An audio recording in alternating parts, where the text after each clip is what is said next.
Objection!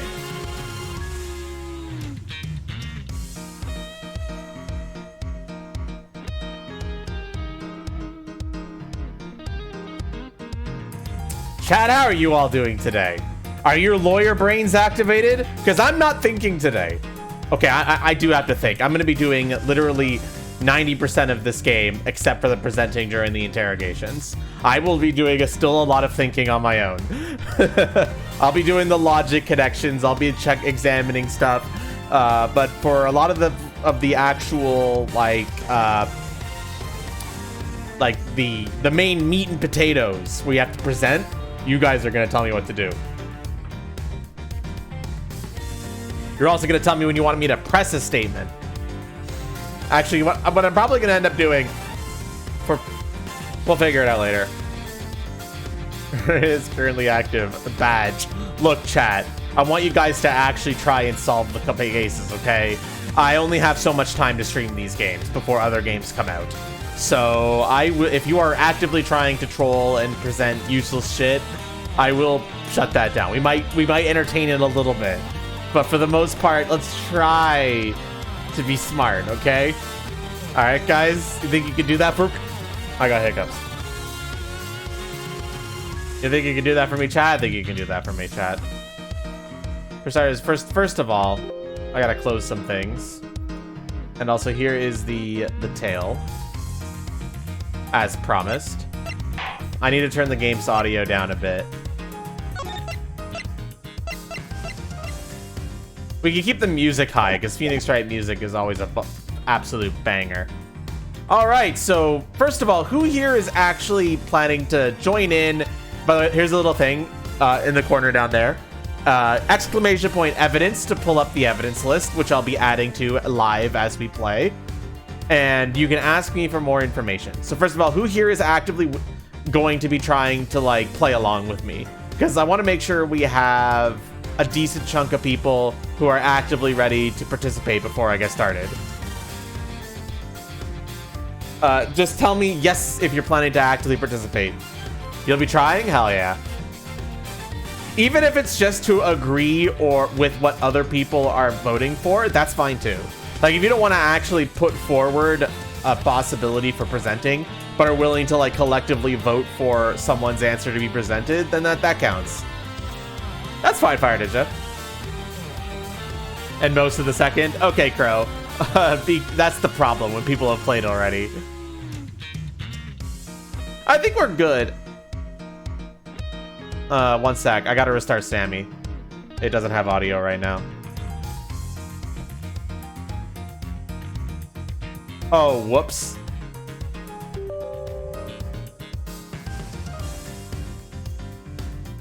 Uh-oh. Oh, fuck. Oh, fuck me!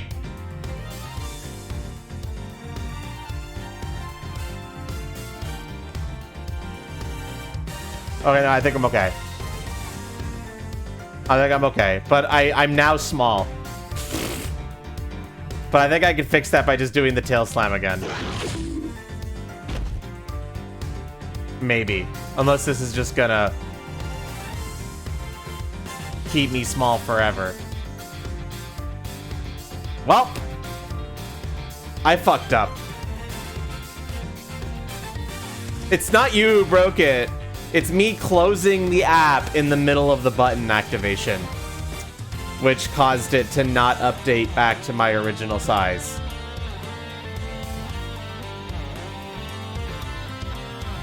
There we go. I think I fixed it. I think I'm okay now. Let's find out.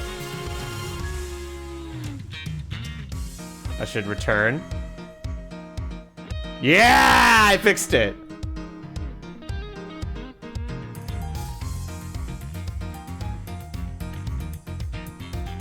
I can fix it. All right. We're live. We're alive again.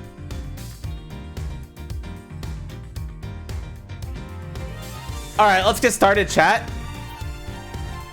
You guys ready to get your thinking brains on? We're going to be doing Ace Attorney Investigations 1. I'm gonna be really honest with you, chat. This game's just okay.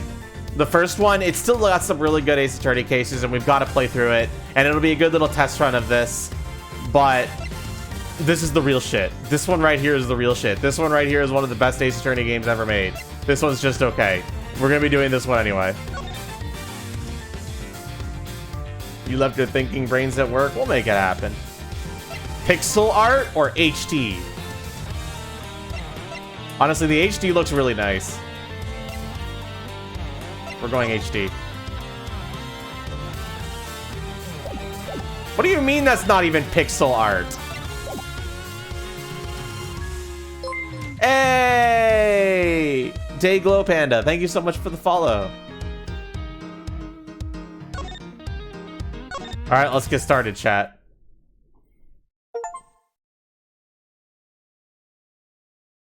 Episode 1, Turnabout Visitor.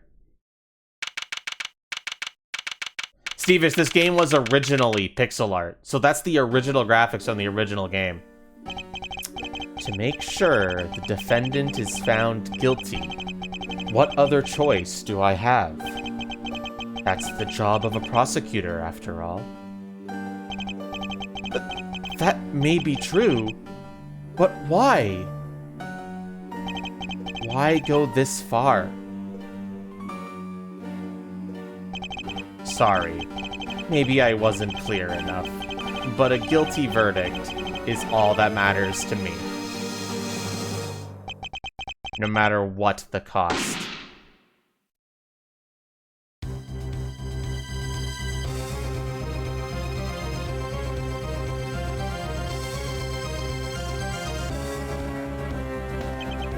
I'm a prodigy among prosecutors.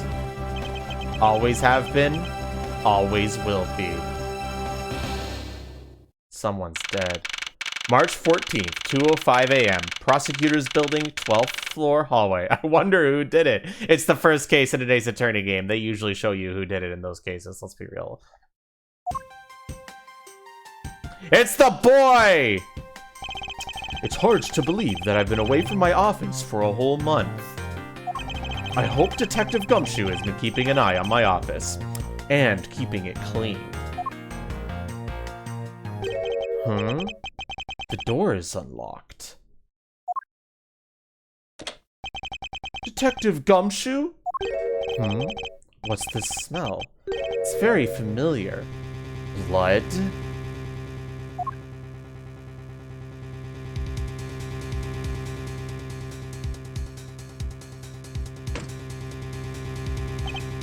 What the?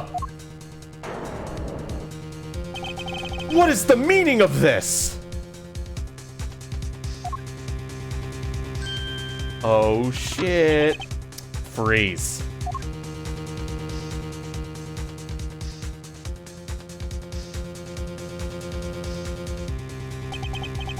Identify yourself. Shut up. You've got some nerve committing murder in a prosecutor's office. Is that a threat? Let me make one thing very clear. What? No one gets away with committing murder in my office. No one. You made it, hi, Awario. Is the how done as like? Yeah, it definitely is.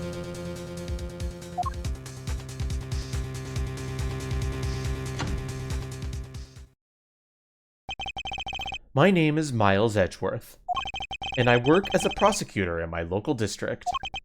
Little did I know that upon my return home, after a month abroad, I would be thrusted into a multitude of cases, and some very frantic and busy days.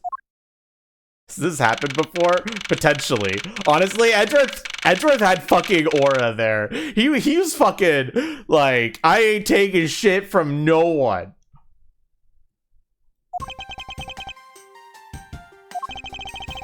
I finished photographing the victim's body, sir. Very well. Please continue your investigation. Yes, sir.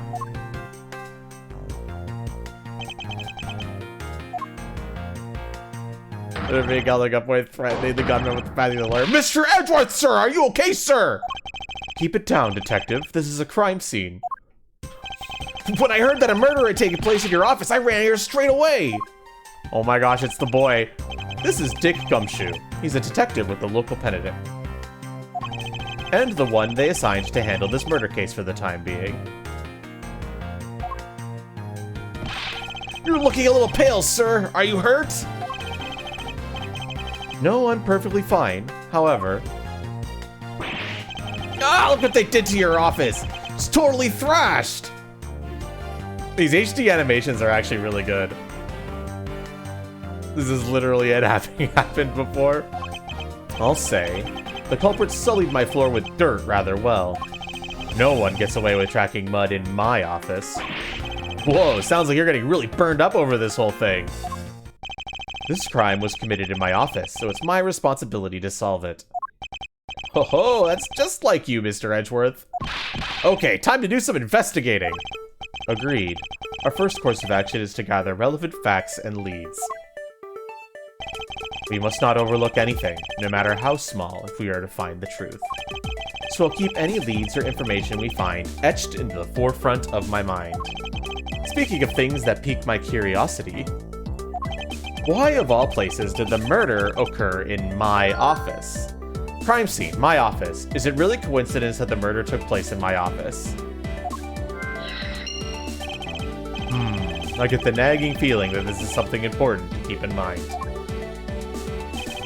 Yeah, I was wondering that myself, sir. I mean, you can't really say it's just a coincidence, can you? No, not really. Especially because of this. The key to your office? For security reasons, this office door has a lock built into it.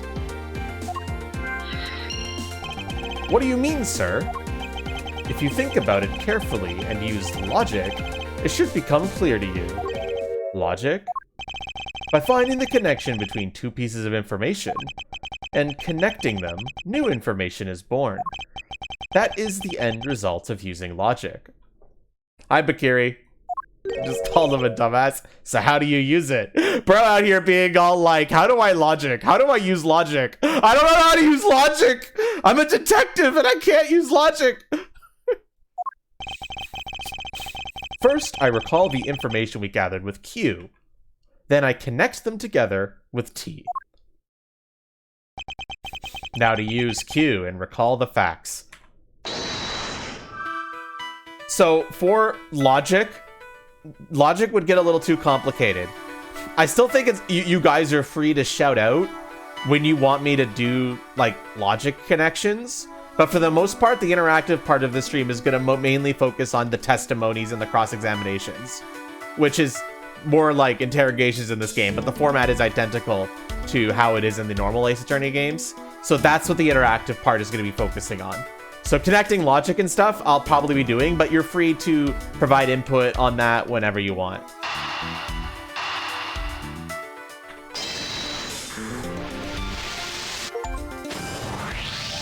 For security reasons, all prosecutors' doors are outfitted with locks. No shit.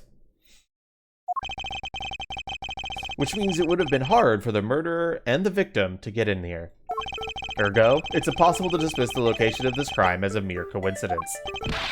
Yes, that's exactly what I was thinking, sir. There must be some reason as to why someone infiltrated my room. What was the killer after?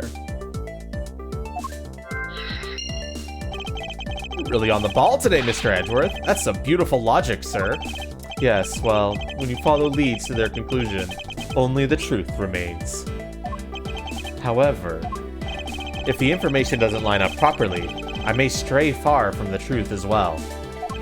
But if I think carefully before piecing leads together, the logic should flow. Well, let's get started with our investigation, shall we? Yes, sir! Begin investigation. High Prosecutor's Office, room 1202. The basis of any good investigation is to examine everything, sir. I know that. And when I want to examine something, I simply use space when I'm next to it. Oh, if you ever feel lost and want to talk, just use T, okay? I'll give you great precise advice as an ace investigator, sir. Something to try later if I have free time, I suppose. Yeah, we can walk in this game. How the fuck do I tea in real life? What was the victim doing? Good question, Bakiri. Bakiri, I'm assuming you're going into this completely blind. Walk? Yeah, you can walk in this game. Walking? You fucking bet. We're on another fucking level. I'm gonna need to save scum a lot because y'all are gonna present shit evidence. Ouch! They even knocked over your chess set. I had it all set up ready for when you got back. I figured we could play a few games. I had no idea you were interested in chess. I'm actually pretty good at checkers, so I thought I'd give chess a try. Not even close, Gumshoe. It's Gumshoe. It's literally on the screen right now. In that case, I suppose I could set up some time aside after we solve this case. Though I don't expect the games to tax my mental acuity much. They finished photographing the body, so it should be alright to examine this area. What was the killer's name? We don't know the killer's name.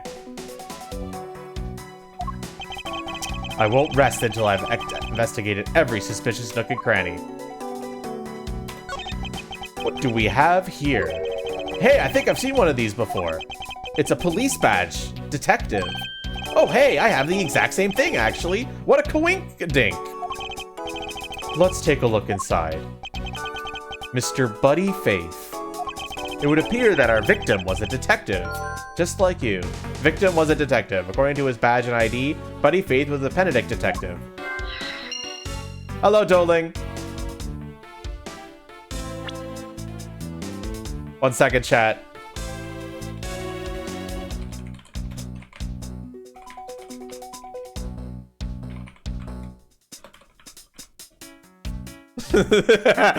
There. Now we've got some evidence in the list.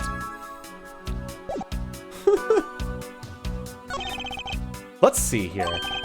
There's blood all over his lower abdominal area. Abdomen area. Fuck, I can't fucking read, chat. It looks like the bullet passed clean through his stomach area, sir. In other words, he was shot. Yep, and until the autopsy's done, I don't think we'll know much more than that. Please have the body sent to the morgue once they're done processing the crime scene. Crime scene notes jotted down in my organizing notes. Bullet went clean through the victim's abdomen. The body was found at 2:05 a.m. Are you going to be okay with keeping track of the evidence we find, sir?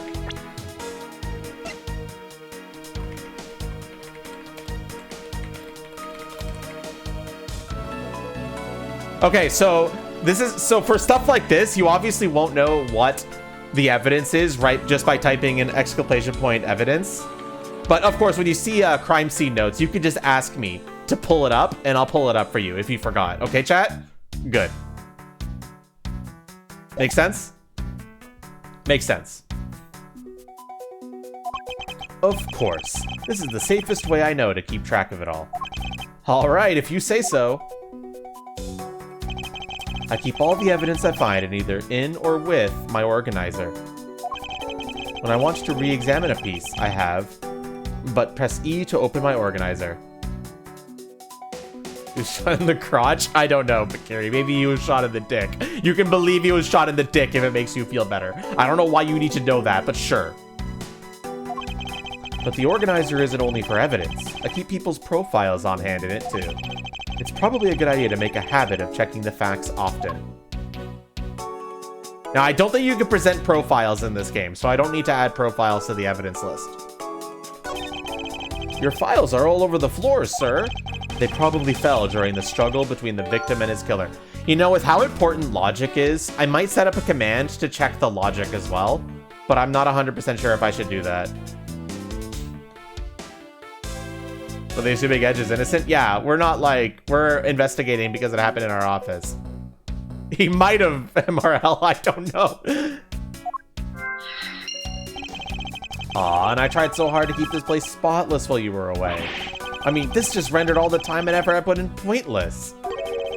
I don't recall ever asking you to clean my room. Well, I watered the flowers every day just like you requested, sir. I just added cleaning to the list as weekend special. For about half a day every Saturday, I come in and clean this place until it sparkled. Does he have a life? Damn, Edgeworth! Also, you can't see it because my fat head is blocking it, but there's something written here. That's certainly interesting, isn't it, chat? I don't believe it! I packed those files on those shelves so tight! Bleeding out very quickly.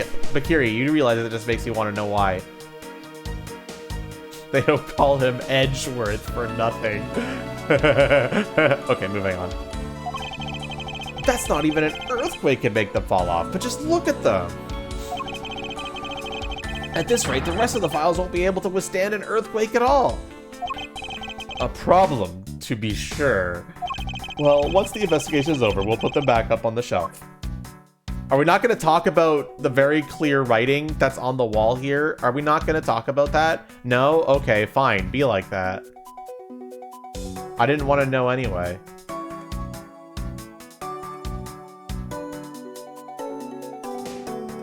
Poor victim's dick. It's so fitting because it's also Dick Gumshoe. Ah, watch out for the teacup fragments there, sir. That killer's going to pay.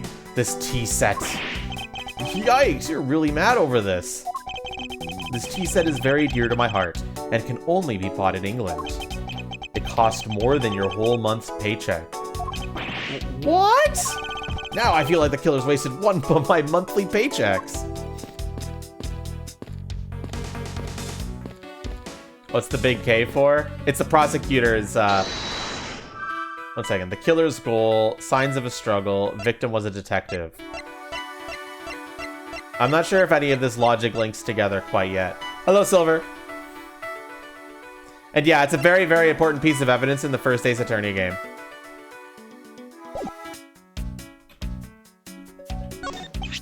Oh, it's your trophy. The, Knight of Prosecutors, right?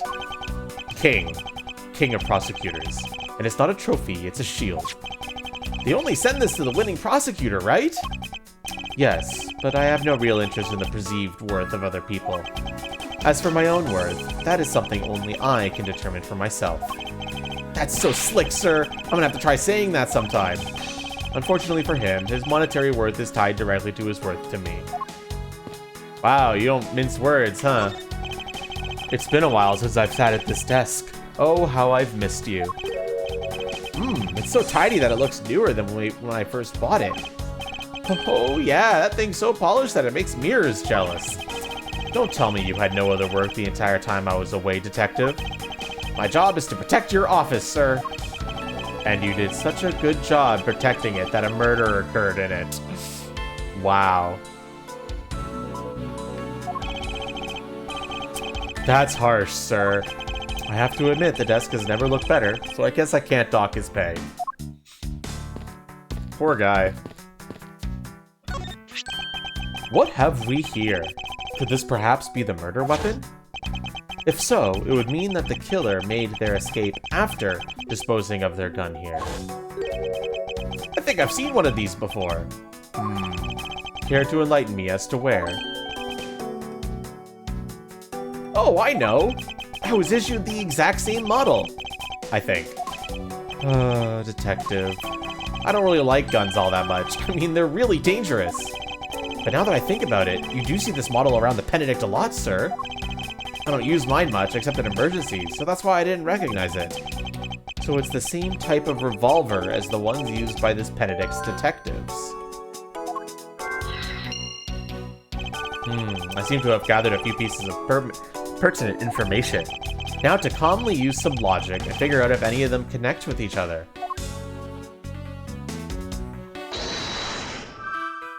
Well, chat, do you think any of this logic connects together? We've got the killer's goal. Why did this happen in my office? The victim was a... No, I didn't want to... like that. The victim was a detective. Buddy Faith. The signs of a struggle. Files are a mess, pointing to the struggle between the victim and the killer. And revolver, found at the crime scene, is the same models as those used by the Benedict's detective. Hi, Floofiest. How you doing today? Brother is not home. So I already know what to do here, but I want to ask you, chat. What two pieces of logic should I put together? There's goal and revolver. What has happened? So, Bakiri, I want to ask you a question. What does the killer's goal and the fact that they have a revolver mean? Like, how would we put those together? Now, this is a completely new system, so I get fumbling a little bit. But I pretty much know the answer here, and victim plus revolver, I guess. MRL's got it. The victim was a detective, and we have a revolver that's used by the detectives. I'm gonna give this one to you guys because MRL actually is just really smart, but was with that. At least smart with this specifically. But yes, that is what we're putting together. We've got a victim was a detective and a gun used by detectives. That's a pretty clear link right there.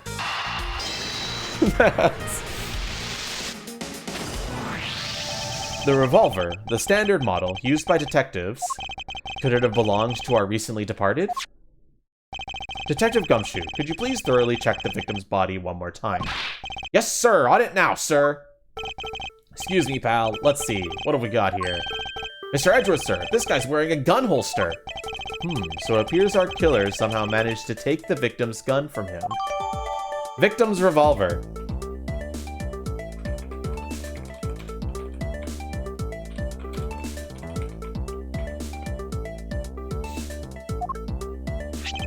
Let's see what else we can find out about this revolver. As I always say, you gotta look really carefully at each piece of evidence. You could use arrow keys to rotate an object. There's no such thing as a bad angle. Use Q and E to zoom in and out to get at all the nitty-gritty.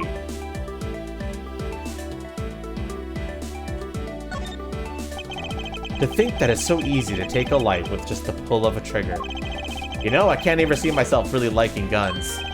Oh, but I love the ones they use at track and field meets to start races. If you take off before it's fired, everyone always ends up following your lead. To chase you down for a false start, detective. Now that you mention it, even when I finish first, I always wind up in last place. Gumshoe. It looks like only one round was fired from this. Wow, so the killer killed the Vic with just one shot after wrestling the gun from him? Sounds like the guy knew how to handle a gun, huh, Mr. Edgeworth? We have new proof for now, but that is a distinct possibility. I guess this is about all we're going to find out. We should send the body to Jim! Why, oh, why? How could this have happened to a guy like you? Are you alright? Don't touch me! Leave me alone! Just leave me be! Sorry, but I can't do that. The investigation is still ongoing, so please refrain from touching the body. The body? The body? Don't talk to him like he's just some lump of flesh. Look at him. Jim looks like he's just turned in for the night. Sure. Just a blood-stained suit, pal. One shot is super sus. Fire Ninja might be thinking. He might be using their brain. Where are my manners? Aren't you that prosecutor? Why, yes I am. I'm Jax Portsman, prosecutor. Jim here was my partner in crime busting. I'm Miles Edgeworth, and like you, I am also a prosecutor. Detective Dick Gumshoe, sir. So you're Miles Edgeworth. I guess this is your office. Yes, that's correct. Boiled eggs or ramen? Hell yeah. Then it was you! You're the one who killed Jim! Hey, don't go jump into conclusions, pal. Just calm down, okay? I will not. I know how things work around here. High prosecutor's office doors all have locks built into them. And only the owner of the office has the key to his or her own office door. That is correct. However, I was not the one who killed your partner. Yeah, Mr. Edgeworth has been overseas on a business trip this whole time, pal. And the key to the door was with me the entire time, okay? So the only one who could get in here was me. Ho ho ho ho.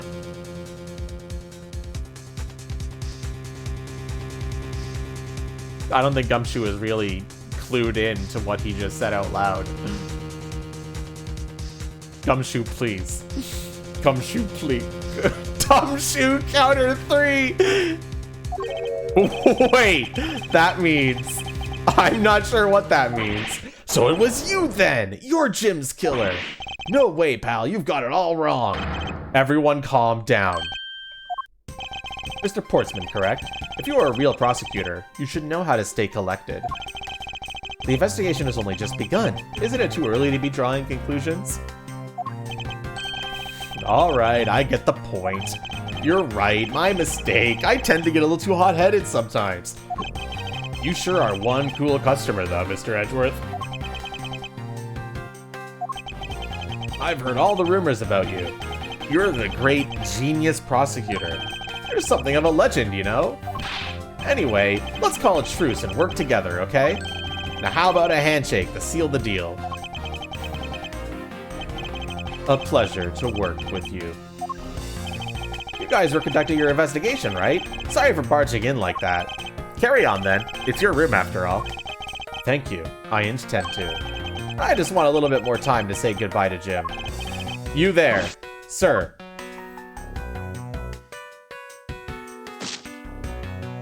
There, bros. Bros before hoes, chat. I want you to capture the scene on film for me. My final farewell to my partner, Jim. Okay. That's a little dramatic, but okay. I should probably give them some space. Alright, more investigation time. The couch! I hope we can solve this case quickly. I'd like to return to relaxing on this sofa. That thing looks a billion times softer than my mattress at home. Can I sit on it too? Just for a little while, sir? Detective Gumshoe, you know I can't allow that. Until this case is solved, neither of us have time to spare, let alone rest. Let the man take a dramatic break. We don't know Jim and his... Look, we do know that he killed him, by the way. This was, if you missed the opening cutscene, it very clearly showed this guy shooting and pulling the trigger. So, like, he's a piece of shit, chat, okay? The opening cutscene revealed that. It's not a spoiler if you're coming in late. We're supposed to know this guy's a shithead.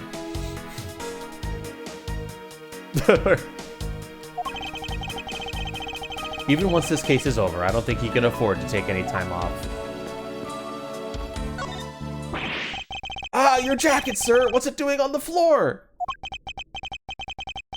It must have fallen off the wall when the killer tried to threaten me by firing a round. So the killer not only shot the victim, but they shot your jacket as well? They dared to shoot the ultra-special jacket that you made your prosecutorial debut in? What if they had shot through it? It would have been a disaster! It's not worth getting worked up over, detective.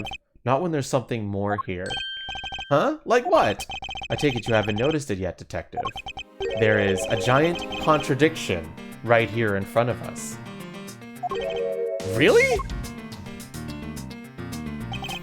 Did I say contradiction? He must be rubbing off on me. I'm starting to sound like him. I wonder who he's talking about. But I have my own methods, and I will conduct this investigation my way.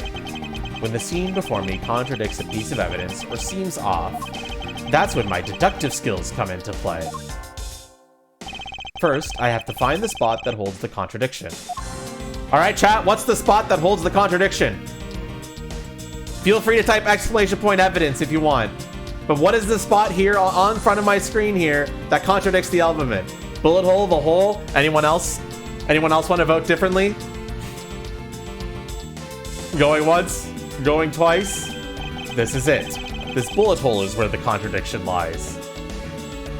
I didn't even select it. It's tutorial mode right now. When I spot something that's off, I should point my cursor at it and press T with conviction. And when I have found sufficient proof to prove the contradiction, I present it. This is how I do things.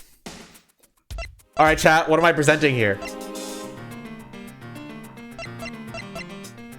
First of all, we have prosecutor's badge, proof of my prescription. However, I prefer to keep it in my pocket. Crime scene notes. Bullet was cleaned through the victim's abdomen. The body was found at around 2 or 5. Victim's revolver, issued by the victim and believed to be the murder weapon. Only 1 shot fired. Which one am I presenting here? We've got Bakiri saying gun, Kite saying gun, Fire Ninja saying gun, Owario saying revolver. Everyone's saying gun. I'm not presenting the badge. Okay, whoops, I pressed the wrong button. Eureka! This bullet hole is the contradiction. What do you mean, sir? It's elementary. 2 shots were fired in this room. The first felled the victim. No badge. And the second felled this frame. Hey, that's right! However, this gun was only fired once. Hey, that's true too. Which means that one of these 2 bullets was fired from a different gun. Did the killer have another gun prepared for tonight? Other than the victim's gun that I found, could there be another gun in play here? By the way, I noticed something, sir. Yes? What's that thing sticking out from behind the frame? Ah, that. It's a secret safe. A secret safe? Oh, I smell money! I'll spare us the trouble and just say it. Nothing like what you're imagining is inside. Let the man say got it or something. I have it. Eureka is fine. Stop being a hater. Now, if you would kindly move this frame out of the way. Oh, roger that! Achoo! Achoo! Talk about dusty! I suppose that happens when I'm not here to dust it once in a while. I had no idea there was a safe here. I would have kept it clean for you, sir. So when did you put this thing in? It wasn't something that I had installed personally. Every prosecutor's office has one. Really? I had no idea. Well, only prosecutors are supposed to have knowledge of their existence. So what's inside, Mr. Edgeworth? Right now, nothing. We only use them to store especially important evidence when a trial is in session. The face says, no, Bakiri, the safe will be full of Steel Samurai stuff. Raven Dramatic, thanks so much for the follow. That's it? Talk about squashing my hopes and dreams. Secret safe jotted down in my organizer.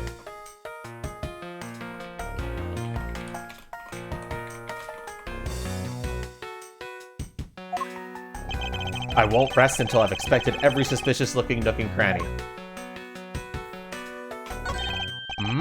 Now this is odd. You found something, sir? This keypad. Don't you find it to be a little bit too clean? Yeah, there's a thick layer of dust all around it, but not on the keypad itself. You there, the forensic scientist? Yes, sir. Could you please dust this area for fingerprints? You got it, sir. I couldn't find, let alone lift, a single print. Looks like it was wiped down well. Wiped fingerprints. All the fingerprints on this have been wiped clean off. Secret safe updated in my organizer. Each prosecutor has one in their office. Only they know of them. Prints were wiped.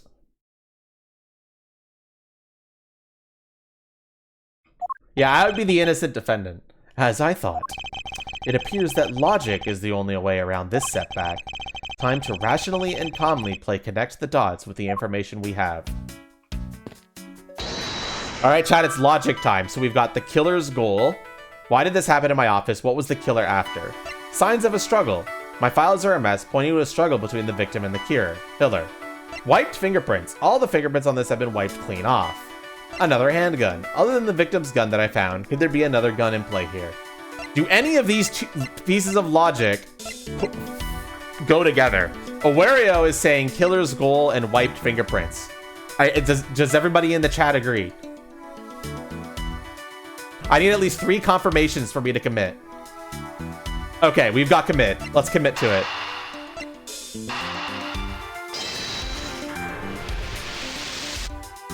You're correct! I believe I have figured out what the murderer was after. Well, what is it, sir? The fact that the safe was wiped clean of fingerprints suggests that the criminal had at least attempted to open my safe, making the culprit's motive for breaking and entering theft, I believe. The culprit tried to open my safe. Was the killer's motive theft? I wonder if knowing that the Oh, where are you? You're technically playing with us right now. Changes what other pieces of information can tell me about this crime. So now we have signs of a struggle, another handgun, and that the motive may potentially be theft. Do any of these link together, or should I go back and investigate, chat?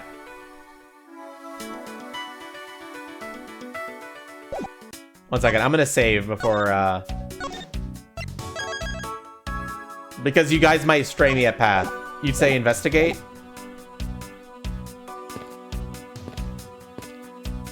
Let's investigate a bit more, and then we'll put some logic together if we have to.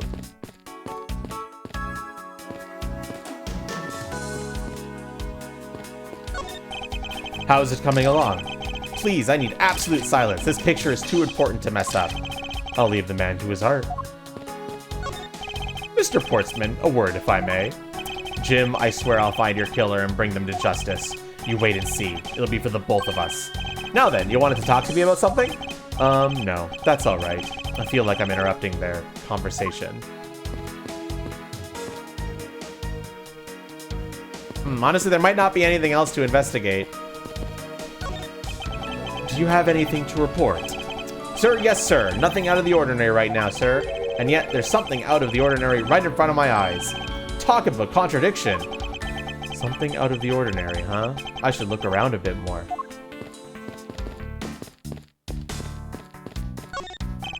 Is this yet another batch of fresh flowers? The ones that come with a card attached every month, like clockwork for you? Yep. Speaking of that, let's see what's on the card this month, sir. All will be resolved. Wendy. Any, original Ace Attorney fans in the chat here?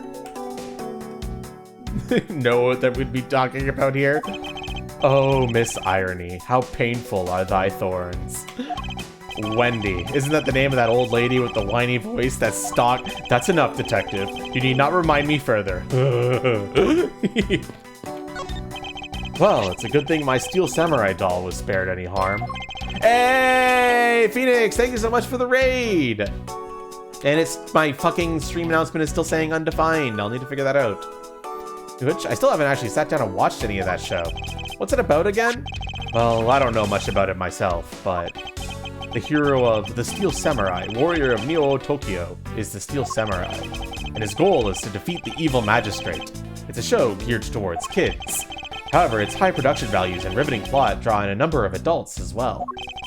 Spin-offs like Pink Princess, Warrior of Little Old Tokyo, and The Nickel Samurai, along with the Doge of merchandise and even a new stage show, gives it presence. You sure know a lot. Are you sure you're not some sort of rabid fanboy? Of course not! Anyone that keeps up with society knows at least this much! And that conversation lasts longer than expected. Let us return to the investigation! How's streaming going? It's been going good. Alright, chat. There's nothing else to really investigate. Which means logic time. We got signs of a struggle, another handgun, and motive is theft. Do any of these go together?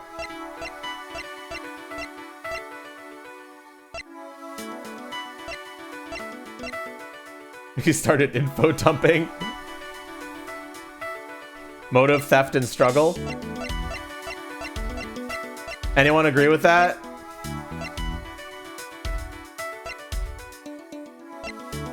Maybe they're trying to stop the theft? That's two people saying that. Do we all want to commit to that? This is what we currently have on deck. Are we committing? God of War Ragnarok was a blast. Theft and struggle, agreed. Let's try. There is a possibility that the files splayed on the floor are not the result of a struggle between the victim and his killer. Oh, you mean like it could be from when the killer tried to find something, sir? Precisely. We need to figure out if any of the files have been stolen. I think you guys had the right connection, but not the right logic, and Edgeworth just gave you the right logic. So whatever, it worked. Yes, sir. I'm going to shelve files like you've never seen before, even at a library. Sure. Let's give that a try. Why do all the good ones always die young? Surely you must ponder that every once in a while, Mr. Edgeworth. You did kinda? Okay, Zoldo, you're too smart for me. No matter how much we lament, the dead will not come back to life. All we could do is search for the truth. And? So what are we supposed to do? How do we go about finding the truth? First, we calmly restore the files to their rightful place. You must go now? Okay, Phoenix, have a great one. You got it! Here, let me help. So this file goes here, and that book goes there. You sure know a lot about where things go, despite it being Mr. Edgeworth's office. Because I'm the one who keeps it tidy, pal, okay? Completely unrelated, just as... It would appear that the murder was definitely committed here. Ugh, the bloodstains on the bookshelf are still fresh. I suspect that the victim was killed in a standing position, hence the prints on the shelf. And then the guy fell on the floor, right? The blood on the floor is kind of grossing me out. Detective, I don't have the time to deal with your weak stomach right now. But you know I'm no good with blood, sir. I'm certain there's something wrong with this picture.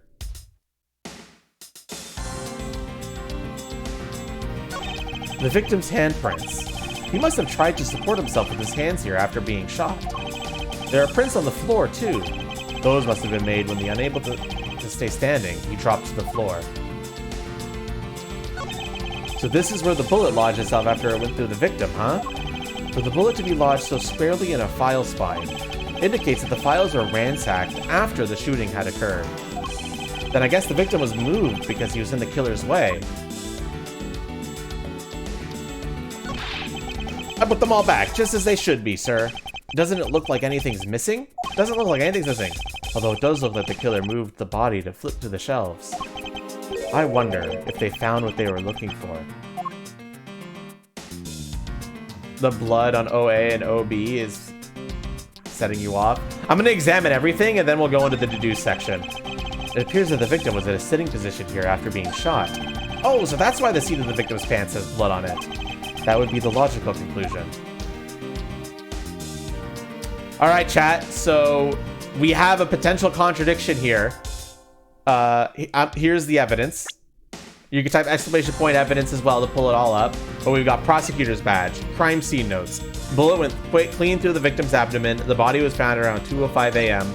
Issued to the victim and believed to be the murder weapon. Only one shot fired.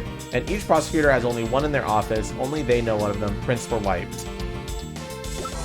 And of course, we might not even have to present, but we shouldn't. I think we'll finish investigating everything. The killer moved the body because it was leaning against the bookshelf. The blood on this guy's pants proves that pretty well. In a sense, I suppose. See, I'm not completely useless, Mr. Edgeworth.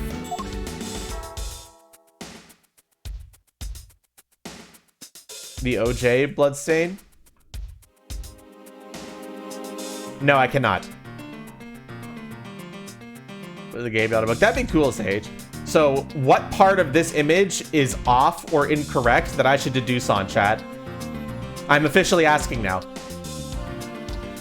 Where should I deduce? What part of this is a contradiction? The location of the bullet hole, you think? The bullet in OD?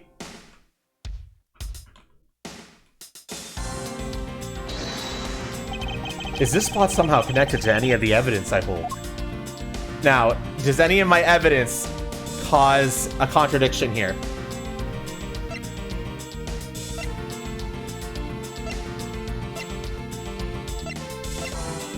What should I present here, chat?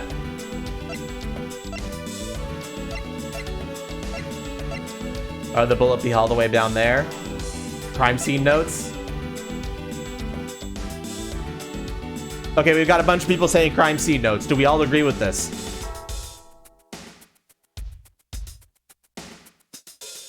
Eureka! There is clearly a contradiction here with this bullet hole. What do you mean, sir? You don't see? Quite simply, the bullet hole itself is too low. If the victim was shot in the stomach, the hole should be much higher up. But what if the guy was shot while he was sitting or lying down, sir? That would be illogical. The victim leaned against his shelf here after being shot, which suggests that he was standing when he was shot. That means... Wait, what does that mean, sir? It means you need to use your brain every once in a while instead of mind detective. You guys are correct. You guys are... Okay, so far this interactive stream is going well. I think this is working out really well, but we haven't even gotten to our first cross-examination yet. So that'll be really exciting when we get to that. In any case, it means someone made a faulty assumption. And it was from this mistake that our current contradiction was born. What is the faulty assumption that caused this problem with the bullet hole position? Alright, chat. What was the faulty assumption that we have? The position of the body, the position of the handprints, or the order of the files? Bakiri says the files. Any other opinions? Fire Ninja also says files. One more person saying files and we'll go it. Kite says files as well. We're gonna say files because we've got three confirmations on that. I believe the orders of the files is a bit off. You mean I put them back in the wrong order just now? Hey, actually, I think the labels on the files are wrong, sir. Oh? Yeah, you see here how the files that were shot begin with the number 0? What are those doing all the way down there after 1, 2, and 3? That's really weird. Actually, the way they are organized now is the correct order. They are exactly as I see them in my mind's eye. But the numbers are all out of order. Those white binders are special, so they are arranged a little differently. But from this, we know that the files were not in this order when the crime occurred. Aha, so that's it. I believe the killer made the same incorrect assumption as you just did, Detective. Let's rearrange the files in numerical order and see what we find out. Do you think it'd be okay to prop the body back up to how it was before it was moved? They finished processing the crime scene, so I don't see why it wouldn't be. If you please, Detective Gumshoe. As I suspected, the bullet hole is now where it should logically be. The killer went through my files first, before the shooting, Mr. Faith. And then put the files back in numerical order, I guess. Exactly. And then proceeded to shoot the victim. But why would somebody kill a man and then look through your files one more time? Puzzling indeed. The files were thrown into disarray twice. Once before and once after the crime. But why? Damn, Gumshoe, you didn't have to chop his head off too.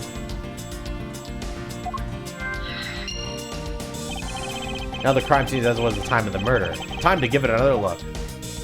Well, we gotta examine the obvious thing here first. This! What is that? Why does it say Gumshoe on there in blood? I'm gonna leave you guys at this. Doing all these voice acting is really parching my throat. I'm gonna need to refill my water constantly this stream. Be right back.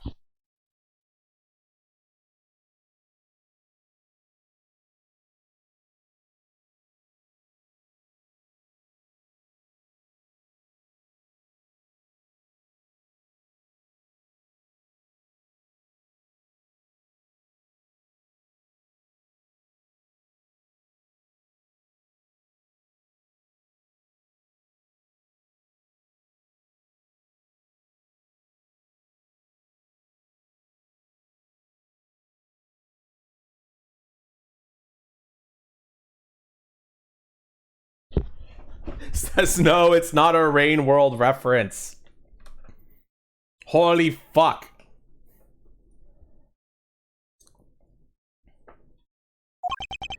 I'd say that's some incredibly incriminating evidence. Of course you'd think that, Portsman. Piece of shit.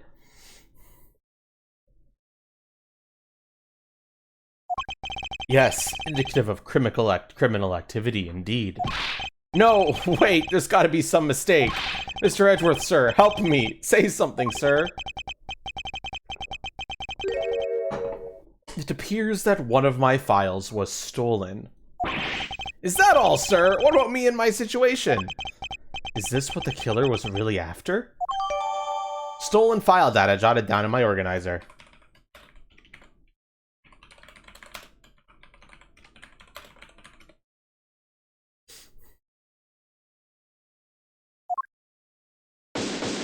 Investigation complete.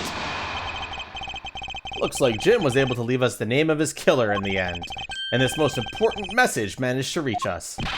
I'm telling you, it wasn't me! Can't be terribly pleased to hear that your beloved partner is the guilty party. If you're going to accuse Detective Gumshoe of being the culprit, I sincerely hope you have some proof to back it up.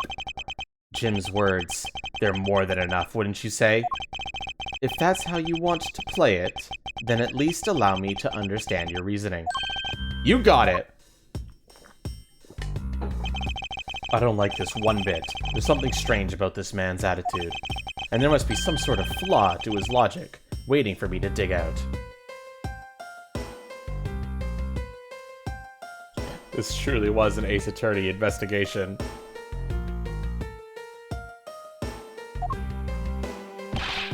Mr. Edgeworth, what are you gonna do? What I always do in court. I'm going to cross-examine him. One way or another, I'll expose the flaw in his logic with this technique. Oh, how do you do that? Can you explain it to me, sir? Might as well. Alright, first I listen to the witness's testimony. If I find a flaw in the testimony, something that contradicts the evidence, I open my organizer with E and present the piece of contradictory evidence. To present something, I simply use T, but that's old news. But it's not like there's going to be a flaw in their testimony every time, right? Correct, and at those times, I need to press the witness with Q. Sometimes by pressing, I can draw out new information and new or modified testimony. I think I get it, sir. I'll be trying to out during investigations, too. Very well, I'll even show you how it's done. Now watch carefully. Mr. Portsman's logic. Detective Gumshoe, you stole Jim's gun from him and shot him dead. Furthermore, you messed up the files to make it look like you had committed theft instead. That's when you moved Jim's body that was sitting in front of the bookshelf. But thanks to that, you didn't notice the bloody letters his body was hiding. And it will be by his final words that you will be brought to justice. You intend to argue that the victim's dying message points to his killer. I can hear Jim's voice, and he's calling for his killer's arrest. Huh. Are you sure you're not mishearing his words, Mr. Portsman? There is no way Detective Gumshoe is the culprit here. I will find the flaw in this man's logic, and expose it with credible evidence. Rebuttal, Mr. Portsman's logic. Detective Gumshoe, you stole Jim's gun from him and shot him dead. Further, you messed up the files to make it look like you had committed theft instead. That's when you moved Jim's body that was sitting in front of the bookshelf. But thanks to that, you didn't notice the bloody letters his body was hiding. And will it be by his final words that you be brought to justice? Alrighty then, chat. This is it. Should I press any of these statements? Do you already see a contradiction? Type exclamation point evidence and let me know. Press the third statement. I could do that, Bakiri. When it comes to pressing, I'm not going to wait for a group thing because there's really no point. So it's this one you want me to press, right? Hold it.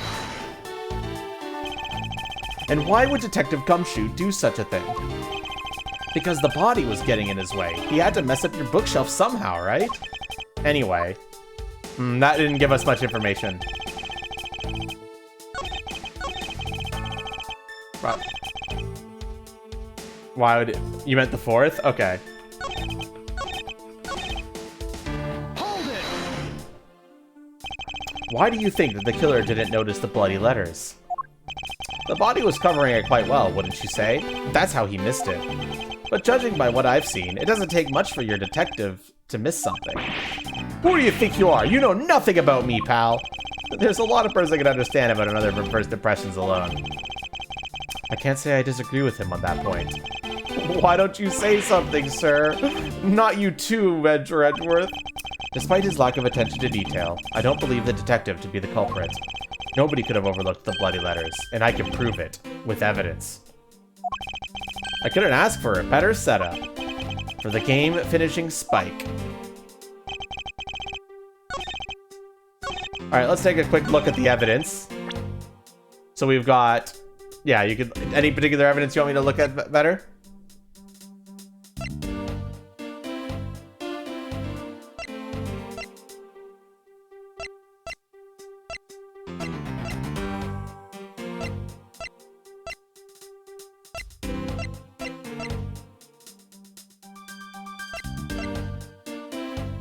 First of all, you think the stolen file fits there? Okay, so what statement should I present that on, chat?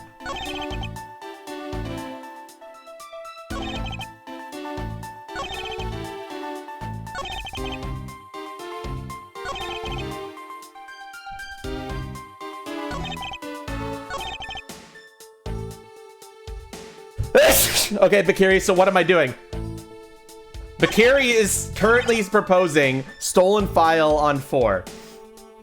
Do we agree with this? Everyone vote yes if you think so.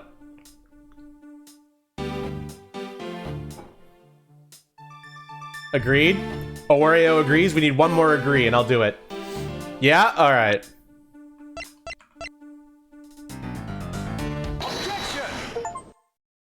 Looks like you were right, chat. Perhaps you're not aware, Mr. Portsman, but there's a serious flaw in your logic. Bringing a bit of the courtroom into this, I see. No problem. I'm game. So, Bakiri, just to make it a little bit more clear to you, we never go to the court in this game. This game takes place entirely out of the courts. This is the entire game. We interrogate people in the field instead of in the courts. Neat, yeah. I can't help but find it odd. Excuse me? Odd that a fellow prosecutor would be brought down by the power of his own office.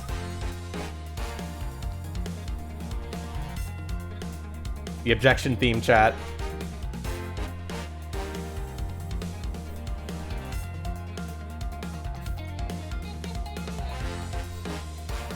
This is the objection theme.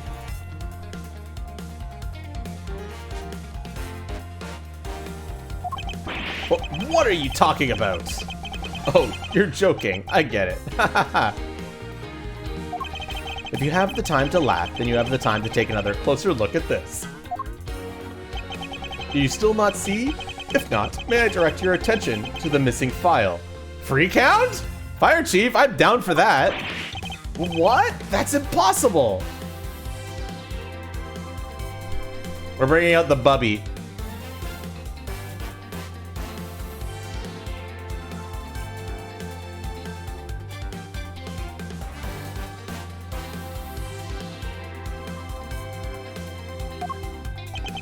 What's impossible, Mr. Portsman? Nothing! The files on that shelf are all about a certain case. When the killer went to take that file after murdering your partner, I highly doubt they could have missed the bloody letters written on the spines. Objection! It's possible that they could have taken the file before committing the murder. I think it's pretty obvious that the file was stolen after it was written on. The missing letters in the detective's name where the file should be is proof. Yeah, I mean, the S is gone and there's only half an H. If Detective Gumshoe really was the culprit of this case, I highly doubt that even he could overlook his own name written in blood on the files. Especially after a detective who can't stand the sight of blood. Which means, what exactly? What does that make this dying message? This match is freak. No.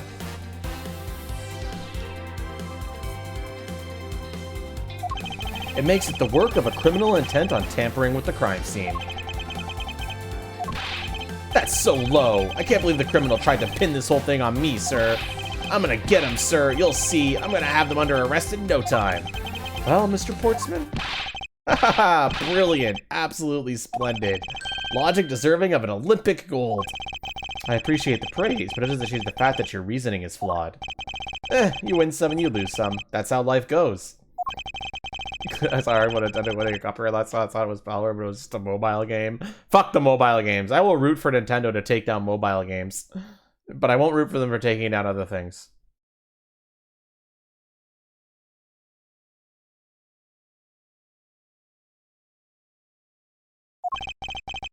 Ah, but you know, it really is a shame.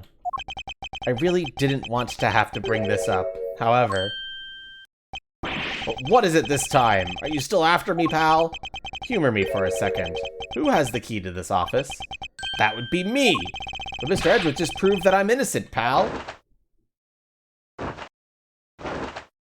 What's he doing? That's absolutely right! And I acknowledge your innocence! Then why do I sense that you still have something to say? Yeah, I know, Bakiri, it's bullshit. What are you doing, bro? Just opening and closing. You're a fucking tool, dude. Well, I was thinking, did you know that there's one other person with a key to this office? One other person. Hey, you there. Yes, sir. What is it, sir?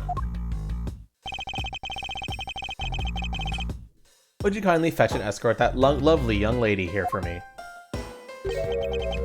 A lady? The girl is a member of this building's security. Think of her as a material witness.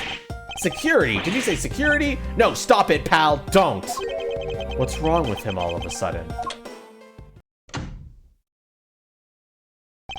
I believe she needs no introduction. Hey, chat, who here has played the original Ace Attorney trilogy? I have called upon Miss Maggie Bird as a member of security. Detective Gumshoe, sir. Maggie! Miss Bird is the security guard on watch tonight. I see. And your point is? My point is that she could very well have used it. And by it, I mean the master key, which can open all the office doors in this building. What? If you are not the guilty party, Detective Gumshoe, then the only other person with access to this room is Miss Bird. How dare you! I would never sneak into someone's room! That's right, I refuse to believe that Maggie's the culprit, pal. Oh, poor Maggie, not again. It was me, that's right, I did it. Can we take that as a confession, Detective? Well, it wasn't really me, but it definitely wasn't Maggie, pal. So yeah, it was me. If it was, you'd have no problems with that, right? Please refrain from flying off the handle, Detective. There's no need for such theatrics. Is this game placed at a specific timeline place or not? Let me check.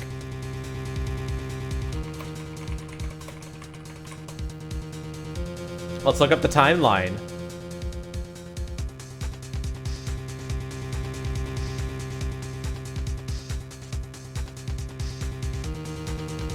This takes place after Trials and Tribulations.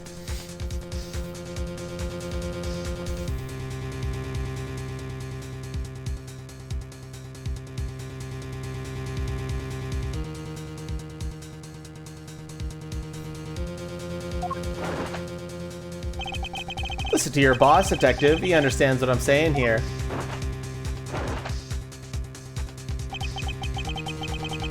That girl's the only one who could have committed the crime, and for one simple reason. Reason for suspicion. It's pretty obvious that Mr. Bird snuck into your room using the master key. I mean, if Detective Gumshoe isn't the one who opened the door, then that leaves only Miss Bird as our prime suspect. On top of which, she knows our good detective, doesn't she? Making it all the more probable that she was the one who faked the dying message. So you're saying she used the master key?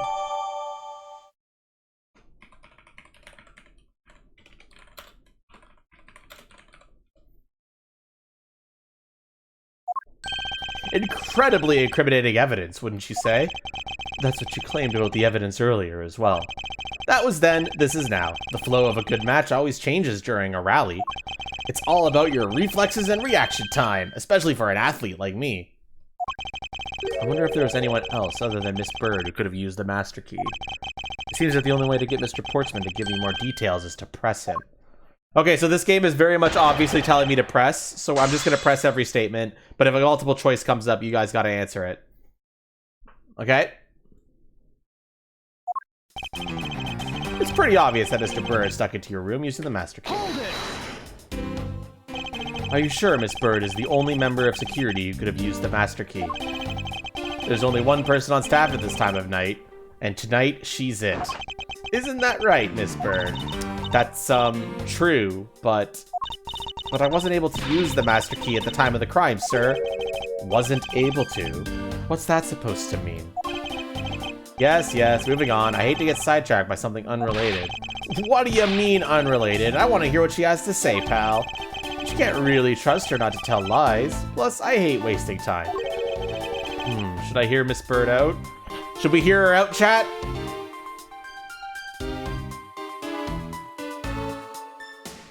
Obviously. Absolutely. Yes. Not so fast. I too am interested in hearing what Miss Bird has to say. Did I just say it'd be a waste of time? We don't need to hear her lies. I'll be the judge of that. Miss Bird, if you please. I discovered that the master key was missing at around 1 a.m., sir. Of course it was missing. What do you mean by missing? As in, it wasn't anywhere near the security booth, sir. The killer must have stolen it. Some security you are, not gonna lie. Mr. Portsman, I believe this to be an important piece of testimony, don't you? I can't believe that someone like you would be taken in by such words. I'm not lying, sir! If that's the case, then I'd like to know why you have the master key now. I don't quite know. It just reappeared all of a sudden, sir. Ha! A likely story. And where is your proof that the key was stolen to begin with? I bet you just forgot where you put it and then found it again. I never lose things. I can practically guarantee that. With me, if something disappears, it's usually because someone stole it. Yeah, pal, trust me, you don't want to test just how bad her luck is. Unfortunately, I can't deem this piece of testimony as conclusive. Glad you agree, Mr. Edgeworth. But, you still haven't established Maggie's motive for breaking into Mr. Edgeworth's office. Her motive? Didn't we already establish that it was theft? I mean, the culprit clearly went through the bookshelves, at least tried the safe. It is as Mr. Portman says, Detective. I can't ignore the fact that the evidence points towards a motive of theft. But I'm done taking blows. It's time to counterattack with a few facts of my own. I'd say thievery. So we have a new statement here.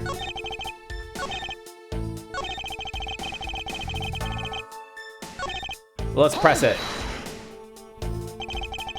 I concur that the culprit's motive appears to have been thievery. However, glad to hear that the great Miles Edwards is in agreement with little old me. However, with regard to the investigation of the bookshelves in the safe, hey, good thinking, asking for my opinion on the matter. Would it be too much for you to allow me to complete a full sentence? You're the one who opened the door. I thought we had established Detective Gumshoe's innocence pretty thoroughly. It was just a theory, one hypothesis among the many possibilities. I mean, I had my doubts, Miss Bird, from the very beginning. If that's the case, then why didn't you mention her first? Now, don't make that face. See, there goes the truth running the other way. Let's pick up the pace and see if we can't catch up to it. I don't think you're catching my drift. But we're in agreement that the detective isn't the killer, right? If so, then I hope you understand when I say that since she's the only one who could have opened your office door, and that leaves only Miss Bird as our prime suspect. Don't you think it's a bit early to be jumping to conclusions?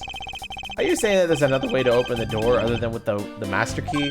Oh, I get it. Perhaps you had a spare made for someone else? I'll have you know I have never made a spare. So what are you insinuating? Nothing. Guess I should have known better than to suggest that someone like you would.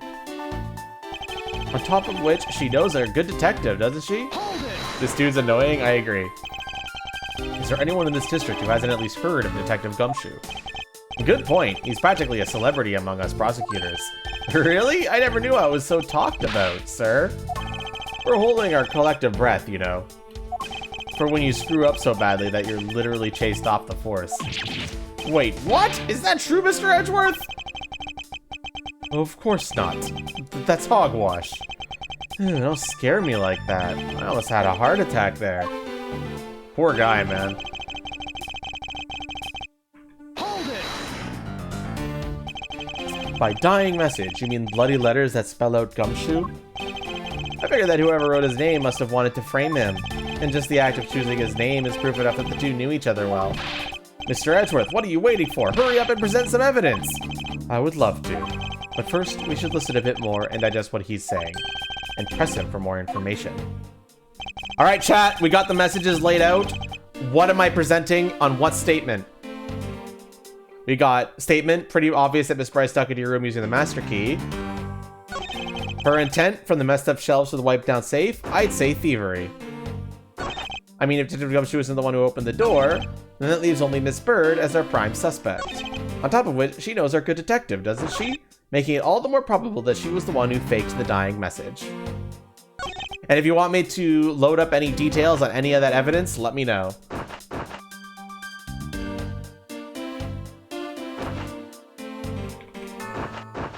With gun evidence? I don't know. Zoldo, you can't just guess.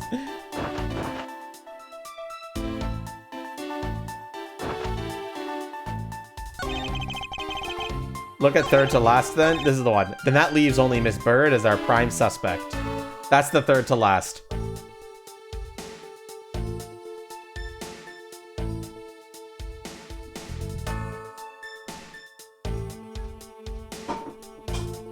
So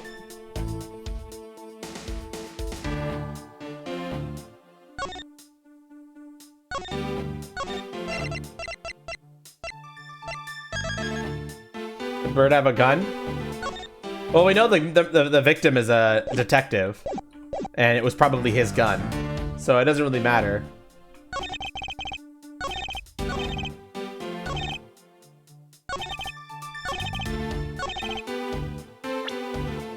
Here's our evidence again.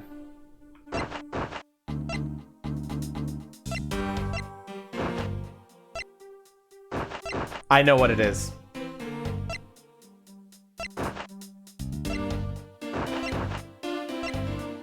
But you guys know? That's the question. Remember, if you want me to... I'll pull up the evidence again. We got the prosecutor's badge. Proof in my possession. However, I prefer to keep it in my pocket. Crime scene notes. Bullet went clean through the victim's abdomen. The body was found around 2:05 a.m. Issue with the victim and believed to be the murder weapon. Only one shot fired. Each prosecutor had one in their office. Only they know of them. Prints were wiped. Stolen file. One of the files that was written upon blood was stolen by the culprit. This can open every office door. It was stolen from the security office.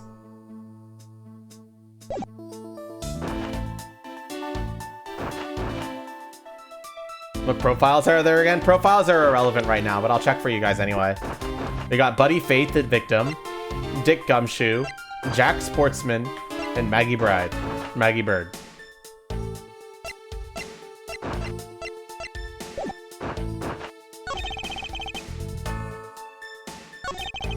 About the safe and the theft. Here you go, Oreo.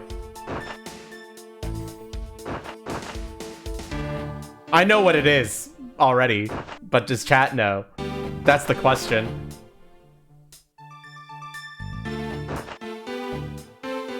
Zolo says only prosecutors know about the safes.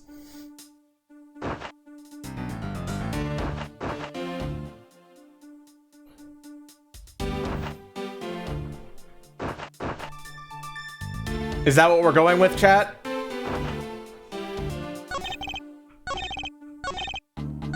So what am I presenting on what statement?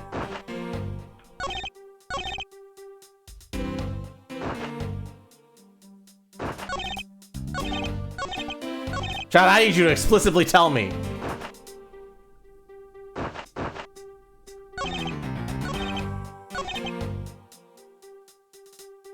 Alright, Bakiri, I'll help you out here. We saw a cutscene at the beginning of the game. That shot happened when Edgeworth was threatened. So it happened after the murder. We already know about that. We were there when it happened. You probably missed that cutscene. Safe on the intent statement. We all agree with that? Yeah, it sounds like we're all in agreement with that. Objection! Correct. Do you wish to continue insisting that Miss Bird was set on stealing something? Why not? It's the truth after all. Zoldo is the Giga Chad here. I'm sorry, guys. It's Zoldo that was that. It goes in hibernation for the next 7 months. It was also by your logic that we came to the whole thievery conclusion anyway. That may be, but you must also be aware of the fact that the safe is a secret safe. The existence of which is only privy to prosecutors. Ah! I find it a little hard to believe that the hidden safe was a part of her cunning plan. But she could have found it by accident while she was turning everything else upside down. I highly doubt that. I'd say the culprit knew exactly what they were looking for. After all, only the bookshelf and the safe were targeted. Yarg! Yeah, even I didn't know about that safe, pal. And that means there's no way Maggie could have known about it either. Then are you all proposing that the killer is a prosecutor? Interesting conclusion. That's definitely looking more and more probable. Oh, he's sweating. What's wrong, prosecutor? Do you have a different suspect in mind now? Curses, why? What made you... What's with the angry face all of a sudden? It's all my fault. What do you mean? It's Jim. He knew about the existence of the secret safes. What did you just say? We were partners, like inseparable conjoined twins. That's why I told him. I filled him in on the secret safes. And that means... Yeah, I know. I'd only just told him too. Obviously, it was wrong of me to tell him. I still can't quite believe it, but the thief who broke into your room was probably Jim. Now he's claiming that the victim was the thief. And you were simply trying to stop him, weren't you, Miss Maggie Bird? Excuse me? I mean, you are a security guard, right? That's your job. But killing is going a bit too far, even in your risky possession. What the? You're still accusing Maggie of the murder? Yes and no. I mean, she had stumbled upon Jim, who had probably drawn his gun. I get it. It was self-defense, wasn't it? No, I couldn't. I could never do something like that. Not even as a security guard, sir. Plus, even if he was a thief, he wouldn't have a key to this office. Which is precisely why he had to steal it, didn't you say? It was Jim who stole the master key. Ah. Pretty impossible for a supposedly stolen key to be here with us. Unless you retrieved it from Jim after you killed him. Mr. Portsmouth, are you honestly accusing your own partner of being a thief? I don't want to admit it, but it's the only way for everything else to make sense. He has no honor? Now then, I think we're done here. The investigation waits for no man. Would you people be so kind as to see yourselves out? You can't kick us out. This is Mr. Edgeworth's office. Ah, but I'm the one who's been assigned to this case. You are all suspects to varying degrees, and therefore ineligible to run this show. Listen, pal, how many times do I have to say this? Maggie can't be the culprit. Detective Gumshoe, calm yourself. But sir, we have no choice but to accommodate his request. For now. Aha, thank you, Mr. Edgeworth. At least one of you understands. Now then, if you could remove yourselves from my crime scene, I'd be most grateful. Huh. Mark my words, Mr. Portsman. We will meet again. That's a formal request from the legendary prosecutor himself, then I suppose so. Now don't disappoint me, you hear? To be continued.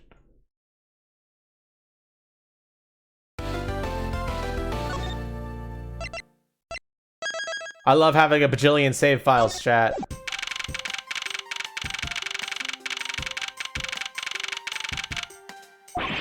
What is with that prosecutor? I can't believe how rude he was. It was unbelievable. Please maintain your professionalism, detective. I'm gonna find some real solid evidence proving Maggie's impotence. You'll see, sir. But we've been kicked out of the crime scene, sir. True. So then what now? Looks like my life's fallen into yet another gigantic ditch. Do not despair, Miss Bird. We can overcome this as well. There are many other places and things you should be looking into anyway. Eh? Really, sir? For example, this hallway. The linchpin of his argument against Mr. Bird is related to the master key.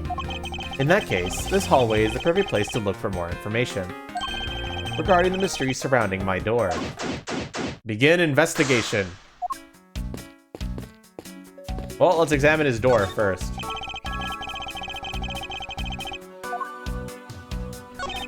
"1202. These 4 numbers on a number plate alone proclaim this to be my office." Whoops, hey, these number plates slide right out, sir. They have to be able to take the plate off when a room becomes vacant, you know? Although, the idea that it can be so easily removed is kind of... I don't see any signs of forced entry. And according to the guard, no signs that the lock was picked either, sir. Meaning that the door really was open with a key.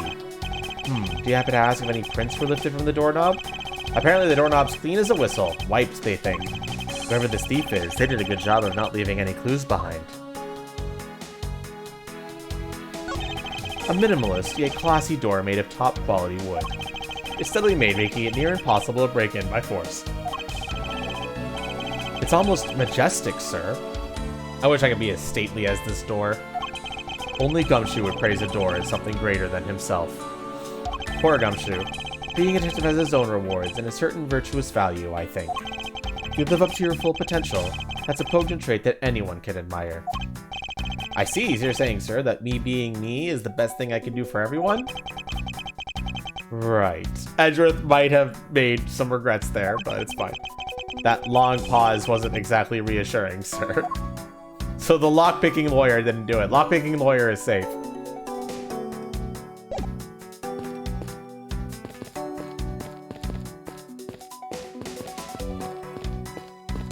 Oh my gosh, it's him!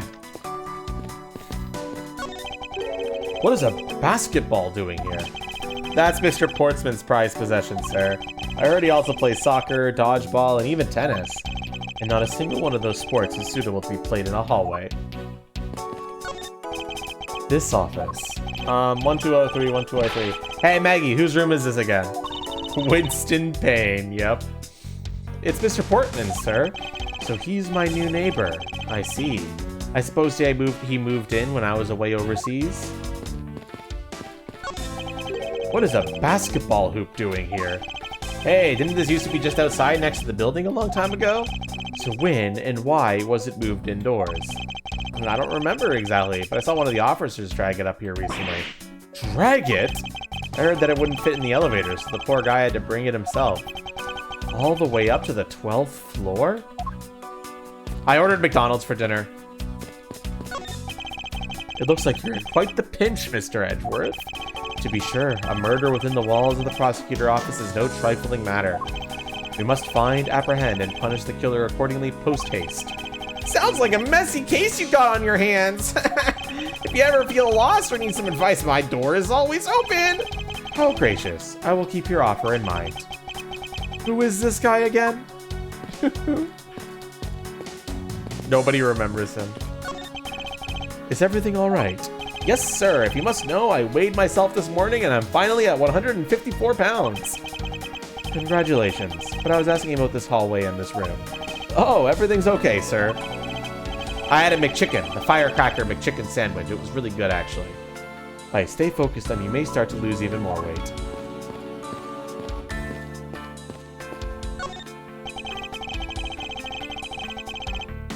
Oh, what is this? It's... Ah, is it the missing O series file, sir? No doubt about it. The bloody letters mark it as clear as day. There seems to be a few pages missing. Our theft took only what was necessary and left the rest behind. It was just a normal burger, dude. So what are these O files about? What are these O files about, sir? I guess they've got something worth stealing in them, huh? Not particularly. It's just a collection of court case files. However, the cases within these files are not mine. Huh? They belong to the High Prosecutor that used to occupy my current office. I have my reasons, but let's just say I was charged with keeping them as they were. Then that means the theft must have also wanted the file for a specific reason, right? It would seem so. Only the pages related to that case from 10 years ago are missing. I wonder why anyone would care about such an old case. That case from 10 years ago, huh? What is that case? A well-crafted, high-quality sofa for visitors. The stitching is excellent. Talk about a luxury waiting area. These babies are also great for napping, you know? You would sleep even out here, detective, in a hallway. Whatever I do, I always wind up dreaming about giving testimony on the stand. But it always ends the same way, me getting trounced by a lawyer. Isn't that awful? Maybe I should give it a try sometime. To envision myself winning, naturally. I bet the thief's not under here. I guess there isn't enough space for anyone to hide under here anyway. I mean, if someone could contort themselves to fit, I'd be really impressed. Sounds to me like somebody's already tried at least once before. Poor Gumshoe.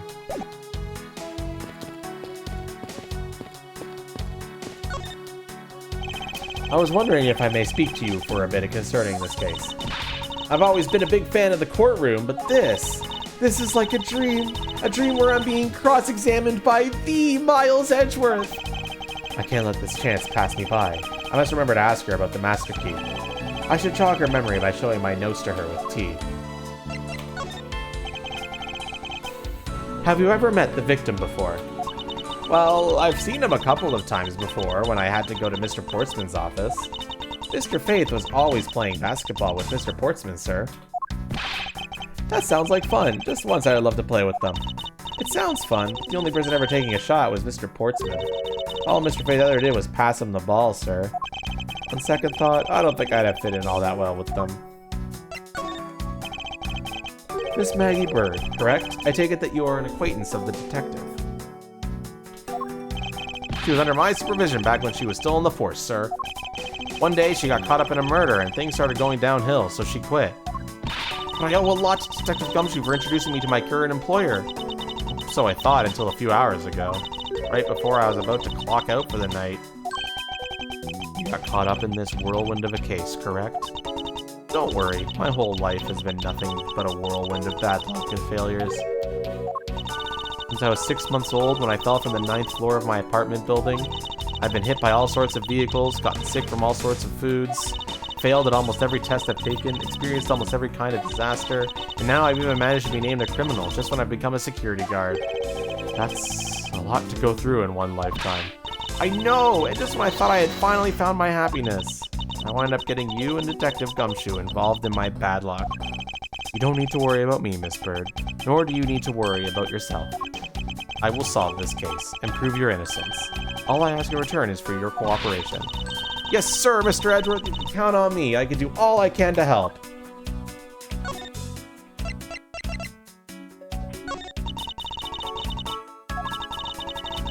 With that other than to guard it.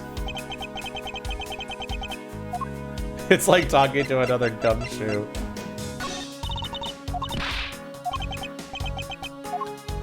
Here, look at my prosecutor's badge. That's a prosecutor's badge, isn't it? It proves that you're really a prosecutor. Interesting. Despite all appearances, she seems to know more than Gumshoe. With that badge, even I could be a professional prosecutor. Sir, maybe you try it on just for a little bit? I don't think that'd be a very good idea, do you? I guess not. On second thought, they're actually on the same level.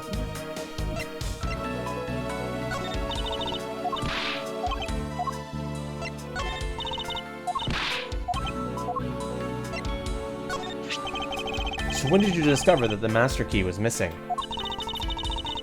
But then I realized it. I think it was around 1 a.m., sir. And then I noticed it was back around 2:30 a.m. It was just sitting there on the ledge where the security room's reception window is. But I'm sure that between those 2 times, it was not just gone, but stolen, sir. The key went missing from approximately 1 a.m. until 2:30 a.m. Why is such an important key stored in such an insecure place? It's not like that, sir. We always keep the key further inside the room and away from the window. Always, you say? Except for this time, correct? Well, I admit that I was a bit careless, but I had my reasons. I left it out because I was sort of using it at the time. It was after I had used it I left it sitting on the ledge. She used the master key?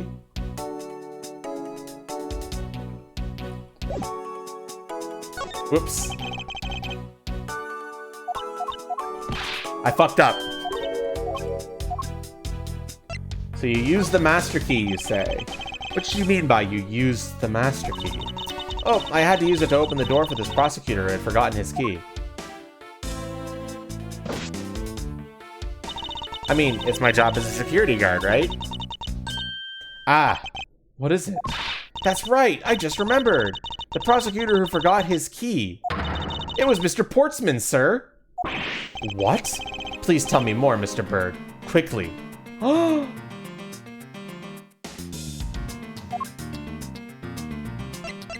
Mr. Portsman was there. It was around 12 a.m. Mr. Portsman had forgotten his office key, so he came down to security, sir. And that's when you loaned the master key to him? No way! It's against regulations to loan the master key out to anyone. I walked with Mr. Portsman to his office and opened the door for him personally, sir. I see. And then, what happened after that? Well, he called for me to come up, close up his office as he was leaving to go home. That was around 1:30 a.m., I think. So, in summary, for the sake of one forgetful prosecutor, you used the master key twice tonight.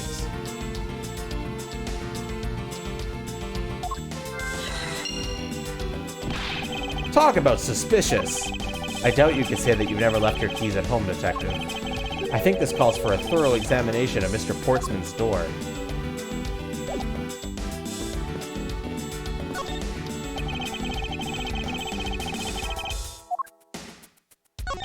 Room 1203. I take it that this is Mr. Portsman's office. Yeah, you can't mistake it because of that basketball hoop, sir. Oh, that reminds me. Mr. Portsman had actually wanted room 1202 really badly. But since you were already occupying it, Mr. Edgeworth, we put him next door, sir. So why was Mr. Portsman so particular about getting room 1202? I'm not sure, but I bet it's because of something like his birthday is December 2nd. Yep, that's gotta be it. I can't think of another reason why. I could think of at least 3. Ugh, why am I even wasting time thinking about this? The top quality wood. Kind of okay, yeah. He works behind one of these. Nonsense. A man doesn't become more or less dignified because of where he works. Well, he still seems more dignified than Mr. Payne. Mr. Payne? I suppose custodial work can also be dignified. This door is locked tight. I bet the old credit card trick wouldn't work here, huh, Mr. Edgeworth? This is the office of a high prosecutor detective. Yeah, soon. Okay, Fire Ninja. These doors would be pretty ineffective if the average cat burglar could get through them. Aha! So I guess only a great cat burglar could get in. That must be who our culprit is. Might I advise you to return to that conclusion to whatever pawn shop you bought it from? It's Mr. Portsman's personal basketball hoop. I can't believe he put something like this in the hallway of a prosecutor's office. But, you know, it's actually pretty useful, sir. I haven't gotten lost trying to get to your office since it's been here. How long have I had the same office, and yet you still managed to get lost?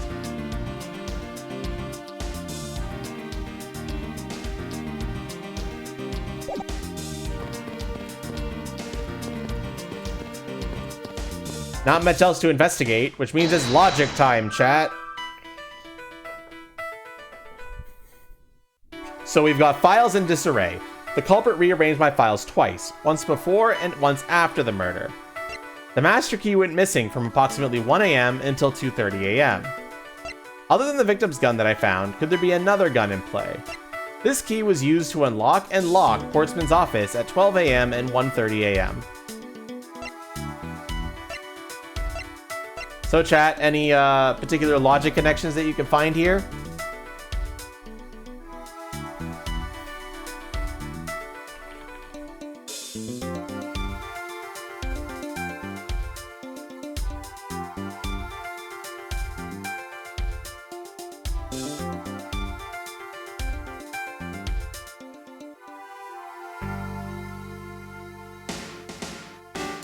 Both keys?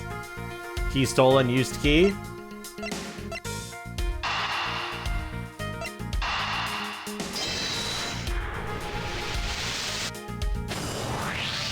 Miss Bird, I'm afraid there is a flaw in your story.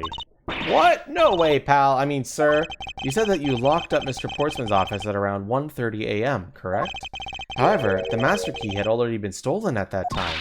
Wow, nothing gets by you, Mr. Edgeworth. You saw that contradiction like a pro. I had totally forgotten all about that, but thanks to you, I remember now. You're right, it was around that very time that I realized the master key was missing. And? Well, I'm a security guard, sir. I couldn't just admit to losing the master key, could I? So I pretended to lock up his room, sir. You fucking what?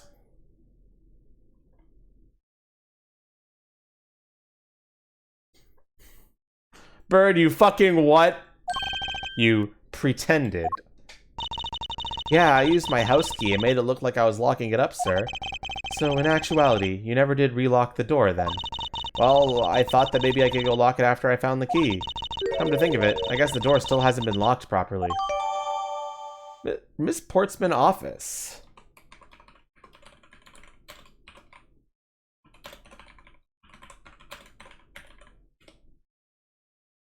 Miss Bird unlocked the door, but master key was stolen, so she could not lock it up. Does that mean I could just go into his room?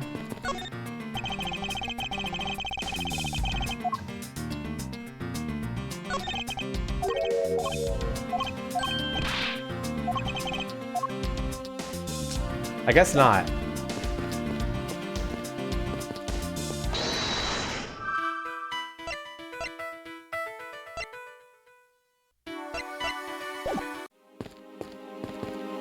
Not seeing anything else to investigate, and I only have 2 pieces of logic that I'm not sure if they even go together.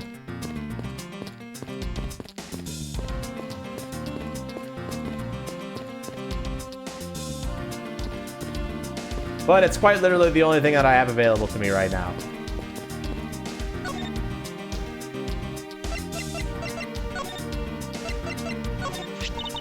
I had to open Mr. Portsman's office for him a number of times before. I've also had the chance to see the inside of his office on a number of occasions too. He's shelves upon shelves of sports memorabilia, trophies, and awards in it. To the point where it's almost beyond gaudy, sir. But maybe I just feel that way because I'm jealous since I don't have even a single one. Don't say that, Maggie. I'll make a special Guard of the Month award just for you. Thanks for trying, but I've already got a mountain of consolation prizes, sir. They're proof of just how unbelievably unlucky my life has been. Plus, getting a award from you isn't the same as getting a real award, sir. He's trying his best, chat.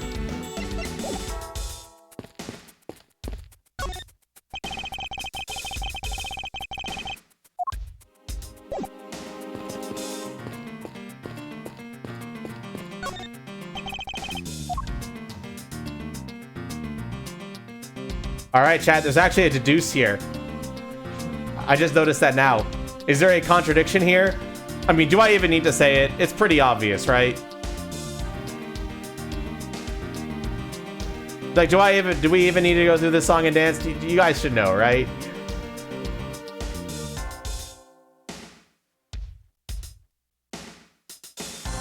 If you've been paying attention, you should know.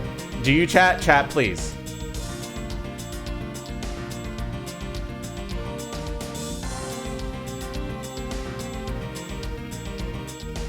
Chat, please.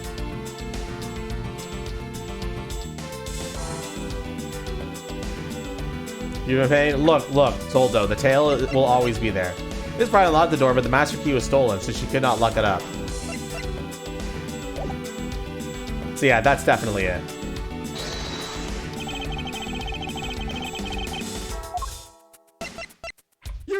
Eureka!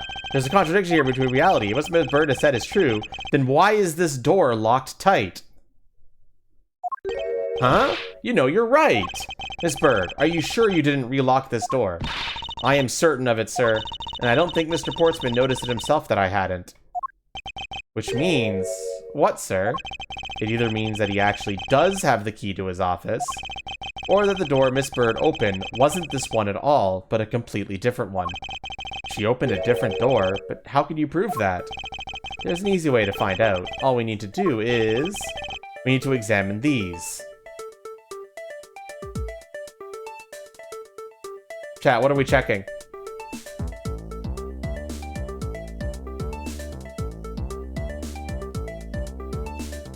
Number plate. The prints on the number plate. They will tell us all we need to know. Everything? Really? Like what, sir? Like, well, for example, it's such as... well, we know for sure that Detective Gumshoe's dinner will only consist of instant noodles. Wow, that was amazing, sir. How did you know? Was that supposed to be a joke to cheer me up, Mr. Edgeworth? Yes, that's it. Now then, we should get back to doing what we need to do, and that is... we need to examine these. Chat, you're stupid! Or you might be getting ahead of yourselves. Calm down.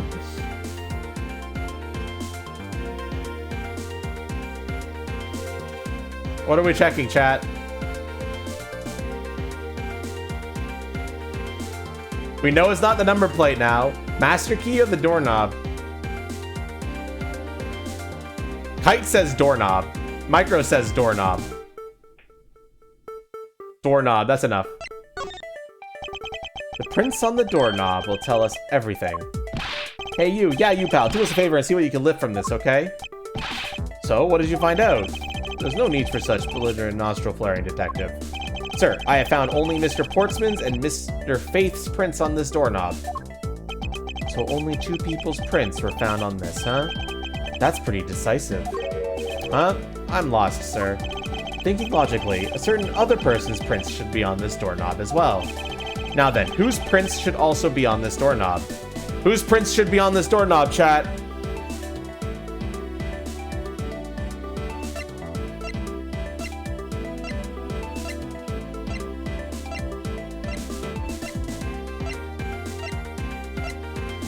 We already know Buddy's prints are on here and Jack's are on here, so our only two options are Gumshoe and Bird. It's Bird, yeah, obviously. Take that! Don't you find it odd that the prints of the person who unlocked this door are absent? You mean... yes, the door that Miss Bird opened could not have been this one, but a different one. Miss Bird said she unlocked this door, but her prints were not found on the doorknob. What have we here?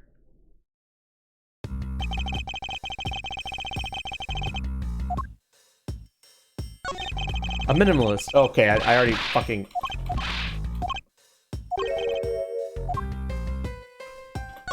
What is this? Looks like a scrap of paper. I'll get it, sir. Let's see. Oh, there's something written on it.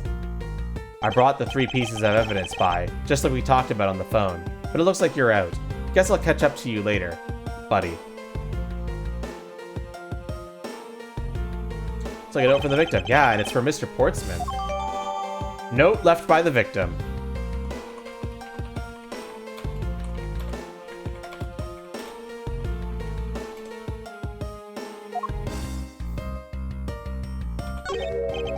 What's this?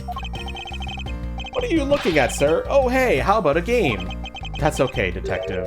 I just found the position of this hoop to be a little off. Hey, you're right, sir. I guess it shifted when somebody made a seriously sweet slam dunk. The positioning of the hoop is definitely unnatural. I better take note of this.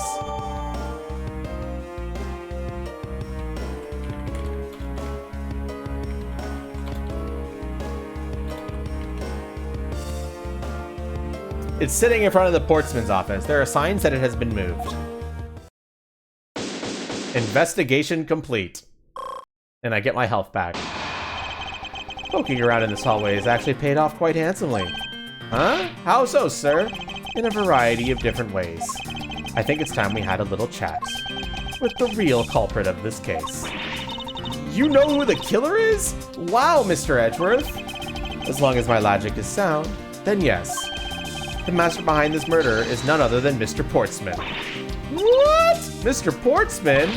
I knew it! That's exactly what my logic senses were telling me too. I suspected it was from the instant accused Maggie of being the killer, sir. That is anything but logical. Lady and gentlemen, prepare yourselves. Come what it may, it's time to knock on truth's door.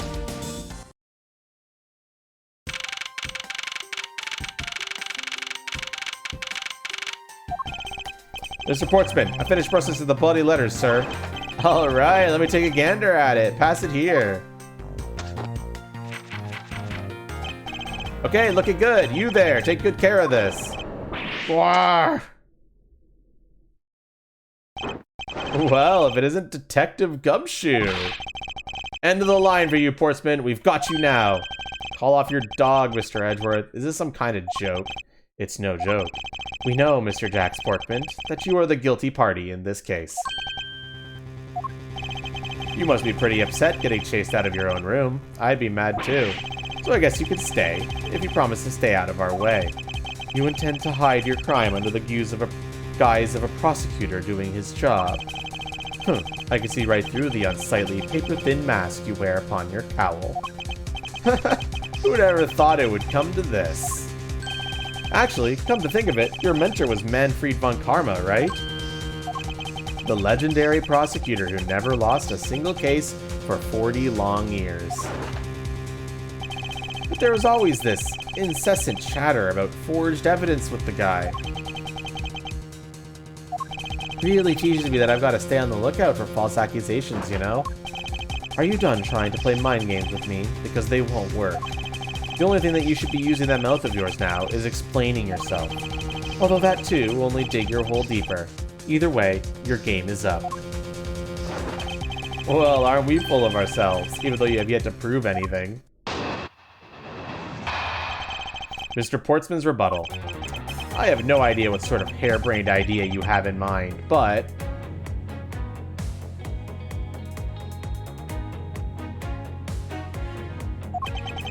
there's a mountain of evidence that points away from me being the culprit. Besides, how may I ask, do you propose I unlocked your door and got in here? Look, I feel bad for doing this to you, but I've got work to do, so we're done here. Sorry, but we are not finished yet. Boy, you're stubborn. I suppose you're basing your accusations on something? I'll show you what I'm basing my accusation on, with evidence. Rebuttal. I had no idea. Okay, chat, here you go. Should I press any of these statements, or do you already know what I should present?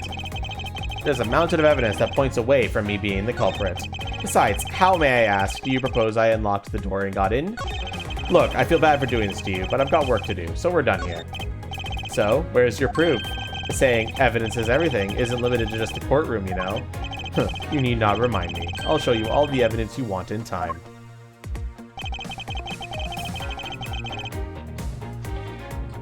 Chat, help me out here. This is your game. What are we doing? Don't forget, you can type exclamation point evidence to get a breakdown of what all the evidence is. And if you want me to examine a piece of evidence closer, we could do that. And of course, I can press statements as well.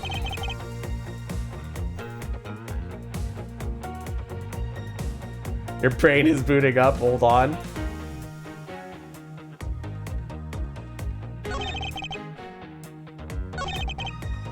Remember, some of those pieces of evidence might have notes on them.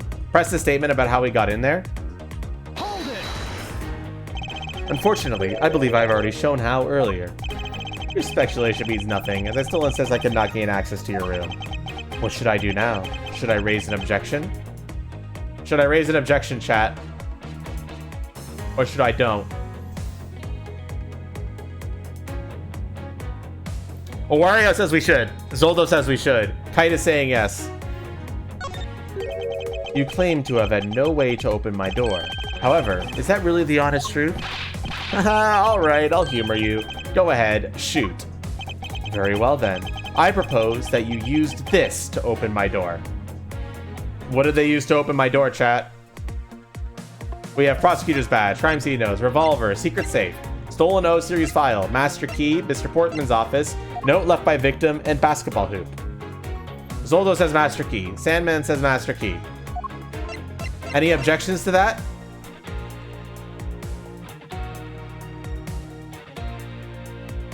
We cannot present profiles. Oh, Wario.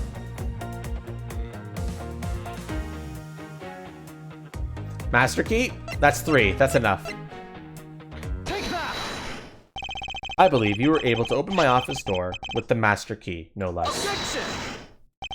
Wait. Hold on for a second. I never laid a finger on that key, as you already know. Precisely. You were able to open my door without lifting a single finger.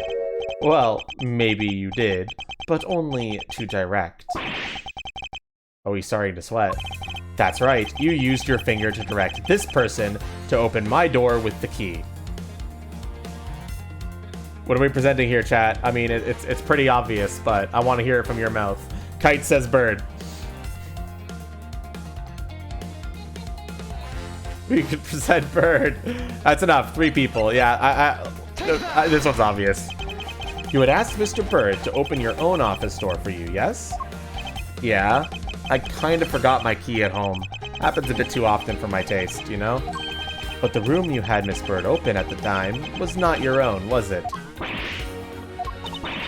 What? You have quite the imagination. Why don't we ask the girl herself whose door she opened, shall we? I'm certain that it was Mr. Portsman's door, sir. I checked the number plate to make sure I was opening the right door, sir. See, Miss Bird backs up my story. Yet, what if you had misled her to fool her into thinking what you wanted? Ha! And how do you suppose I did that? By switching the number plates on our doors, for example. That's right, they do slide out pretty easily. Furthermore, then you'd use one other thing to give a very strong impression. That the door she was opening was yours, and not in fact mine. What was it that Mr. Portsman used to make Bird think that it was his room? What are we presenting here, chat? Basketball hoop? Any objections? We got 3 people saying that.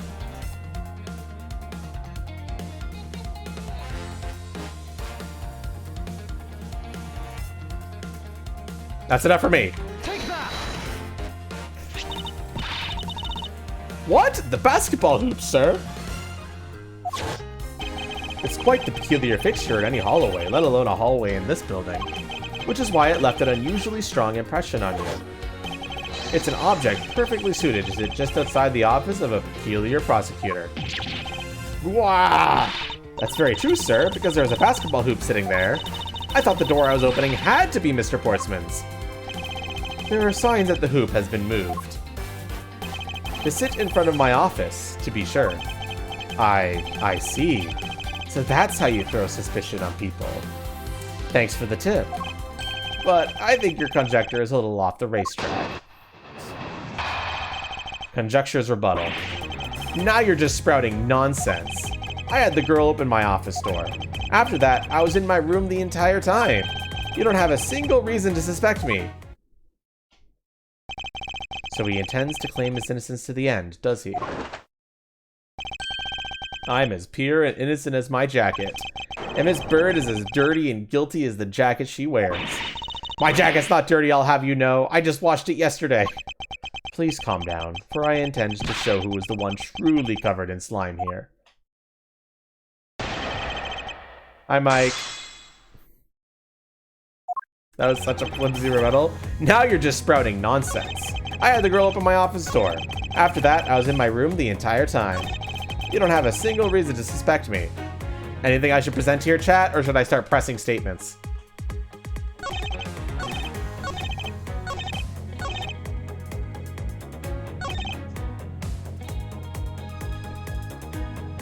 Press everything? Zoldo is saying to not press, and to say I should present the note on being there the entire time. Should we go with Zoldo's suggestion, or should we press?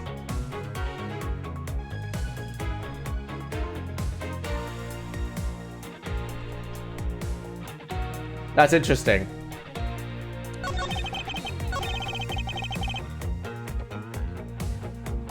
Press him, damn it. Okay, fine, we'll press this statement. Hold it! And what were you doing in your office? I was doing my usual training regimen. Training regimen? Were you going through your law books from start to finish? Mainly batting practice and some weights. Oh, and I jog when I get the chance. Wow, you must be the buffest prosecutor we have. With the weakest legal muscles, it would seem. I was doing a usual workout, so... You don't have a single reason to suspect me. Alright, so Micro is now saying I should present the note. Zoldo has said to present the note. I need one more person to confirm with that before I go with it. I can agree to that?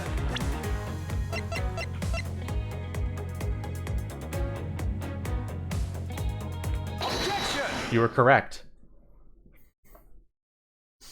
Zoldo is big fucking being Giga Brain today. Zoldo, are you taking buff brain blast pills? That was a lie. What are you talking about? How is that a lie? This is a note that the victim left for you, Mr. Portsman. Fair, this is a case one? True. A note? It was left under your door. Or did you not notice? And right here it says, but you're out. You were not in your room when the victim came to call on you. So then, where were you, and what were you doing? Ah! Shall I explain it in full detail for you?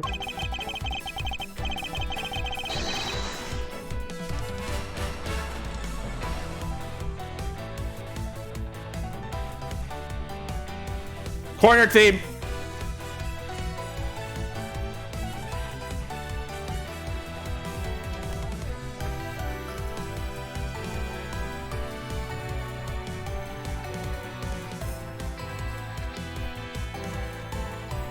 This is one of my favorite corner themes in the series, by the way.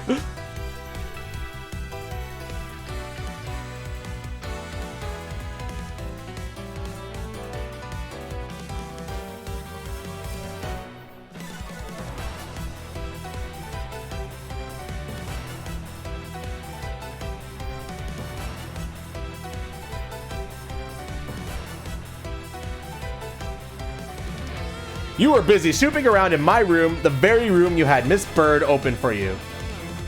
Objection! That's just nonsense. You have no evidence that I made the girl open your door for me. Oh, but I do. I have very decisive evidence. No way! This is proof positive that you had Miss Bird open the door for you. What am I presenting, chat?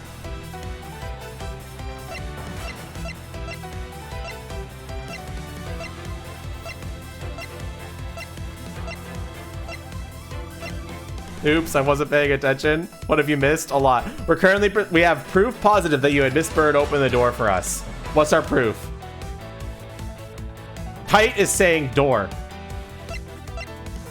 The door is... Miss Bird says she unlocked this door, but her prints were not found on the doorknob. We have 2 votes for the door right now and 1 vote for the hoop. 3 votes and we present.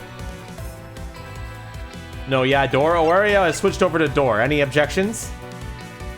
This is your chance to yell objection.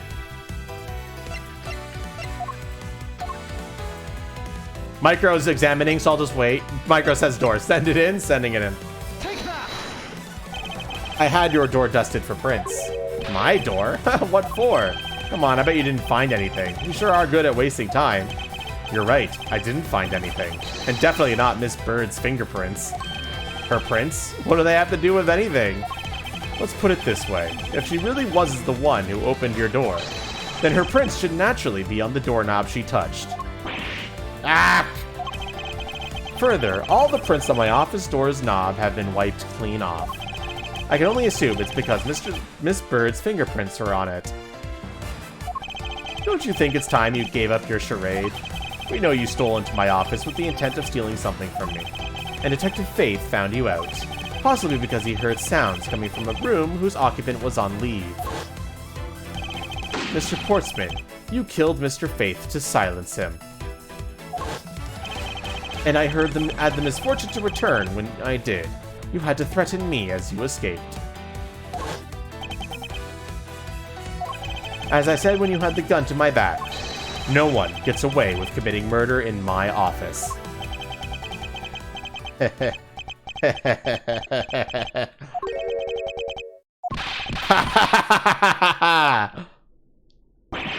was just so funny, pal.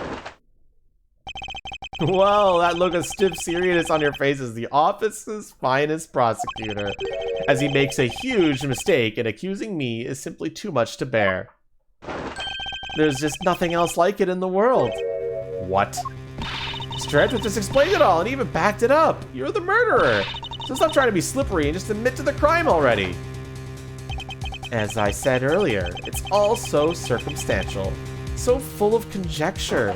You say you checked my doorknob for prints? Well, I could readily confess that I had wiped that knob down well. Eh?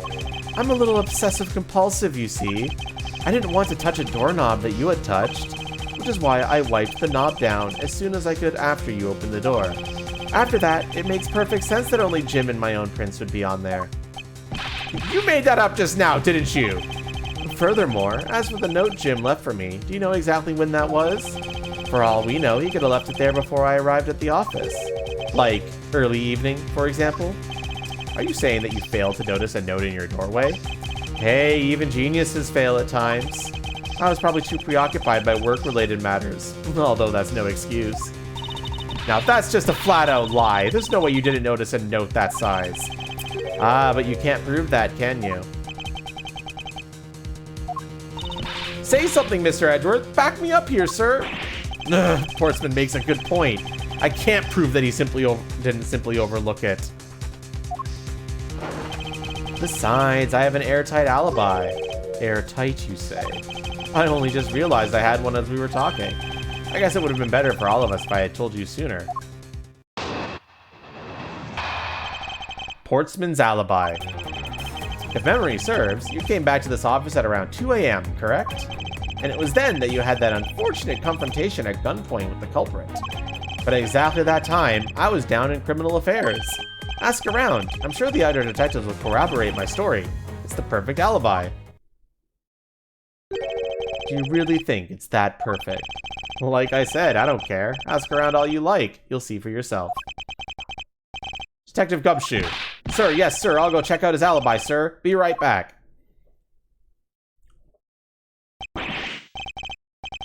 Mr. Edgeworth, sir, I think we're in trouble. It's just like Mr. Portsman said. The guys down in criminal affairs said that they saw him at around 2 a.m. You see? All of the evidence points to him being the culprit. So there must be a contradictory point in his alibi somewhere.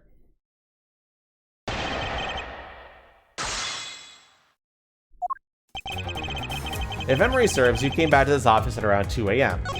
And it was then that you had the unfortunate confrontation at gunpoint with the culprit. But at exactly that time, I was down in criminal affairs. Ask around, I'm sure the other detectives will corroborate my story. It's the perfect alibi.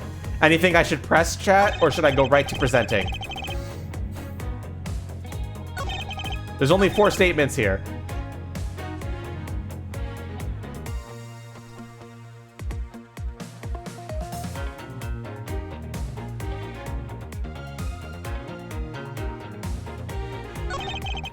Press the first. Hold it.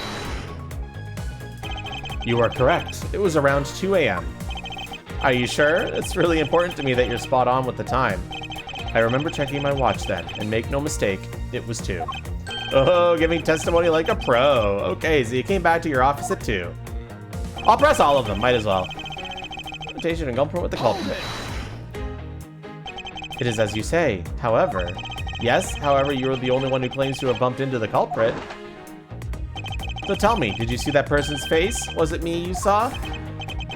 It was pitch black, so I couldn't actually see. Oh, come now. I'm sure you saw something. Try a little harder, why don't you? I'm beginning to feel like I'm the one being interrogated here. Oh well, it doesn't matter if you remember or not. It only matters that you ran into the culprit. At exactly that time, I was down in criminal affairs. Good point, Solto, but we don't have anything that proves to that. So you paid the criminal affairs department a visit. Yep, right after I left the prosecutor's building, I headed straight for the Benedict. Hey Cherry, how you doing today? Welcome back. Hold it. Well, we did go and ask around to confirm your testimony. And it was just as I said, right? Yes, sir. A number of detectives said that they saw you at around that time. See, I have the perfect alibi. That's all the ace I have up my sleeve. Arrgh! Impossible! He actually does have the perfect alibi! What's wrong? Why the sudden sullen look on your face? Can't you say anything back, Mr. Edgeworth? I think we've reached the end of the line and it's time to get off this crazy train. You there! Sir, please escort the young lady out. But remember, be gentle. Maggie! Detective Gumshoe! Is there nothing I can do? There must be a way to turn this situation around. If only I had a clue. Did I miss something that could cast doubt on his alibi? The intruder I met could not have been Portsman. Then who could it have been? I need to calmly think this through one more time, and with logic. Files in disarray, Mr. Portsman's alibi, another handgun. What should we connect, chat? So we've got files in disarray. The culprit rearranged my files twice, once before and once after the murder. Why? Alibi. The intruder I met could not have been Portsman. Then who else could it have been? Another handgun. Other than the victim's gun that I found, could there be another gun in play here? Zoldo is saying alibi and another handgun.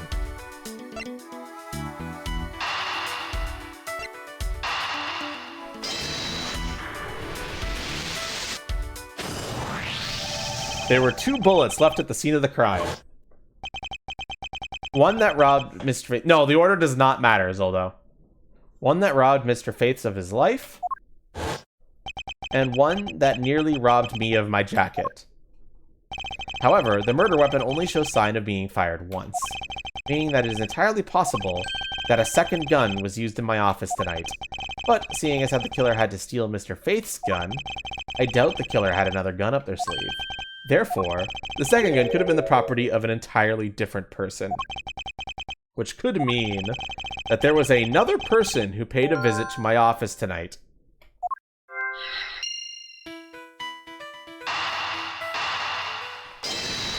I'm not even gonna ask because there's no other option here. Supposing there was yet another visitor tonight, that would also resolve the issue of why my shelves were upended twice. We know that the shelves were disturbed once before and once after the murder, so it shouldn't be much of a stretch to think that it was the work of 2 different people.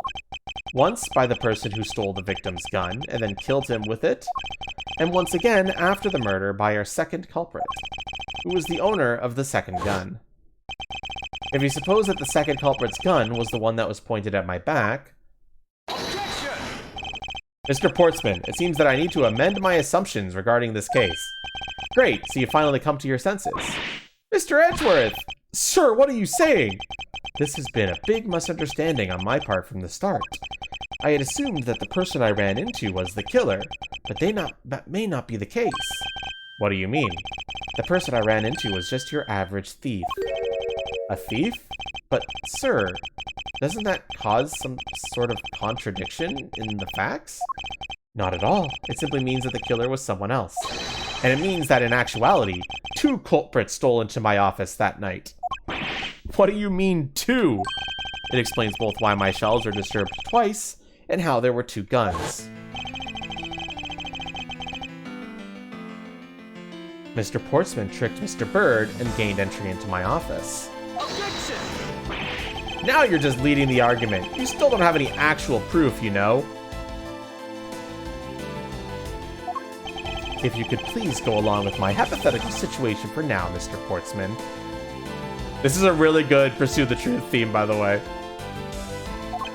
In the end, if you really are innocent, you should have nothing to worry about.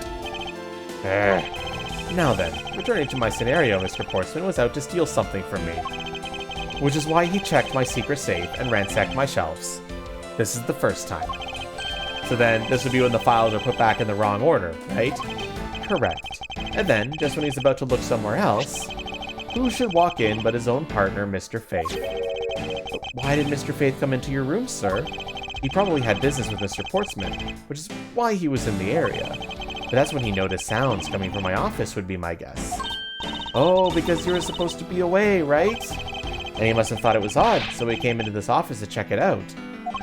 Correct. And as a detective, that was the right thing to do. But when he came in, he found his own partner standing in there. Because it was Mr. Portsman, Mr. Faith probably let his guard down. Mr. Portsman was not so merciful as to let him leave alive. He waited for a chance and stole Mr. Faith's gun from him, and then he killed him. He silenced Mr. Faith for catching him in the act of stealing. But murder is a much bigger charge than stealing. He must have had some serious covering up to do there.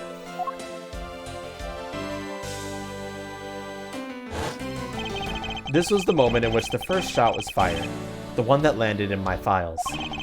Following that, Mr. Portsman wiped the gun down and left it behind as he made his exit.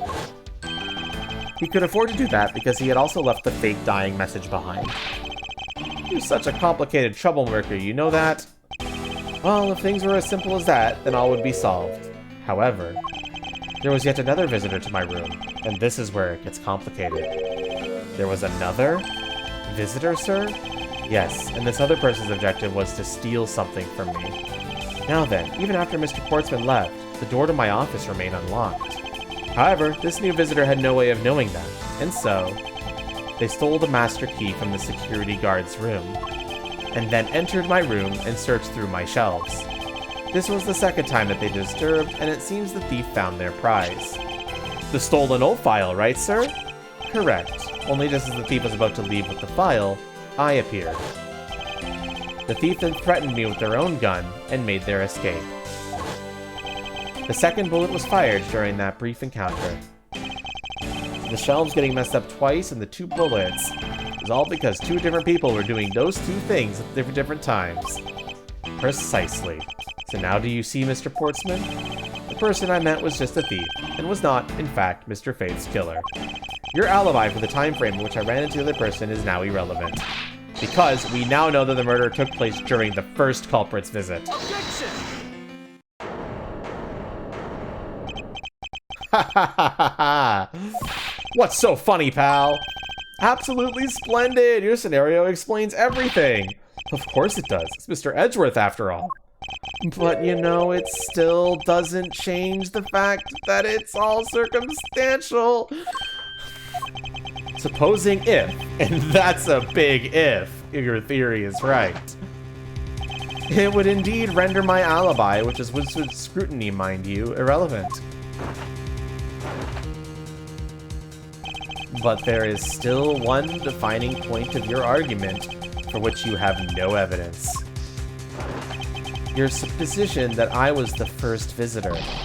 Mr. Edgeworth, you can't let him get away with that, sir. But he has a point. I have absolutely no proof at this point. Don't say that, sir. I don't believe this. Don't worry, Maggie. I'll do something if I must. You know something? I find your attitude to be somewhat peculiar, Mr. Edworth. If the person you met really was just a plain old thief, then why is that person not your main suspect? That is, if your theory is correct. Boatsman's Alibi Part 2.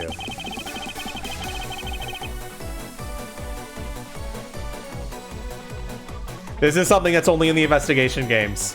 When you get to the final testimony, this song plays.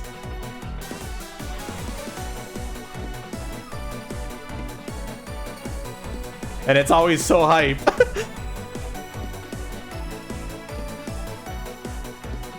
That thief you ran into should be your real suspect. What did you say? We should be out there looking for that thief right now. They might still be nearby. I hate to repeat myself, but as I already said, I was training in my room. And when James came to deliver some evidence to me, I was down at Criminal Affairs. So I can't be expected to know what happened around here after I left. So you think we should be out there looking for the thief? Of course! Now isn't the time to be having these dead-end discussions. I don't think it's at all dead-ended. I find your alibi to be fascinating. Let's continue where we left off, shall we? I know he's lying. I know he was here at the scene of the crime. I'd have to find a way to prove it.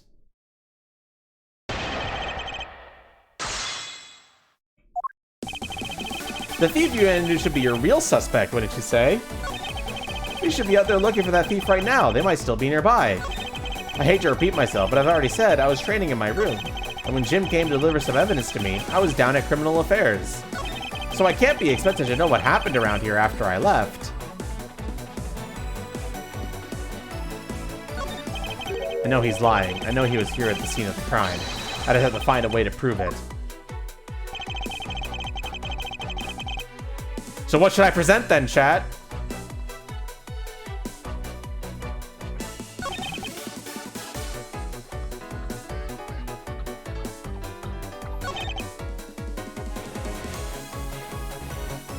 I really want them to bring this song kind of music of like playing a hype ass song on the last testimony to the mainline Ace Attorney games, because this shit's so hype.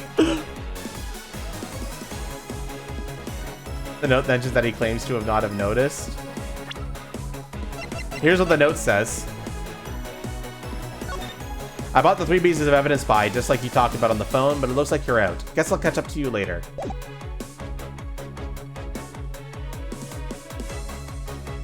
So what should I present then, chat?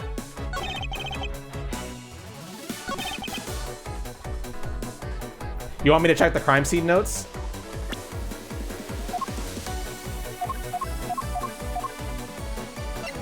Bullet went clean through the victim's abdomen. The body was found at around 2:05 a.m.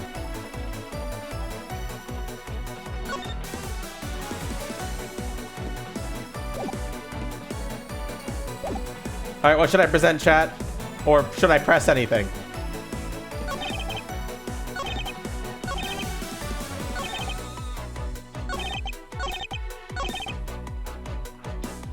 You're honestly lost? So right now, chat is currently, just to get everyone up to speed on what chat's sussing on, they're sussing this one, it sounds like. And when Jim came to deliver some evidence to me, I was down at Criminal Affairs. This is what some people are sussing on. Do you agree with what chat is sussing on? He said Jim brought his evidence. Well, oh, fuck off.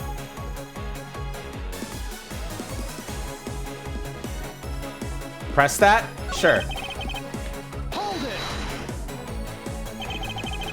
Why didn't you go there with Mr. Faith? To Bakiri, I think you might be a little confused. He's not saying that. He's saying Jim was trying to present him evidence but missed him because he was down at Criminal Affairs. That's what he's saying, Bakiri. You might have misread that. Ah, that's because he said he was tired and was gonna take a quick nap. You know those sofas in the hallway? He likes to sleep on those. It's one of his habits. And what of the evidence he brought? There were things related to yesterday's case. Just 2 items. A gun and a pendant. Interesting. This piece of testimony seems too critical to let slip through the cracks. Kite? So what do you want me to do,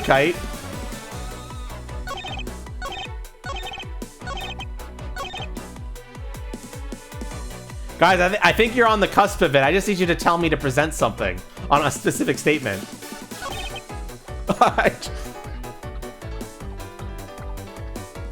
Although at the same time, if we stall, you get to hear this music.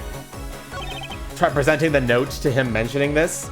Okay, so Kite is saying present the note on statement, this statement. So, who here agrees with that? If you agree with doing that, say yeah, I.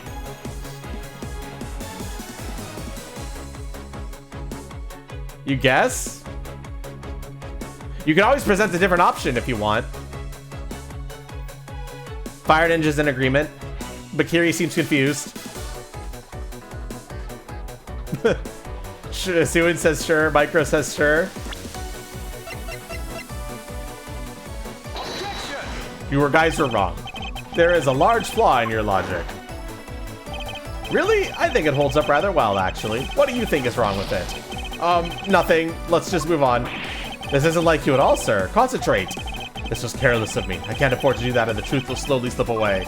Remain calm, Miles. It's the only way.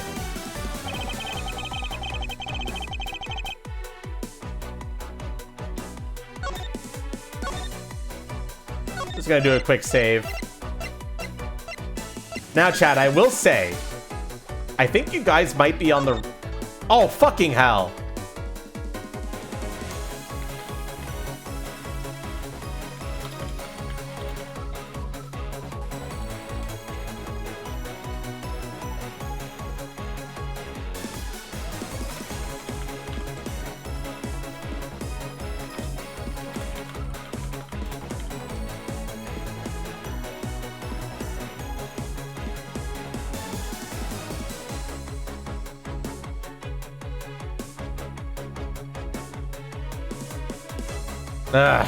Okay, I should be back.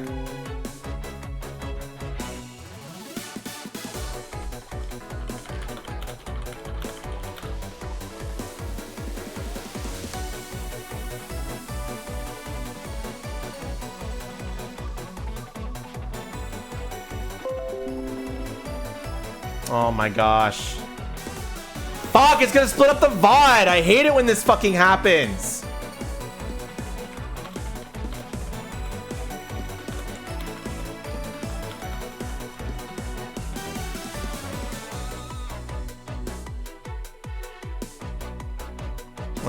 Well, the viewers who are watching the YouTube VOD, how are you all? Thank you for watching my YouTube VOD, for starters. You're watching content that Twitch never saw. That's fantastic. I know it doesn't really matter, but I don't really know what's going on. It's either my internet, or it's Twitch, or it's OBS.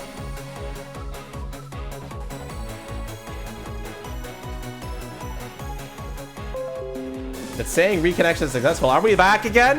I think we might be back. Yo, we might be back, chat. We're back. We're back. Hit refresh.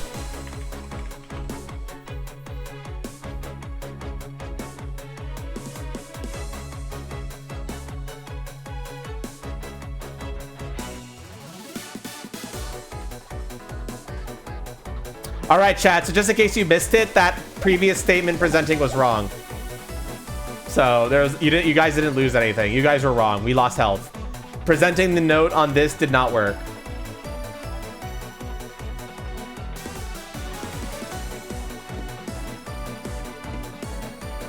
And I'm just gonna do a quick little ping to tell people that the stream died, so if they were lurking, to just come back in.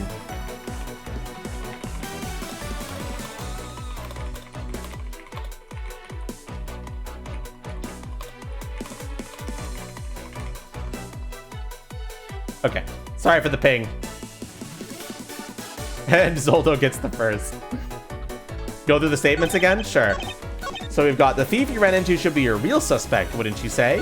We should be out there looking for that thief right now. They might still be nearby. I hate to repeat myself, but as I've already said, I was training in my room. And when Jim came to deliver some evidence to me, I was down at Criminal Affairs. He bought me 2 items, a gun and a pendant, that are related to yesterday's case. So I can't be expected to know what happened around here after I left. This statement wasn't here before and seems to have appeared after we pressed his statement.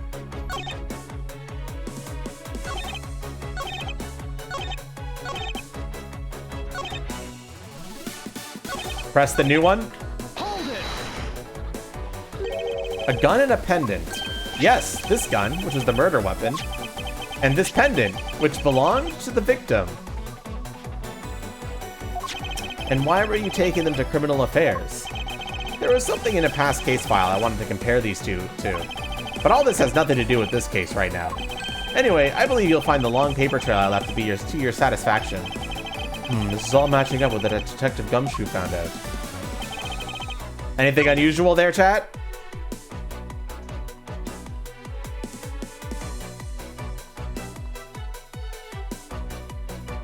The haunts. The evidence gun is the murder weapon? What about Jim's gun?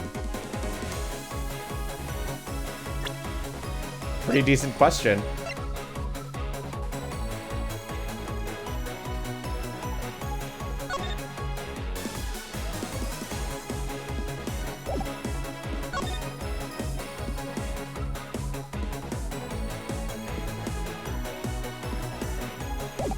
Yes, I am, Zoldo. No, I don't think that has anything to do with this current case, guys. I was just trying to make a connection there. Present the gun? Micro says to present the gun, though. Do you guys want to... Do you guys agree with that or no?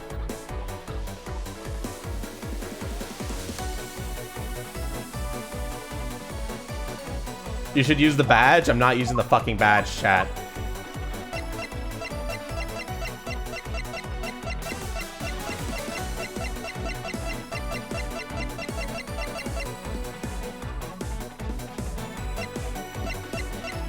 Examine the stolen file? No. Oh, a little bit. All we can examine on it is that some pages in it were taken out. That's it.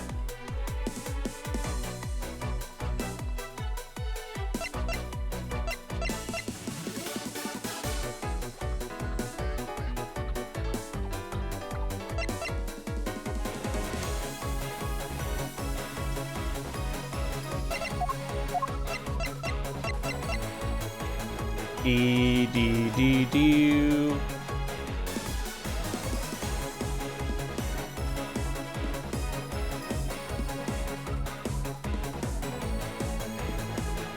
That he had the gun?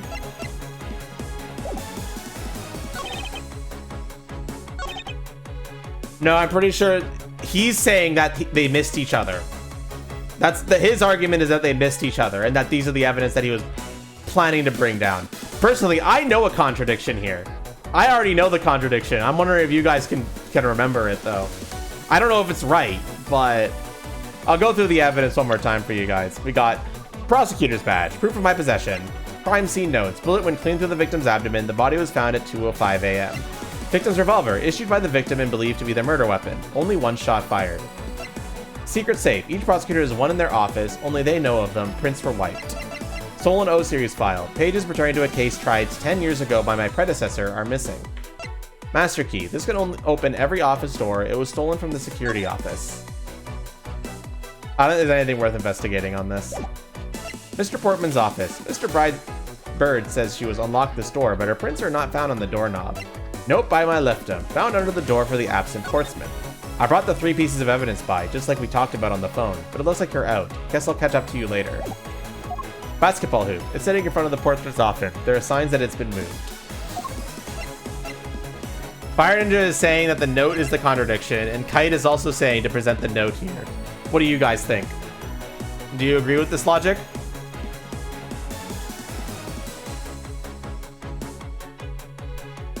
Makes sense? Let's go. That worked. Only 2 pieces? I believe the proper phrase here is, you fail. Excuse me? You fail as a prosecutor, Mr. Portsman, as you intend to keep evidence hidden from me. What are you talking about? I haven't hidden anything from you. Well, here's a piece I think you should read. Carefully. Ah, it says that Mr. Faith was bringing 3 pieces. Yes, and this is the victim's real dying message to you, Mr. Portsman. I can't believe to get tripped up by simple arithmetic. Where is the missing piece of evidence? You have it, don't you? Only the guilty would make such a face. Detective Gumshoe. You don't have to say it, sir. I'll pat the guy down from head to toe. What? Don't come any closer. I'm warning you. This is all part of the investigation, pal, so don't even think of stopping me. No! Hey, what's this? He had this on him, sir. Despite what you said, it would appear that you do have something to hide. Why would he hide something like that? There's only one reason why anyone would hide evidence of this caliber. Because it would unequivocally point to that person himself as the real killer. Let's examine this videotape in a little more detail. For the section of the tape that will drive the last nail into his coffin.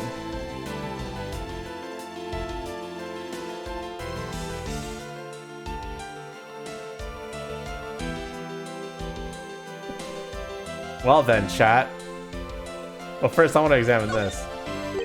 The KG8 incident. That's a police case number, sir. Does that mean this video is evidence from that case? Interesting. However, what's recorded on this isn't what's important right now. Let's give this casing a thorough once-over. Ah, that's blood, isn't it? Yes, and I believe this is what the good prosecutor was trying to hide from us. This blood is still fresh. You mean this might be Detective Faith's blood? No, you've got it all wrong. No amount of denial can save you. We have but to run a blood test to find the truth. You told us that you had received evidence from the victim earlier. Now you will tell us, when and how did the victim's blood find its way onto this video? Yeah, it's totally suspicious. Was it at the moment of his death? Detective Faith had this videotape on his personage when you killed him. You know very well there's no way to prove that. Not even if we were to examine this tape for fingerprints? Gah. If I had to take a guess... Pixel, what the fuck are you? I'd say that the only ones on here would belong to the murderous you and Mr. Faith. No, impossible. I lie.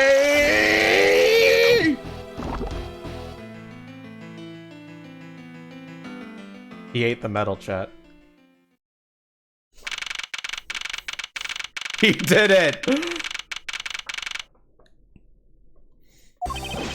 Mr. Portsman is in place under arrest for the murder of Detective Buddy Faith, sir. Very good. And the results we got back from the lab checks on the tape turned out to be real solid, sir. The blood work came back and it was definitely Mr. Faith's blood on there. And as a bonus, they were also able to lift a few of Mr. Faith's fingerprints as well. Thank you so very much, Mr. Edgeworth. I still can't believe I got to see your cool deduction skills outside the courtroom. I'm impressed beyond words, sir.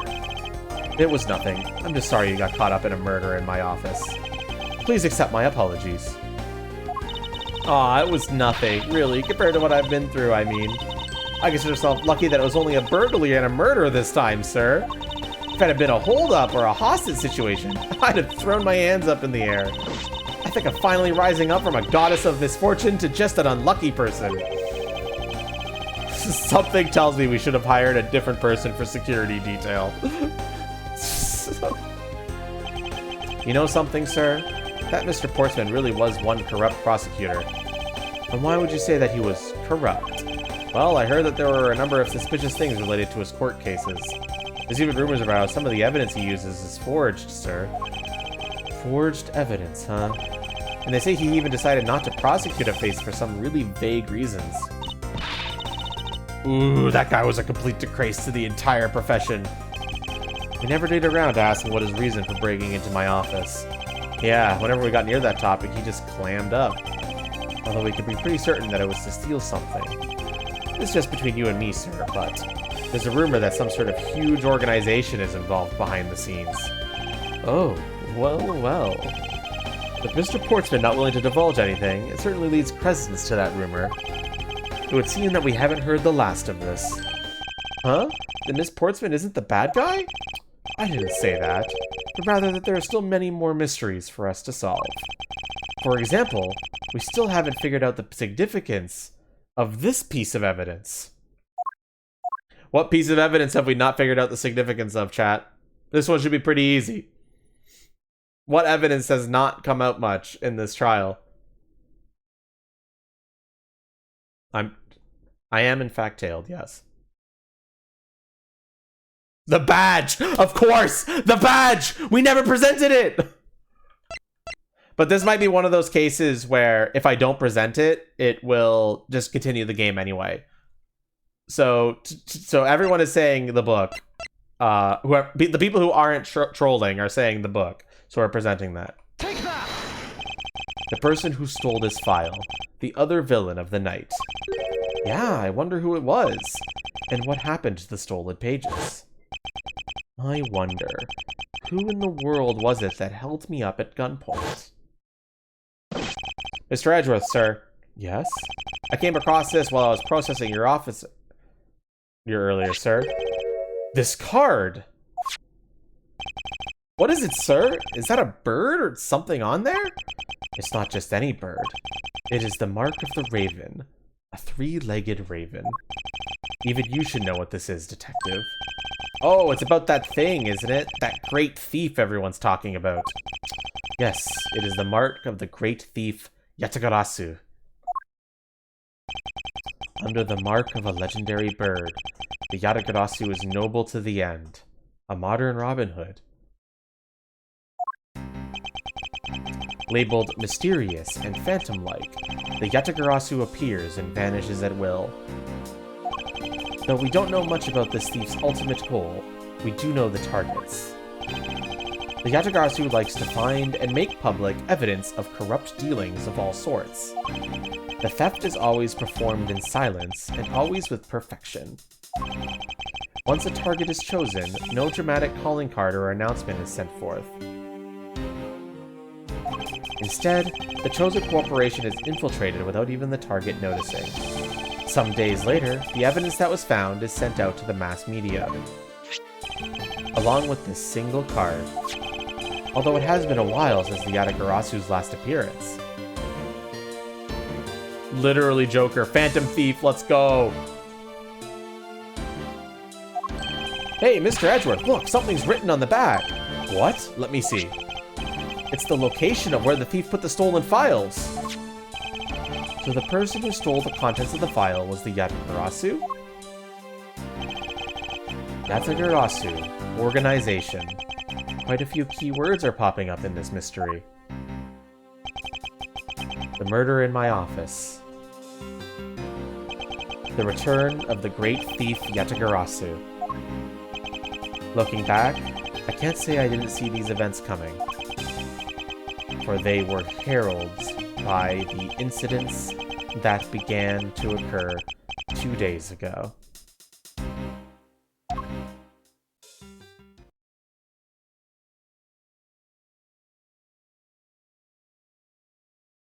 The end.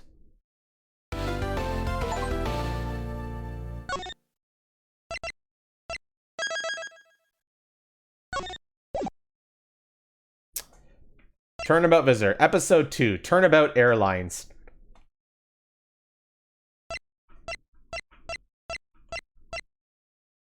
Other was a master thief. I think this is a different one though, Bakiri. I don't think that was the Yatagarasu. Well, we got time still. Let's get started. We're not going to be able to get through this entire case, but...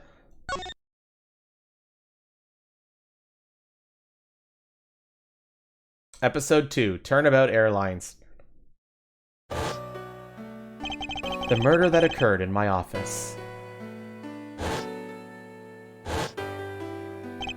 The return of the great thief Yatagarasu. Thinking back, everything began on that faithful day 2 days ago.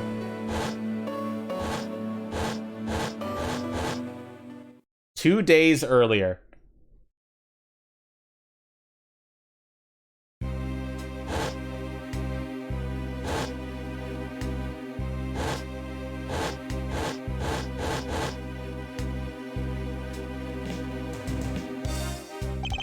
Yes, everything began high up in the air, 9,000 feet in the air to be precise. Thank you for flying Go You Airlines. We are currently experiencing some slight turbulence. We are asking all passengers to please return to their seats and fasten their seatbelts.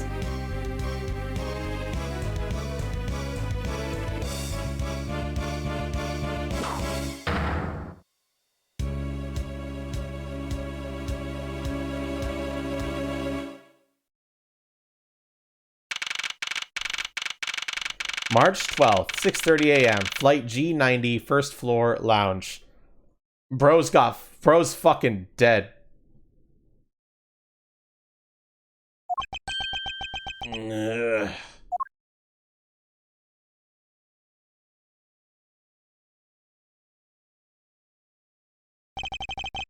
Why do I feel like I just woke up from a horrible nightmare? 6:13, huh? Guess I was out cold for about 10 minutes.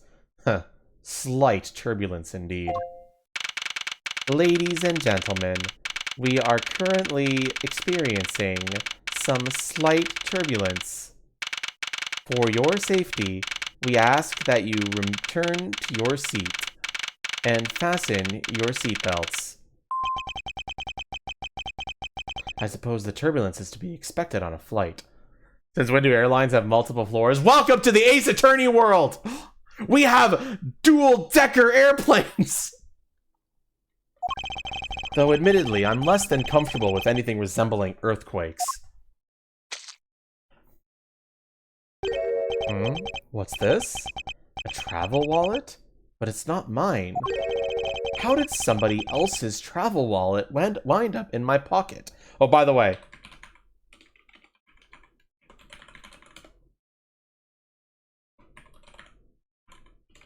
We're starting off fresh. No more evidence. All your evidence gone.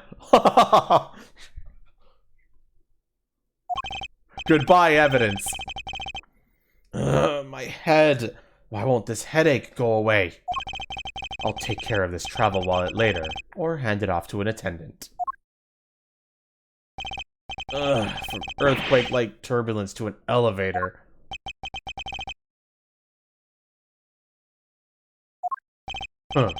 What am I doing hesitating like this?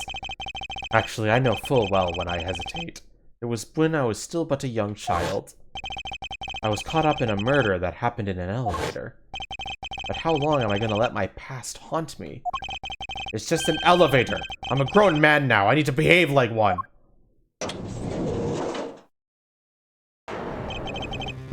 What the? What in the world happened? Is there something wrong, sir? I must ask that you please return to your seat. Ah!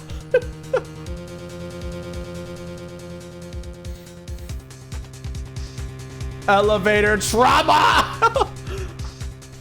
Murder in an elevator. The sequel. The prequel. The trequel. Murder 2. Murder harder.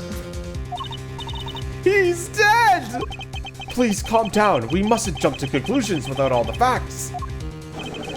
What's wrong? Did something happen? You murderer! No, you have it all wrong. It wasn't me.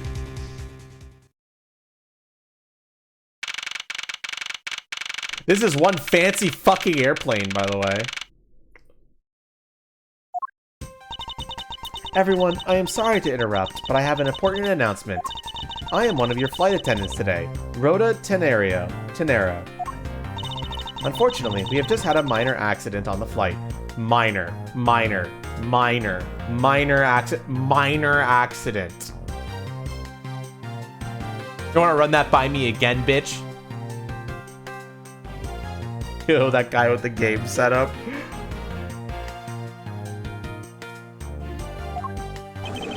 An accident? Don't treat us like we're stupid. I caught a glimpse and it was a murder. What? Murder? What's going on with this flight? Everyone, please calm down. There's no reason to panic. This flight will stay on course and make its scheduled landing. We are still currently in the middle of a rough patch of turbulence. So until we are out of this area of turbulence, I ask that you please remain seated. But someone was killed, right? What about the killer? Let me off. Please, there is no need to feel threatened. We have already apprehended the culprit. I ask that everyone please remain calm. What the heck is he talking about? Why should we remain calm? My name is Mild Edgeworth. I am a prosecutor, and I assure you I am not the killer. Ha! Being a prosecutor doesn't make you incapable of murder, buddy. Now you listen here. I am not the killer. I simply found the body.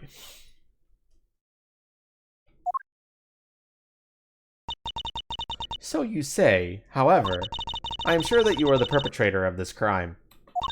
I swear on my honor as a professional flight attendant. 1 second, we actually... Hi, Vulp. We actually have some evidence already, so time to put this shit in.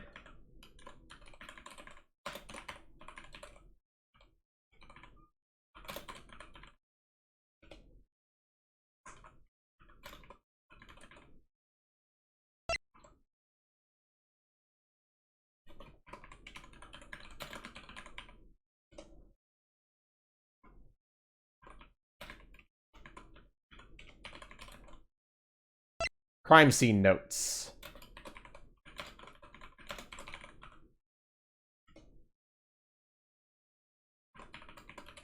Yes, Vault, because you guys are the ones playing. You guys are the ones telling me what to present. That's how this works.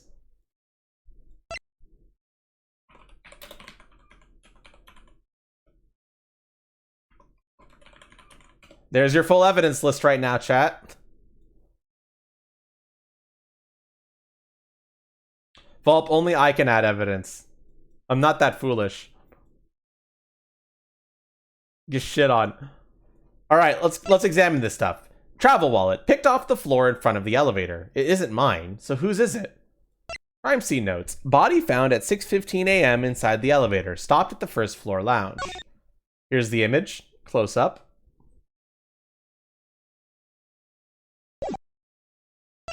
Details meals, movies, and other services inside.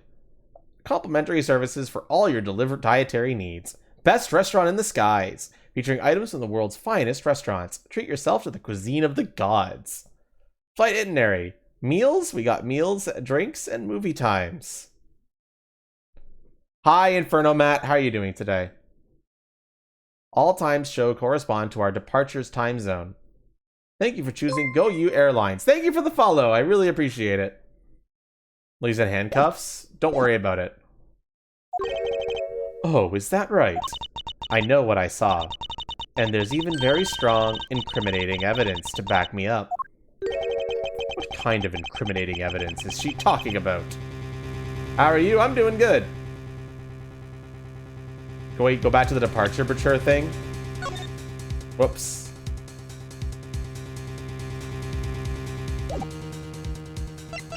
You saw a misspelling where...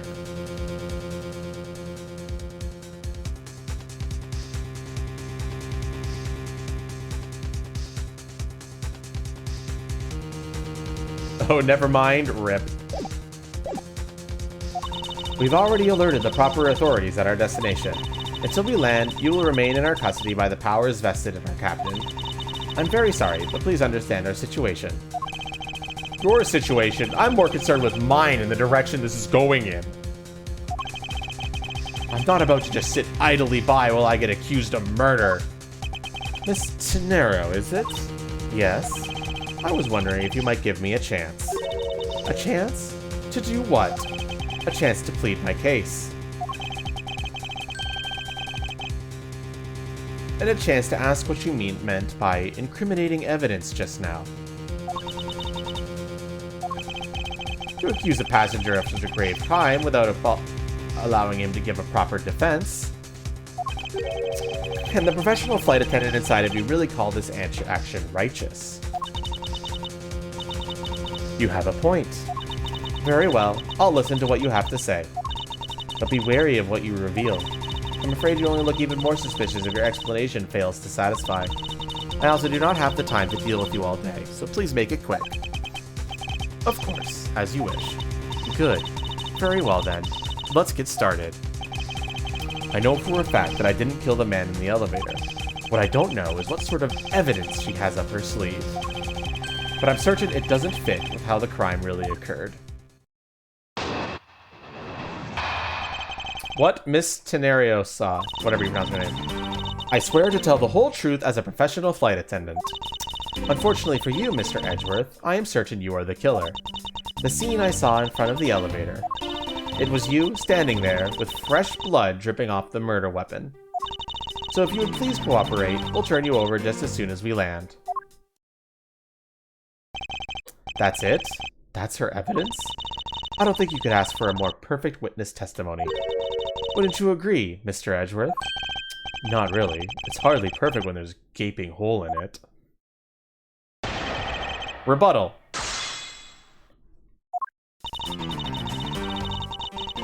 Okay, chat, what are we doing?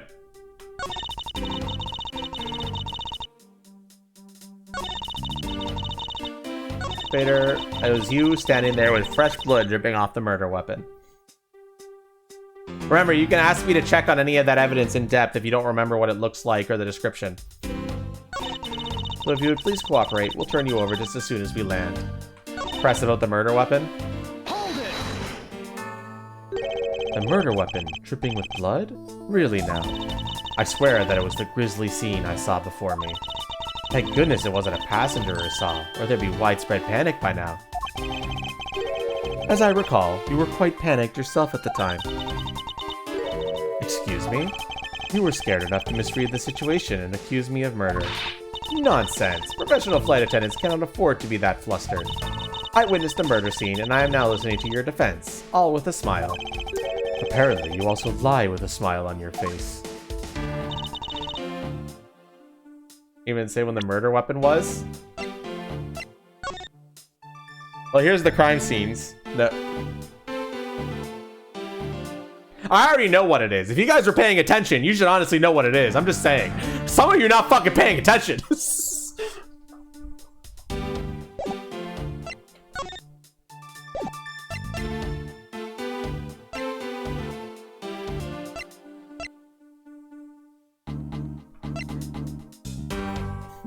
That terribly deadly wallet is what Kite is saying.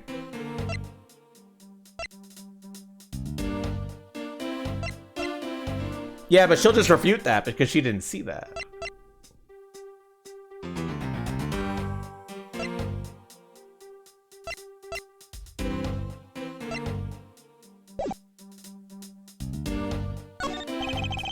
Her mistake shines like the silver lining on a dark rain cloud, and I'm going to capture some of that light with evidence. Remember, we're trying to refute what she saw. She claims to have seen me holding something dripping from my hand, dripping with blood. Yeah, this was a little hard because you have to remember what we witnessed. We know because we saw. We knew what Edgeworth was holding. We knew what was going on in that scene. Think like that, and you'll probably get to an answer.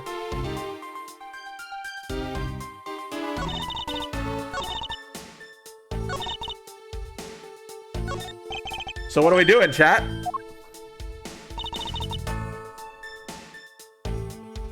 I won't give too many hints like that.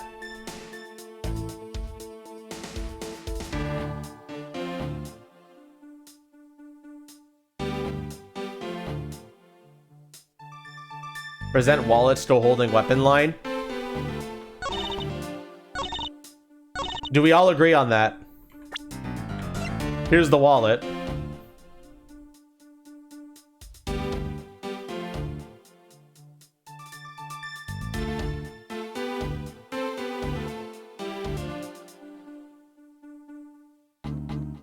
You're absolutely not zoned in. Stop bullying you. Sorry, agreed. We got 3 people agreeing to this, so we're gonna do it. Hisuin seems to disagree though. Hisuin, before I lock this in, do you have an argument against doing this?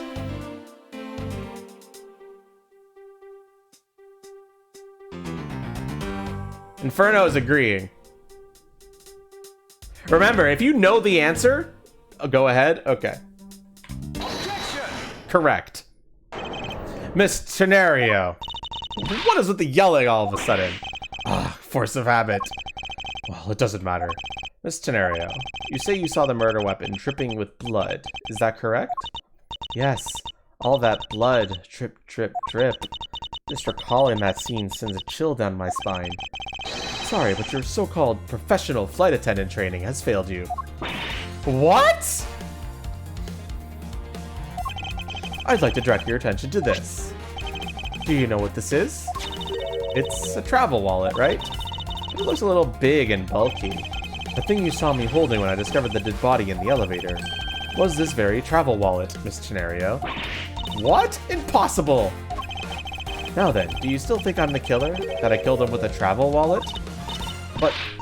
I saw blood dripping from the wallet. I know I did.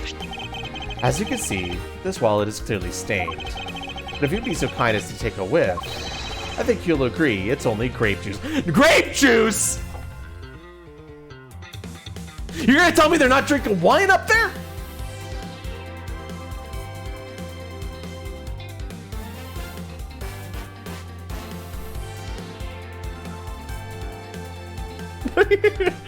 PG-13. Nah, man, they could totally have alcohol references in this game. I don't know why they're not.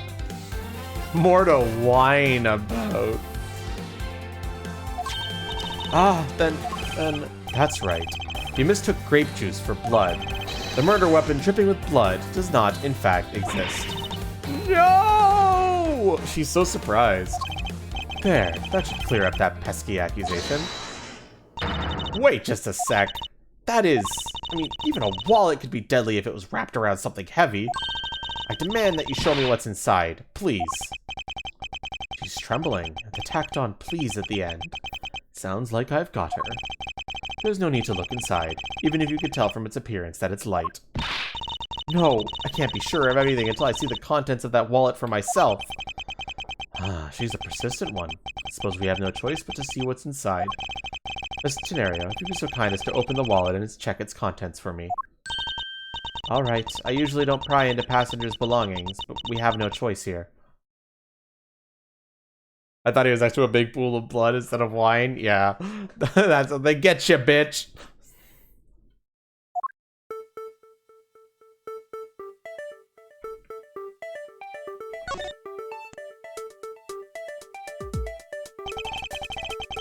Republic of Borginia passport.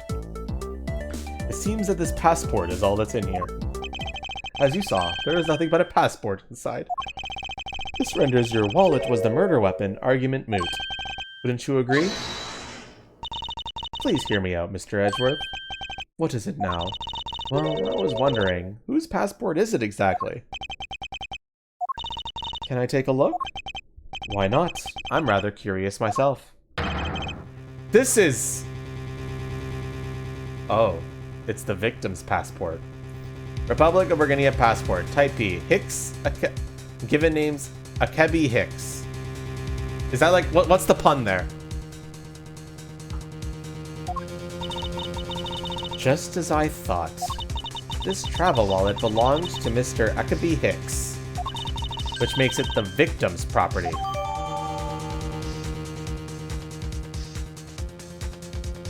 I'm gonna be real, I didn't account for evidence names changing when I created this evidence list.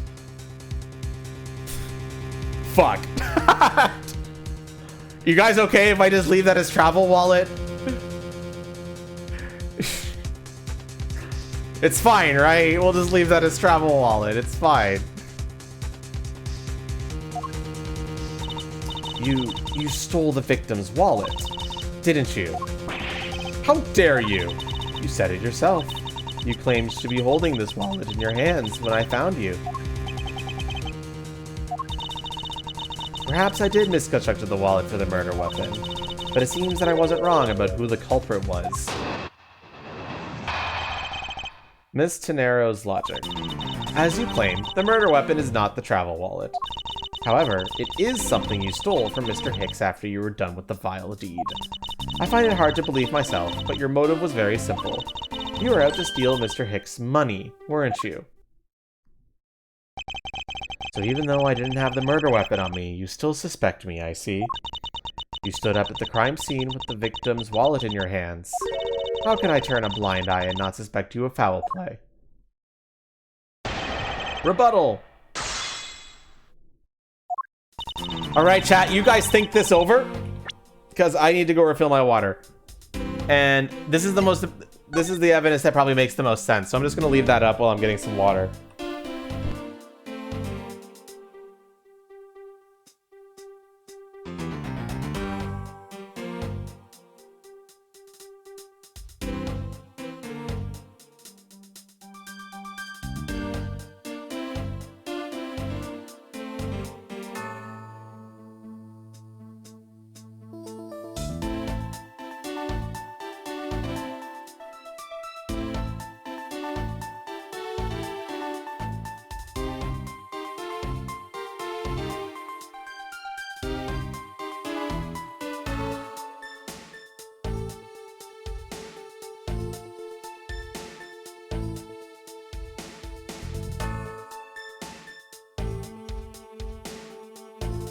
All right, chat, you guys done looking at the dead body? Good, because we're getting back to solving puzzles.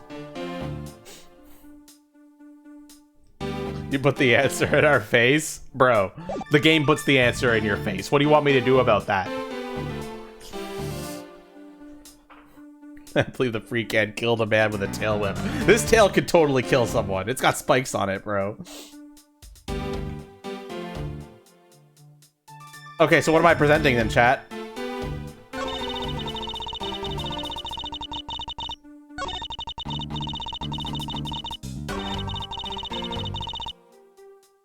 What am I doing, chat? She really is making a fool of herself pursuing this line of logic. I should spare her and present a piece of evidence that contradicts her testimony. Saying you are after the money. Everyone agree with that? Everyone on the same page with this? Objection! I wonder if I might get a word in, Miss Tenero. What is it now? Miss Tenero, I wonder if you noticed the contradiction within your own testimony. What are you talking about? It's simply impossible that the motive for this murder was monetary theft. One glance at the crime scene should have told you that. What about this scene would prove that the motive for the murder was not the money? Chat, what could possibly be in this scene that shows that money's not... Come on, chat, what could it possibly be? I wonder what it is. I'm not even gonna wait for the answer. We all fucking know what it is. If I may direct your attention to the things strewn all over the floor. Ah, that's right. The floor is covered in bills and coinage. By your rationale, these were the very things the killer was after. Ah, I think we can assume that the wallet fell during the victim's struggle with his killer. And I would think that the killer would have noticed something like money scattered everywhere. Furthermore, as you can see, there was no effort made by the killer to gather the money. But the wallet... Ah, yes, the wallet. You also recall that the only thing in it was Mr. Hicks's passport. If you are really insisting that it was a crime based on greed, then you're claiming that it was all for an empty travel wallet. Forgive me, please. Hey, what the heck? Are you saying that attendant's wrong? So that guy isn't the killer? Ha! Don't believe it, everyone. It's a trick. Will you all please be quiet? Miss Tenero. Yes? You lost your cool when you saw the dead body. Plus, the lounge was dark, and looking into the light from the elevator, it's easy to see how you mistook the wallet in my hand for the murder weapon. I take no offense that you thought I was the killer. Mr. Edgeworth. Thank you for releasing me. Curse of Ra! Shit, chat. I just got cursed of Rod. The wallet in his pocket to frame him. Maybe Bakiri will find out. What is it now? Curse of Ra. Return the slab. Miss Tenario, if you could please translate, I would be much obliged. It sounds like Borginian, but I don't understand any of it. There's another attendant on this flight who... I said that he's giving you the runabout. I don't require an interpreter. I speak English just well, see? You, the attendant. Yes, sir? I want this person to be under the arrest until we arrive at the airport.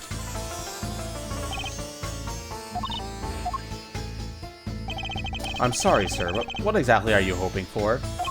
What is it you want? I'm finished talking to the likes of you. Please, I would like to hear why you would like me to be held under arrest until we land. You, how dare you try to waste my time? You were the one who stuck your nose into my affairs. I wanted to spend even at least one more second with my precious art. I have no time for other things. I know what you are. I see through you. Insolvent. Yes, I'm pretty sure that's how you say it in English. Well, I should hope I'm not monetary bankrupt, but I don't think that's what you meant. I'm sorry, but I don't think I caught your name. I am Zinc LeBlanc II. I'm a very wealthy man in Burguinia. But I am not an ordinary rich man. I am an art dealer, a rich seller of beauty. Mr. LeBlanc, what did you mean just now? Pardon? When you said that Mr. Edgeworth was giving me the runabout. I have to explain? Unbelievable. I will say it once and only once. I don't even have a second to waste. Time is money, as they say. Yes, and yet you continue to blather on. I saw it. Yes, I did. I saw the victim go onto the elevator. Going down to the lounge. It was exactly at 6 o'clock. And what's the significance of that time? At 6 o'clock, he says. Wait, you saw him at 6? Ah, what's the matter, Mr. Edgeworth? He understands, I see. Miss Attendant, what time did you discover the body? Well, it was a little after that patch of turbulence, so I would say around 6:15. Ah! Hicks was his name, was it? Then I say that that man Hicks was killed in the 15-minute time span.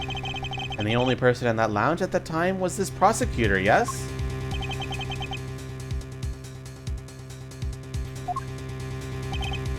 Yeah, I was in my seat the whole time! Me too! I was watching the movie and enjoying a fine glass of grape juice. Why the fuck do these people keep drinking grape juice? Just drink wine! It's not that hard. Just drink wine! I would drink grape juice because I'm a fucking weenie. I'm a fucking weenie baby child in an adult's body. You're not that.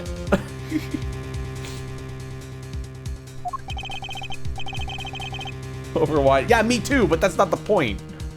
I was still eating. Still haven't finished, see? Bro, holy shit, this guy's got... That steak looks perfectly medium rare, by the way. The other passengers have an alibi, so you have no problem with them, I suppose.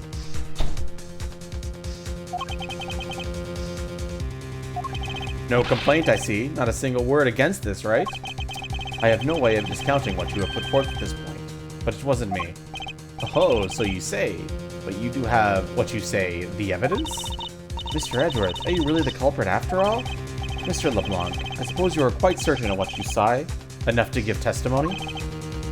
Of course! I was looking at that man the whole time! He was playing with that annoying little, small machine the whole time. Machine? Yes, that's what you call it in English, yes? It was making me crazy with the click, click, click.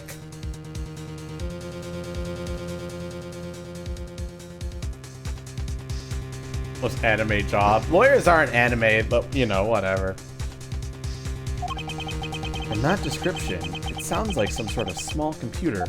I believe what Mr. LeBlanc is talking about is a cell phone. I have to say that I did see him playing with it quite a bit myself. A simple cell phone? A laptop or organizer I can see, but that's kind of low budget. Back in the world when they didn't have smartphones, chat. Or at least they weren't common. I hate that noisy little machine in his hand. Not a fragment of beauty. All it produces is ugly sounds. Anyway, I know what I saw. Miss Tenero. Yes? I was wondering if I might be granted permission to examine the crime scene. What? You want to examine the crime scene? If you would grant me a little measure of time, I'm sure I could produce the real culprit. I don't like the sound of that. Fox in the duck pen. Yes, I think that's how you say it in English. It's fox guarding the hen house, and I believe my innocence was proven earlier. And if I'm given the chance, I can clear up all the remaining doubts. Miss Tenero, if you wait until we arrive, there's a good chance that some evidence will have been destroyed by then. I understand. Let me see what the captain has to say. Ha! This should not be approved. Please, Mr. LeBlanc, in an emergency, all decisions are to be made by the captain alone. Now please wait here while I ask the captain what to do. I'll be right back. You are not planning to erase evidence when you are doing your investigations, yes? Of course not. Well, we'll see. Much like the murder weapon? Questionable. Mr. Edgeworth, you have the captain's permission to investigate the crime scene. What? Unbelievable! I am in your debt, Mr. Tenario. However, there is one condition. I am to supervise you. Can you agree with that? Of course, I see no problem with that stipulation. It's only natural as I am still a suspect in this case. Grr. I take full responsibility and will watch Mr. Edgeworth's every move. I hope this is reassurance enough that there will be no foul play. Now then, Mr. Edgeworth, shall we proceed?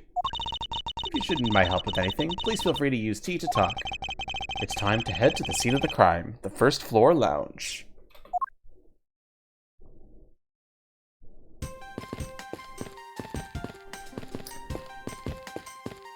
Yo, chat, we can run.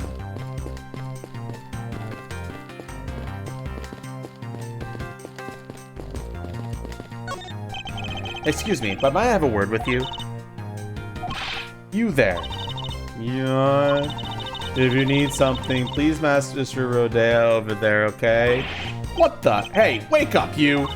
I'm terribly sorry that she's being so rude, Mr. Edgeworth.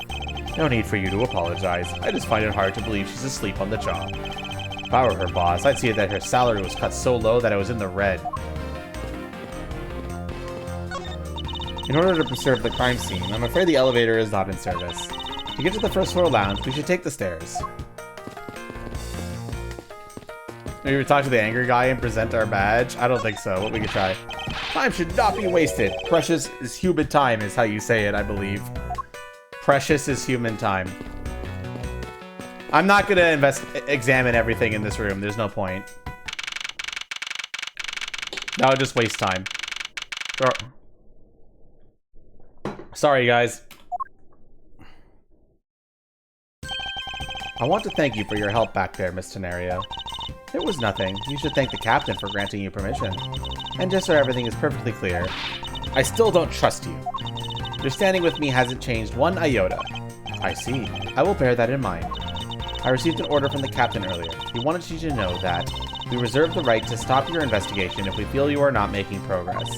And when we do, he asks that you please return to your seat at that time. So my time runs out at his and his crew's discretion, does it? I have to find a way to discredit Mr. LeBlanc's testimony before time's up. Plane stairs are wild, I know, right? This is the craziest plane. This is like a cruise ship, not a plane, let's be real. I understand. By the way, is there any place you could think of where the killer might hide on board? I don't think so. After every first-class passenger was accounted for at his or her seat, we made a thorough search of the plane. As for business and economy class, no one could move between those two classes in first class without a staff keycard, and we found no record of a keycard being used at all. Which means that I have a first-class killer on my hands. At least I know that much for sure. And one other thing. No one else has been allowed near this crime scene since the murder was discovered either. Begin investigation. Now then, let's get started. But where should we start from? Let's start with Mr. LeBlanc's statements. The crime occurred between 6 a.m. and 6:15 a.m. During that interval, the only person in the lounge was myself, which would make me the prime suspect. However, since I did not kill Mr. Herx, that means that the killer was around somewhere. Where was the killer? What clues point to where the killer could have been? If we were to believe what you say is true, then yes. The first order of business would be to gather information to win your trust. And no, there's no time. Yeah, this is like a cruise plane, dude. Fucking elevator on a fucking airplane, dude. Well, examining the body doesn't make sense. There's some spilled grape juice in front of the elevator. I assume it was spilled during the turbulence. I mean, technically wine is grape juice if you think really hard and like cut out a lot of steps. So like they're not technically lying, but I don't know, man. It's like, I don't know, man. Oh, we must clean up that sometime might get hurt. Aha. What is it, Mr. Edgeworth? I found some very important evidence. What is the important piece of evidence in this scene? I mean, do I need... I mean, Bakiri's already pointed it out, like... Take that! I don't need to, like... What is it? They're a little smudged, but I think we can both agree. They are a set of footprints. Ugh! Fuck. So you think... Yes, these belong to our killer. Then maybe we should check the shoe sizes of everyone in first class. I don't think that will be any help to us. Unfortunately, the prints are too smudged, which will make it hard to get a definitive match. Oh, I see.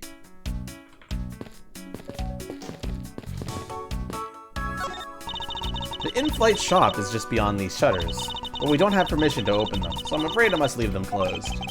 There must still be clues to be found here in this lounge. So the killer escaped to the shop, then. A pity that a bronze statue knows not when good drink has been spilled at its feet. This is a statue of our founder, Mr. Hugo Hughes, who was a big fan of grape juice.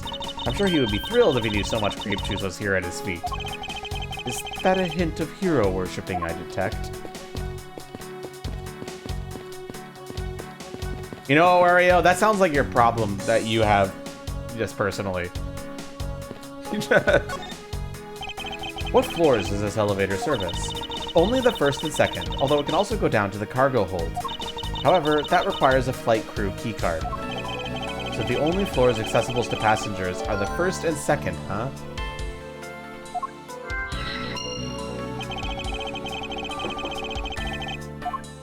Well, the first most obvious thing. What is this sinister-looking figure on the floor here? Oh, that's a piggy bank of our company mascot, Captain Hugo. If you're just one of the many pieces of merchandise we sell at our in-flight shop. This bank is a limited edition and so popular that we're down to our last one. You have an in-flight shop? Yes, it's just beyond the lounge to the right. Sinister. The shutter to the store is closed at the moment, but it was open the whole flight up until Mr. Hicks's body was discovered. There's blood on here. Could this have been the murder weapon?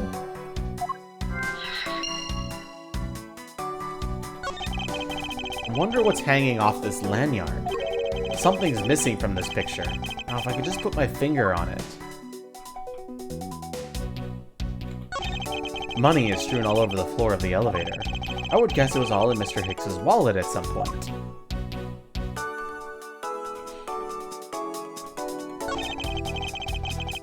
I doubt anyone was expecting to find a dead body on an elevator on this flight. Of Ace Attorney, from what I hear. Maybe, I don't know.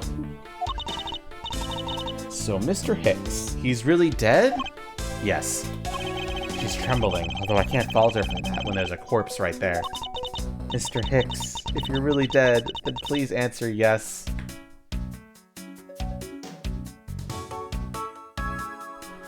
Scenario, what the fuck?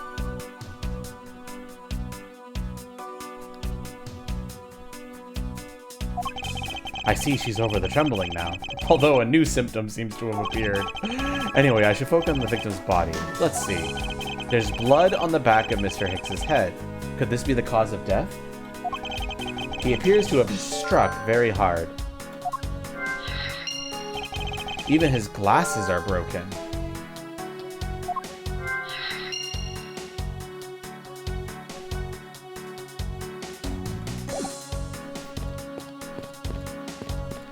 Oh, it's telling me I'm not done here yet.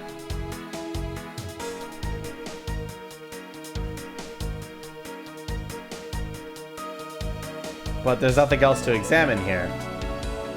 Oh, his pocket, yeah. There's something sticking out of his pocket. Hope you won't mind if I take a look at what's inside. It's a picture. It looks like he was taken inside a building somewhere. Photo of Mr. Hicks.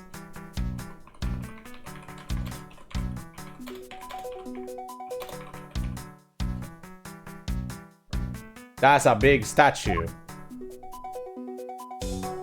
Deduce.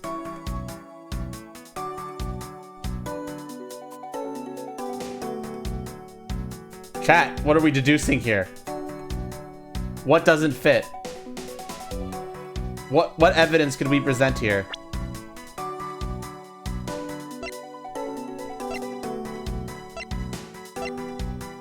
Is there any evidence that contradicts the facts?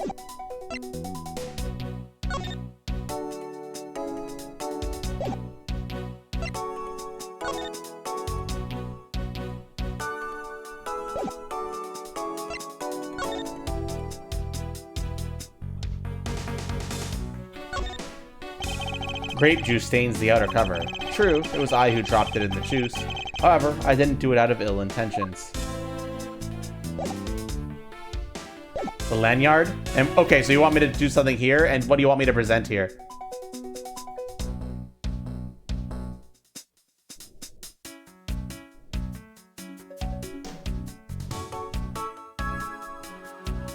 The photo?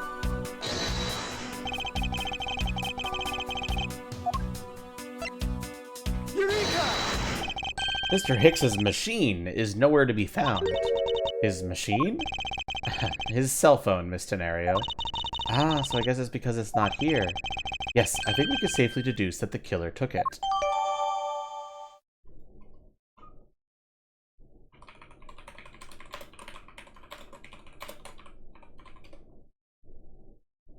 I like them. They're cool.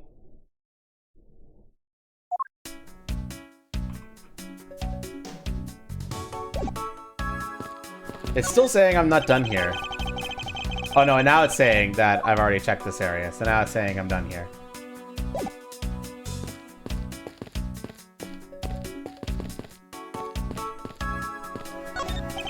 There are a few copies of Sky magazine in the magazine rack. This month's special is an English trivia quiz. It's not a bad idea. I've heard that the youth of today don't know a particle from a participle. Now, please don't go around confusing people with made-up words, Mr. Edgeworth. Who's ever heard of such a silly word as participle? Case in point. These counter windows offer a glimpse of the sky. These clouds, they tell me nothing. Mr. Edgeworth, you look like you're talking to the clouds. Is that so? Then tell me, who do you suppose I said that to them? I don't know, but it looked like a rather one-sided conversation. The clouds, they tell me nothing. Glasses and candles thrown into disarray by the turbulence. It's been a while since I've seen this big of a mess. It's terribly embarrassing, but I thought it was an earthquake for a second. And I frantically started to search for gas valves to shut off. I guess the shaking of the plane was bad enough to be mistaken for a real earthquake. Not that I would know, since I was unconscious for most of it.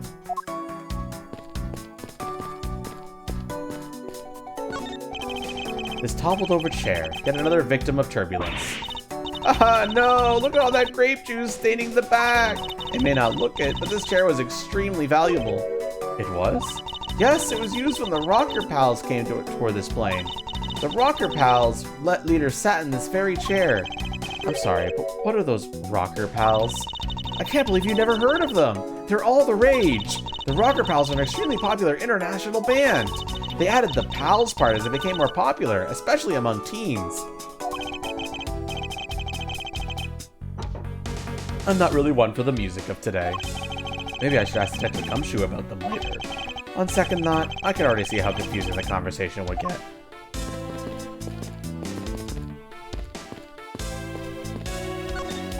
These bottles and glasses must have been broken by the turbulence. There's quite a bit of broken glass here. Please be careful when passing through the area. Are they as good as the Gaviniers? No one's as good as the Gaviniers, bro. However, no matter how kind you are towards me, know that it does not clear up any suspicions I have about you.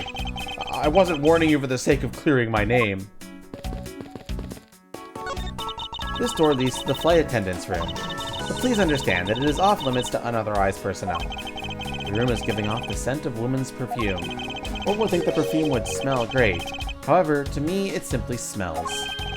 Not that I have any interest in what lies behind this door. Perhaps we should return to the investigation, Mr. Edgeworth. Mr. Edgeworth? Sorry, I spaced out for a second there. Even he can space out, chat. He's mortal. Alright, it's logic time, chat! Alright, so you can't see some of the logic, but this one's... So we got, where was the killer? What clues point to where the killer could have been? Spilled grape juice. There is some spilled grape juice on the floor in front of the elevator.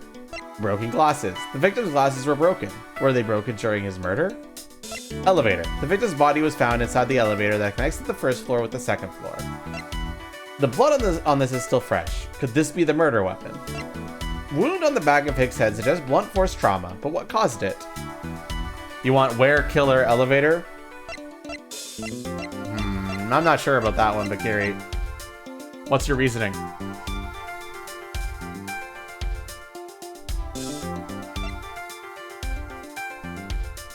Kite says where, killer, grape juice. And what's your reasoning for that, Kite?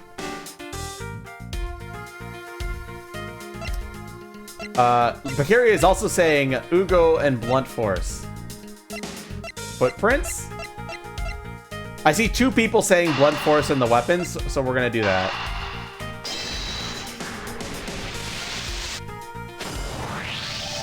A statue with blood on it lying next to the body of a man who was beaten to death. Oh, Mr. Edgeworth, I think I figured something out.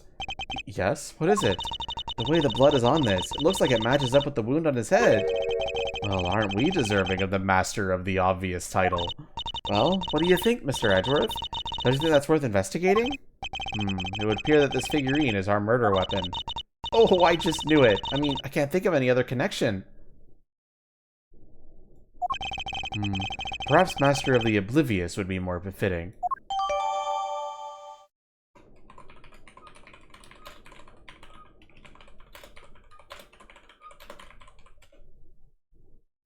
Captain Ugo Piggy Bank. Alright, and the other one you guys are saying was where was the killer and spilled grape juice, right?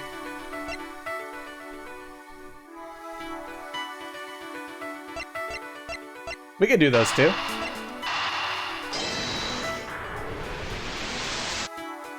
Nope. Not exactly a shining example of the perfect line of logic. Sorry guys, you were wrong.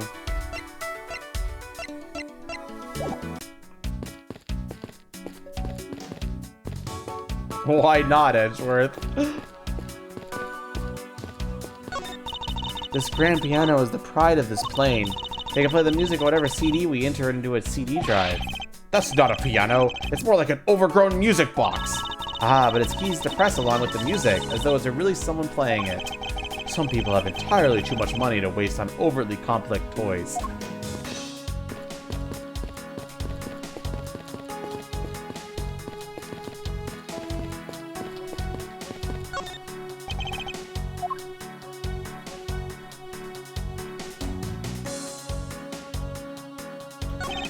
There's no grape juice residues on the soles of his shoes, making it highly unlikely that Mr. Hicks entered this elevator after the turbulence.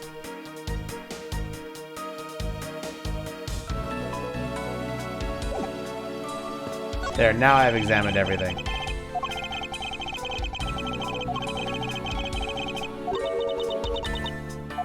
It's the same smell as the smell of my towels after they come out of my home dryer. I would never expect something like that by looking at you. I suppose everyone has something unpleasant about them.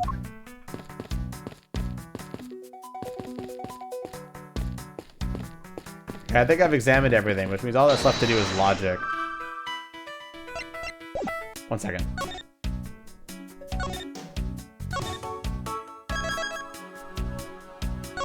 Save's coming!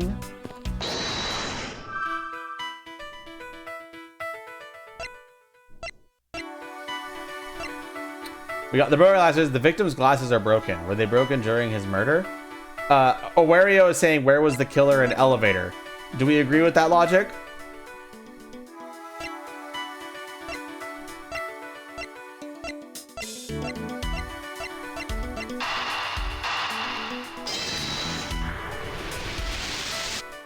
That one worked! True, there wasn't anyone else in the lounge other than myself right before the turbulence. But if the killer was in the elevator along with the victim, then that's a different story.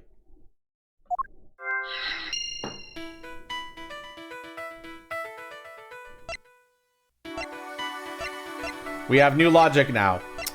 If only I could prove that the killer rode to the elevator with Hicks. Do any of these logic potentially connect with that?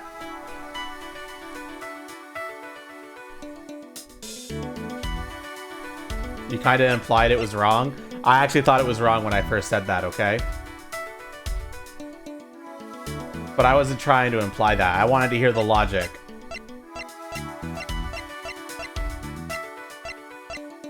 Elevator grape juice.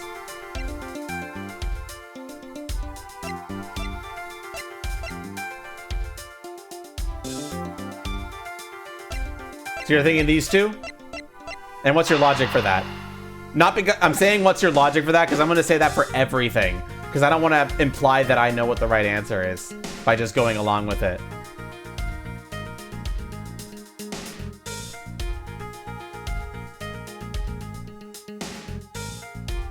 You were going to say elevator glasses? Okay, which one are we doing, chat? Elevator and glasses or elevator and juice? 50-50, chat. 50-50. Whoever gets the most votes is the one I'm going with. Use your brain power. Connect the logic. Which one is it?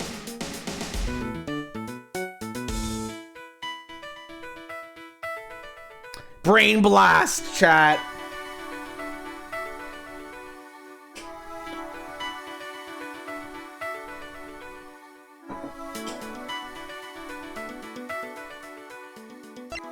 Okay, I'm hearing a lot more votes for grape juice. Are we gonna commit to this?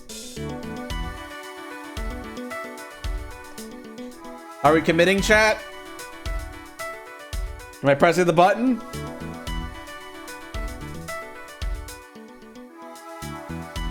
I'm committing. I have it! I'm sorry, but I don't understand, Mrs. Edworth. I could prove that someone other than myself was here around the time of the murder. What? Really? Yes. It's rather simple, actually. The proof is in the pudding, or rather the grape juice in this case. These footsteps here confess to me this very fact, that someone exited the elevator alive. Seeing as how the victim is dead, that would mean a second person. But couldn't the footprints be from Mr. Hicks himself? Ah, but if you took a look at our victim's shoes, you can see that the shoes are spotless. Which means Mr. Hicks wasn't alone in the elevator. In fact, it's quite the opposite.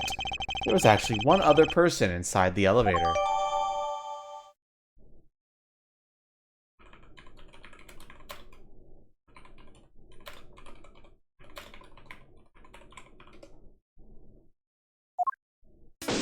Investigation complete. And I got my health back. What's going on over there? Curse of Ra. Unforgivable. This is unforgivable. Do you understand what I'm saying? The movie is late. It's the same level of bad as if the plane arrived late. But the movie... What? I will not talk to you anymore. You are just wasting my time. What is the matter, Mr. LeBlanc? If there's no emergency, please return to your seat, sir. Do not tell me what to do. I need not sit down. Well, Mr. Prosecutor, did you prove you are innocent yet? If you would like, I will prove my innocence to you right now. What? Nonsense. Are you saying my eyewitness testimony is mistaken? Not mistaken, merely that there is room for doubt. I'd be most honored if you could please tell me what you saw in detail once more. Fine, suit yourself. What I saw. I am certain I saw Mr. Hicks enter the elevator. It was when the needles on my pocket watch pointed to the 6 and the 12. The body was discovered 15 minutes after that in the lounge, yes? Then you, the only person in the lounge at that time, must be the criminal.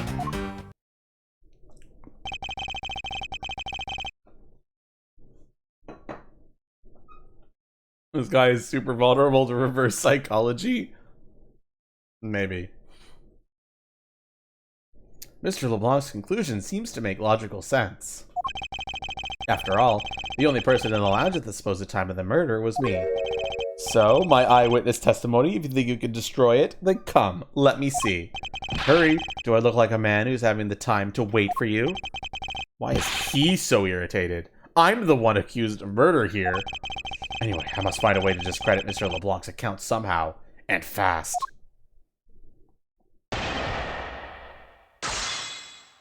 Rebuttal time. Alright, chat, what are we doing? I am certain I saw Mr. Hicks enter that elevator. It was when the needles on my pocket watch pointed to the 6 and the 12. The body was discovered 15 minutes after that in the lounge, yes? Then you, the only person in the lounge at that time, must be the criminal.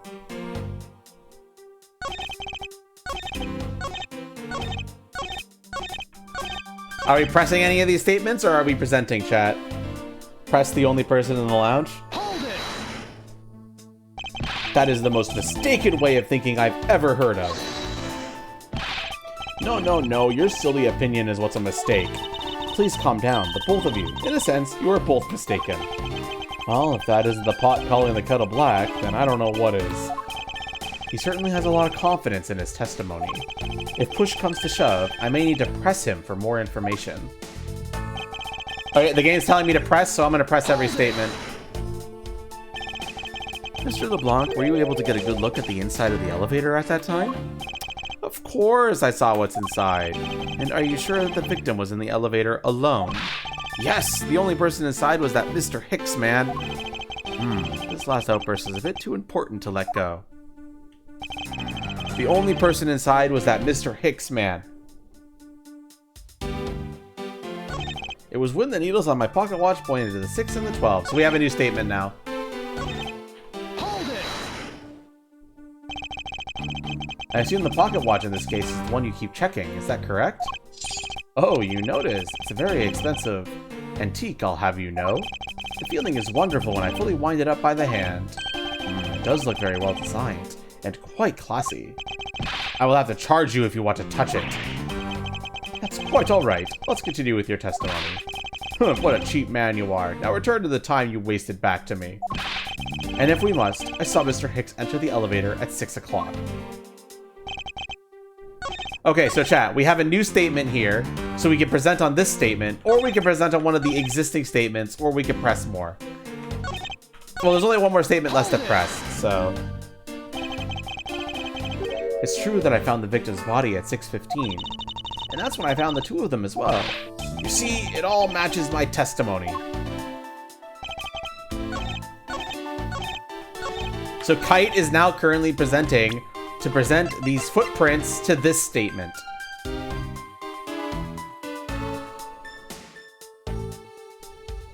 Chat, do we agree with this? Should I go with it? Are we all in agreement? You sent the message first.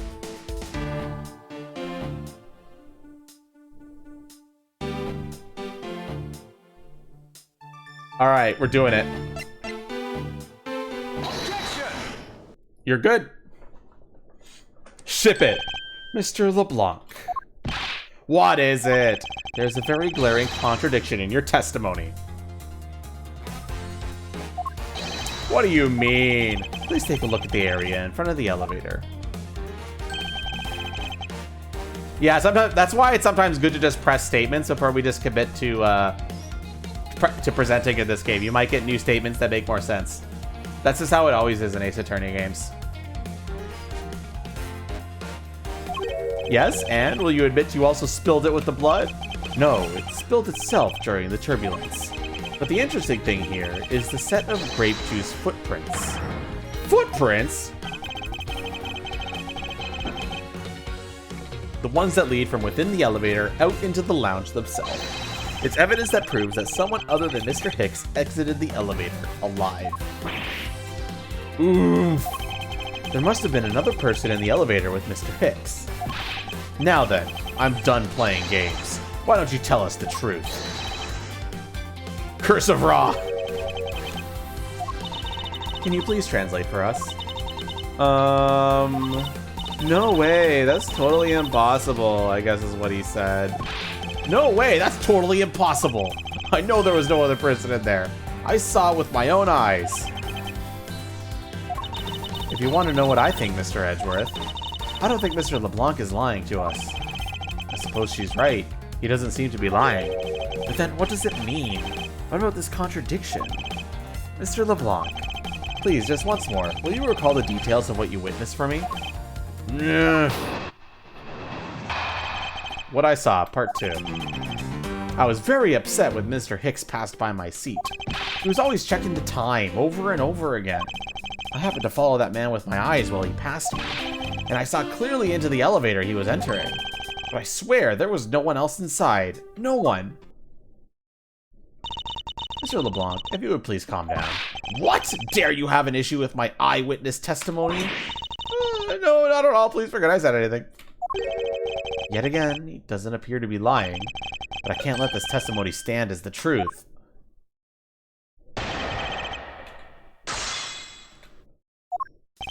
I was very upset when Mr. Hicks passed by my seat. Press on the nervous thing.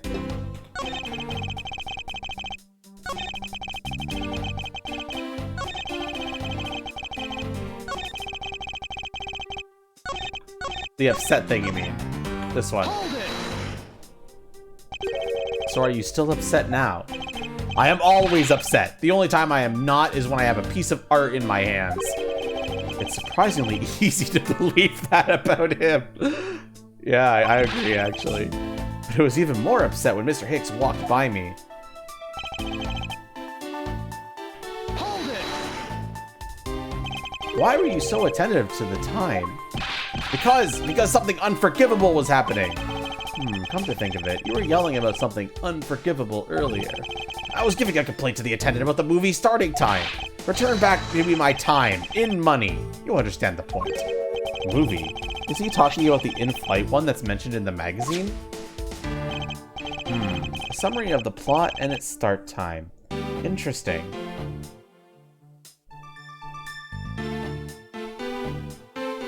The runtime is 120 minutes, and it seems like it starts at 6. They were supposed to show License to Love, Laugh, Maim, and Murder. I cannot see that movie in my country. You can only see it on international flights. I looked forward greatly to that movie. I checked my pocket watch whenever it was possible so I would not miss it.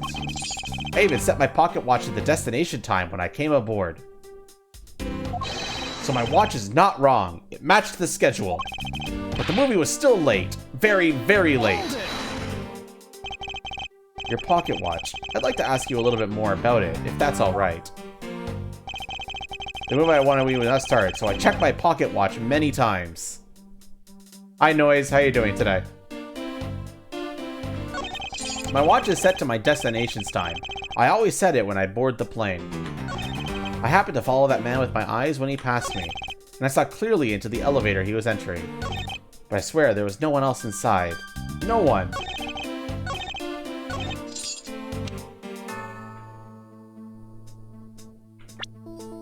Are you guys referring to something in here?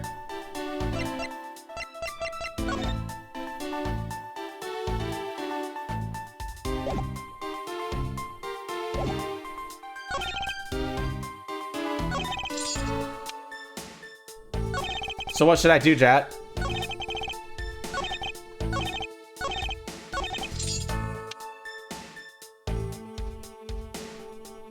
Alright, Noise, that's fantastic, but what should I do with that information? Movie is set to play at departure time and his watch is set to destination time. I think your guys are correct about that. But should I present that information to one of these statements?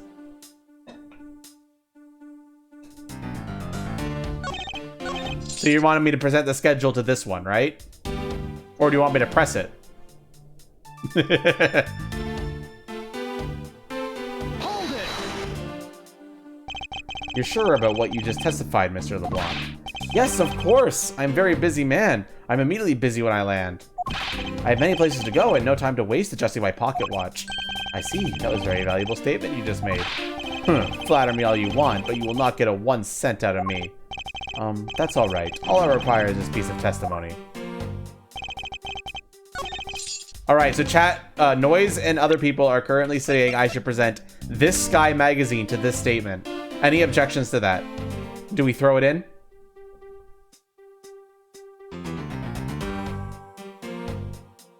People are saying yes. Locking this in. Any objections? Say your piece in 3, 2, 1. Objection! You were correct. Mr. LeBlanc, you said this just now in your testimony. I even set my pocket watch to the destination time when I came on board. Now, if your watch has been set to our destination's time zone, it would mean that your watch is displaying the time of our destination. Yes, and the correct time is worth is 6 cents. I would like you to take a look at this.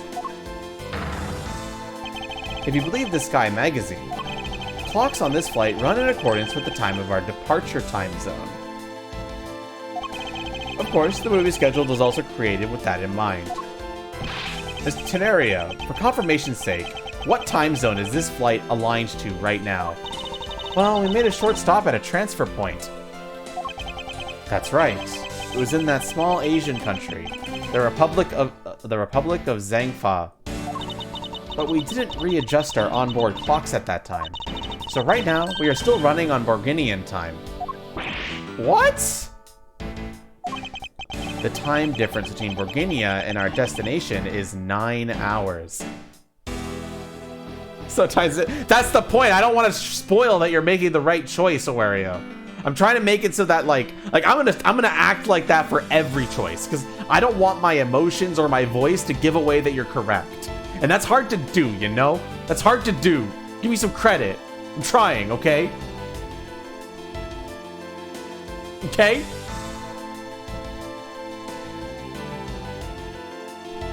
Have you already played this game? A long time ago. To the point where I know who the killer of this case is. But I don't remember the exact details of what happens in this case. That's also partially why I'm having chat play it, because then we'll get more out of it because I played it already. But I don't know all the answers, so I won't be able to confirm or deny stuff until we go through it. That's why I'm acting like that. That said, I kind of figured that was the right answer, but I want chat to tell me.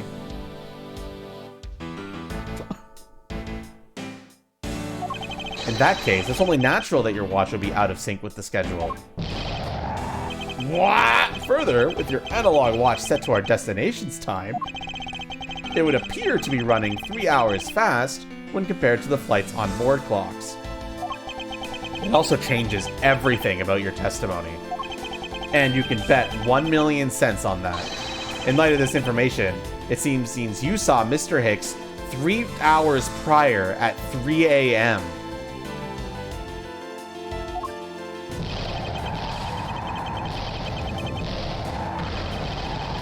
My 1 million cents! Damn, we killed that man. This should clear up all the remaining accusations.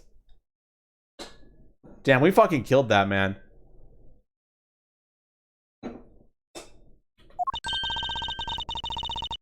So this basically widens the time frame for the time of death, right? Yes.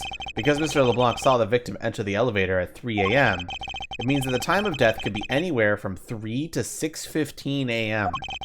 The question now is, where was Mr. Hicks during that span of time, and what was he doing? I've got something to say. And you are? Yeah, oh. Hey, real Matt. Oh no. Oh god. It's Matt Angarde. Don't hire an assassin on me, please. I would really appreciate that if you didn't do that. That'd be awesome, thanks.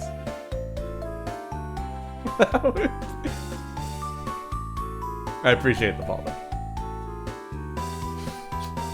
I'm Cammy Melee, I'm a flight attendant. And what is it you wish to say? Well, I think your story is a little different from how I remember it.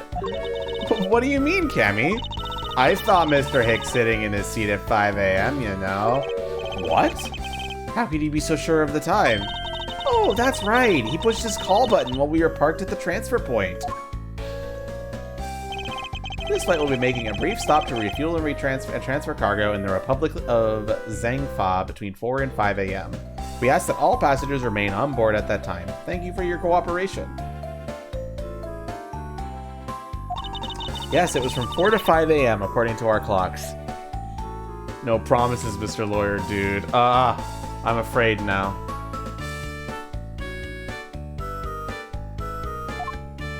Holy shit, Matt and Garde. I mean, you were great in the Neo Samurai. I don't know. And during that time, did any of the passengers leave or did any new ones board this flight? No. Not a single person got off or on Zhangfei. What about the flight crew? The few who were handling the cargo transfer might have temporarily got on or off. Bye, Micro. Have a good one. But eventually everyone, including Cammy and myself, came back on the plane. Bro, she's fucking zoinked out, bro. She is so fucking high right now. She is so unbelievably high. So basically, I can assume that no one left or got on since our initial takeoff. Interesting. I should keep that in mind.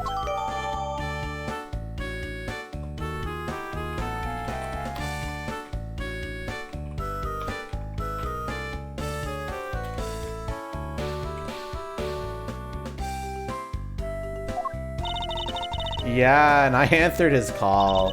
I can tell you Mr. Akabe Hicks was there in his seat when we took off again at 5 a.m.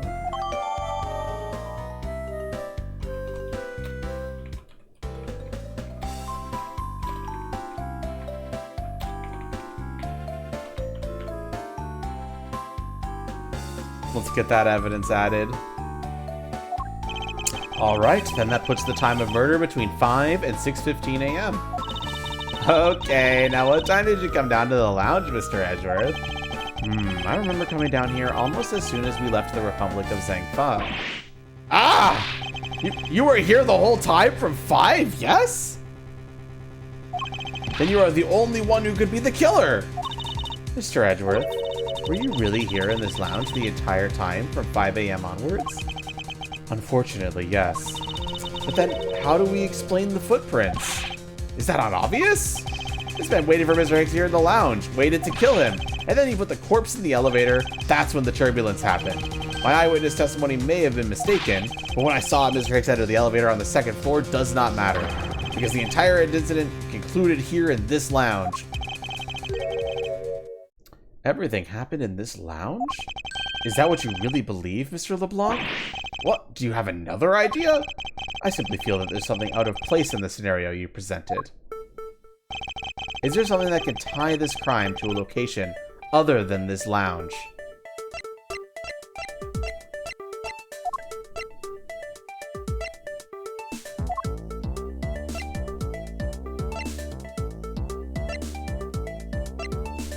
Well, chat, is there something that can tie this crime to a location other than the lounge?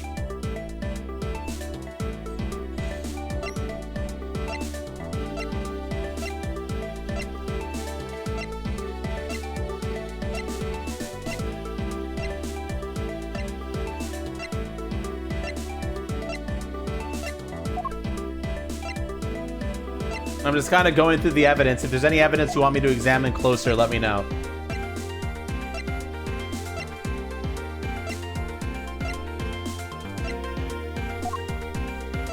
Awario is currently suspecting the, this testimony.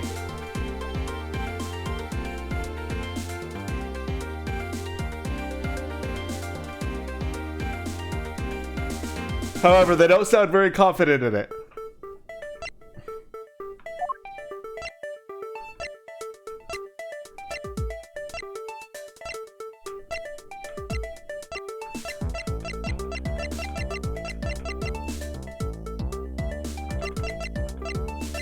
The glasses also make sense. We don't have glasses as evidence right now.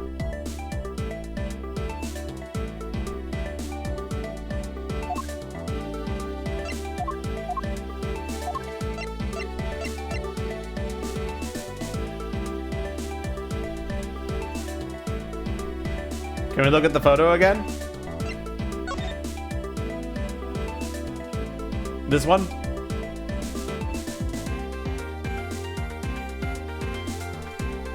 Put your thinking caps on, chat.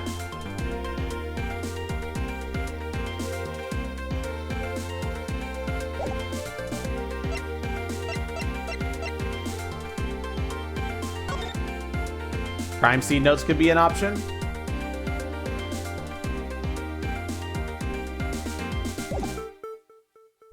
Maybe the elevator as the crime scene.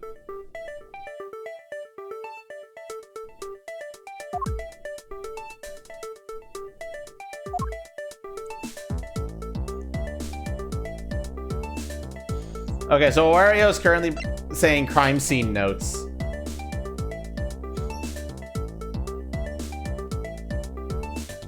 I actually don't know the right answer for this one, but I have my own suspicions that I'm not going to tell you. I'll tell you them if you want me to, but I'm going to try and keep my filthy mouth shut.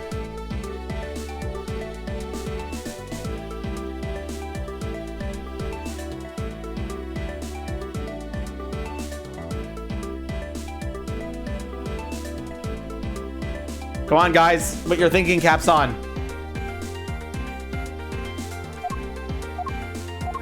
You guessed the crime scene notes? Now we have 2 people saying crime scene notes. Any objections to that? I want to make sure the chat is in unison. Currently, a lot of people are saying the crime scene notes. All right, if that's the case, we'll do crime scene notes. Take that! I don't need to hear your wild desperation stories. Grasping for weeds, I think is how you say it, yes? Arrgh. I didn't mean to pull that piece out. It was a simple slip of the hand, I assure you. Is there something that could tie this crime to a location other than the lounge? Crime scene notes was incorrect.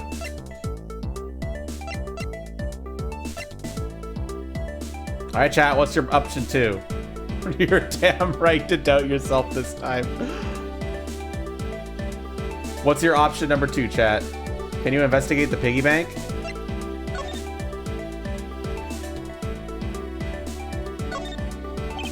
There's some blood on one of the corners. Could this piggy bank be the murder weapon?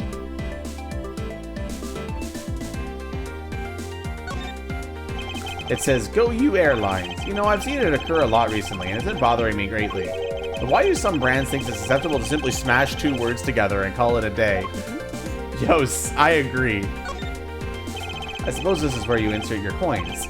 I have to say, for a piggy bank, it's made rather well. So well, in fact, that I'm not sure there's a way to take your money out. And that's it. Did we ever figure out where the piggy bank came from? Don't think so. Oh no, it came from the super. It came usually on display at the in-flight shop, found at the crime scene with blood on it.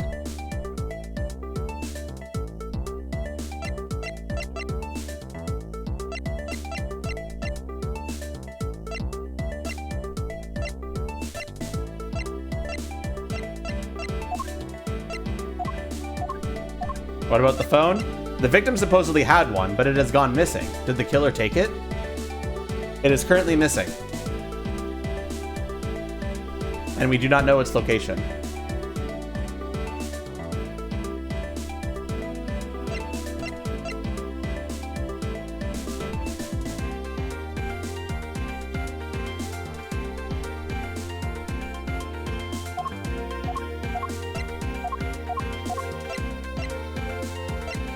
You can try the stoned chick's testimony, but you're not sure why it's worked. So maybe refueling. Okay, so far we've got people suspecting this one.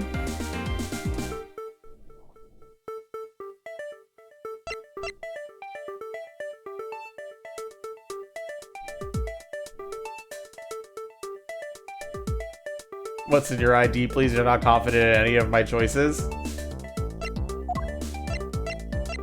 I'm not giving my idea unless I hear a lot of people say they want to hear my idea. I don't want to poison the well. This is your guys' playthrough. You're thinking of the evidence to get this one?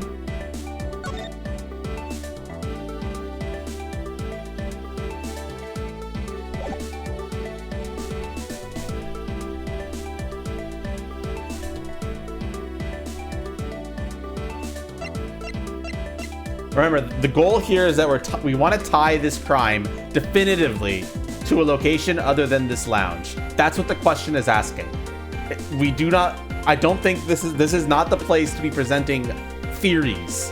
We're here to try to present some kind of proof that shows the possibility that this crime happened somewhere else. That's what the question is asking. If that helps clarify what it's looking for, that should be a hint to some degree.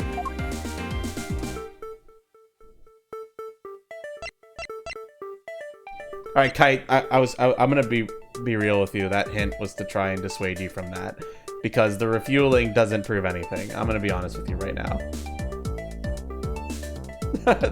It doesn't prove anything about how this crime. All you're doing is presenting the possibility of maybe the refueling being related, but it doesn't actually tie the crime to anything.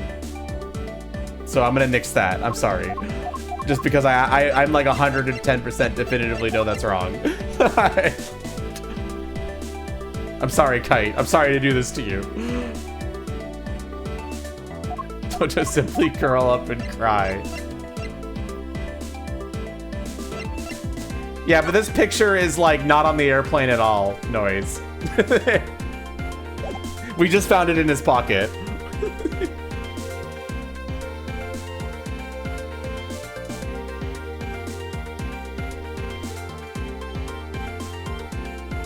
I think you guys are heavily overthinking this. I'm gonna tell you that right now. You guys are really overthinking this.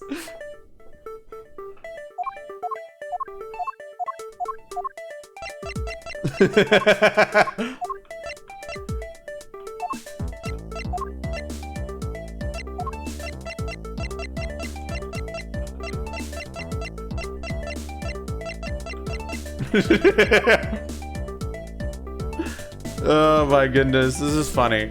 So you guys are now saying to present this testimony. Or at least that's what Bakiri's saying.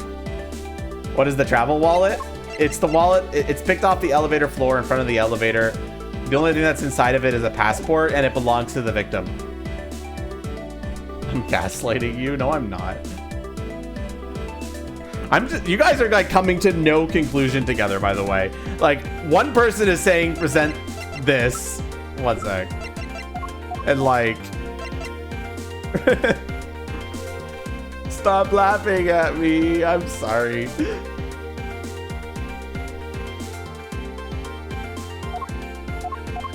So that we can apply something? All right. Take that.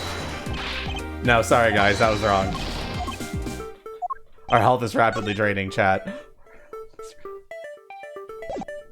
Clearly it's the prosecutor's badge. You fucking try. Here's the evidence. Picked up off the floor in front of the elevator. There's but a passport inside. Body found at 6:15 a.m. inside elevator on first floor. Was hit on back of his head. Details meals, movies, and other services inside. Found in the victim's pocket. A souvenir picture, perhaps? The victim supposedly had one, but it has gone missing. Did the killer take it? Usually on display at the in-flight shop. Found at the crime scene with blood on it. Split during the turbulence. Looks like footprints of something being dragged. Made a brief stop from 4 a.m. to 5 a.m. to transfer cargo and refuel the transfer points. So now you're saying the footprints?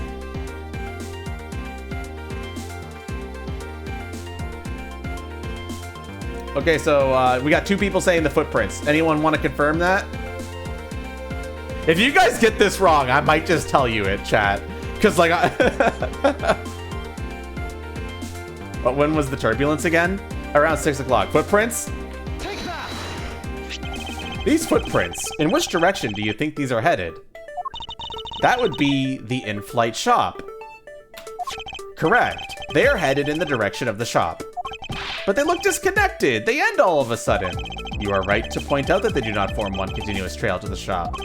However, there is another piece of evidence that connects the shop to our crime scene. Besides the footprints, what else points to the in-flight shop? All right, chat, point 2.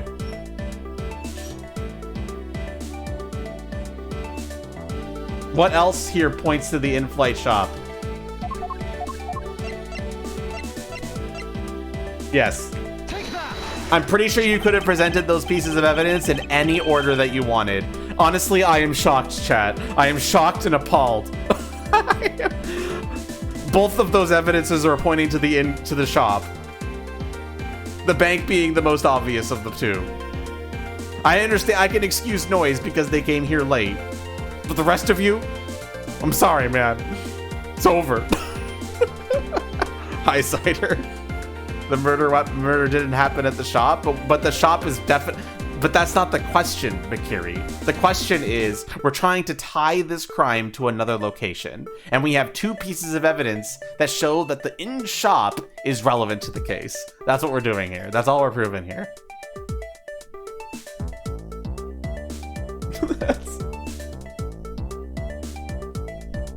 Tie the murder to somewhere else. Not that the murder happened on somewhere else, Bakiri. Basically, the shop and the elevator are now tied together in terms of the murder. You always go way ahead in these games. It is sold there and only there, and is not displayed here in the lounge. How then did it find its way here? Don't you find that a tiny bit suspicious? Such a trivial point. It only means you prepared it, taking from the shop first before coming here. It doesn't prove you're innocent at all. Is there no way to win with this man? I'm fighting to not sleep. Don't worry, yo, it's just a joke, man. Don't take it so seriously. I'm just fucking with you all. I know. Like, obviously, it's gonna be a little bit harder when you're not sitting here actually playing the game. I get that. I'm just fucking poking fun at you all. You're dumb? No, you're not dumb. Wario, everyone made the same mistake. Bakiri shit translation. Bakiri, I'm sorry, this might just be a skill issue. You see, well, it's just that, as Mr. Edgeworth says. Oh, and why do you know this well? Well, it's just that piggy bank was there in the shop.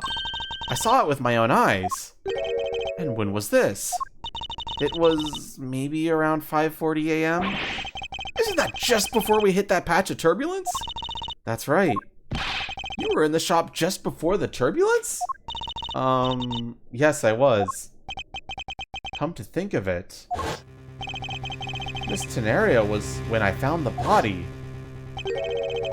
I believe you came out of that door. Yes, I did. And what is beyond that door? That's the flight attendant's room.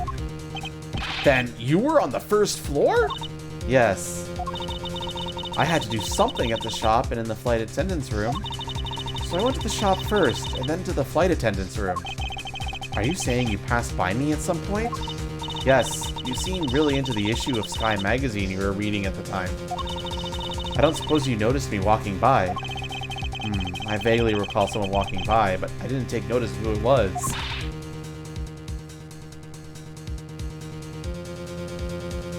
Anyway, the piggy bank was definitely there at the shop when I went there. Why did you go to the shop in the first place? I went there for work-related matter. Work, you say? Yes, the shop is also one of my responsibilities.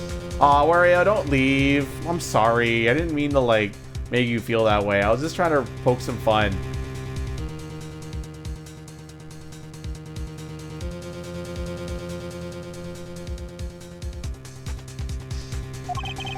Why did you not say anything about that until now is what I want to know. In any case, I believe it is clear that the shop needs to be investigated as well. Shall we head over there then? Hold it. What is it now?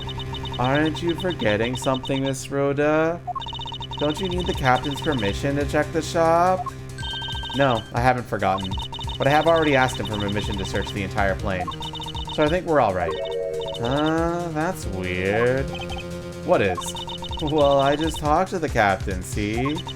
And he said that he didn't give you permission to do anything like that at all. What is the meaning of this scenario? It means she's lying. Go on, admit that you are. You said you had permission to search all over, but you don't, and yet here you are. You, flight attendant, what are you trying to do? Pull the sheep over us? The captain's calling for you, Miss Ruda. Oh, but don't worry. I already got permission to search the shop from the captain. See, unlike you, I do things the right way. Miss Tenario, why would you do such a thing? Please excuse me. Looks like I get to be in charge now. Please go back to your seat, Mr. LeBlanc. Now then, Mr. Edgeworth, if you would follow me, I will be your guide from now on. There's something about Miss Tenario that has piqued my curiosity. But right now, investigating the in-flight shop is my top priority.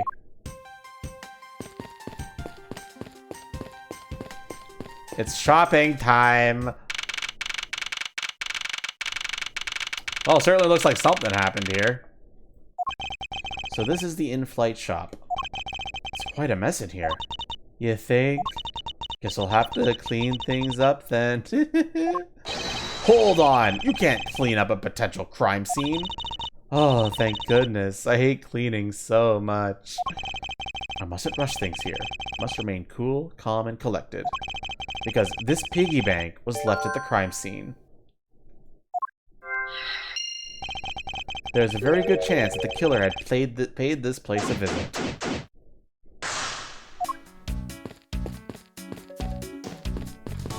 Well, let's examine the most obvious thing first. The glass from this display case door is shattered all over the floor. And it looks like there's nothing on display inside either. Wait, actually, I think there is something. What's this? A mini captain's hat? A tiniest captain hat. I swear I've seen one of these before.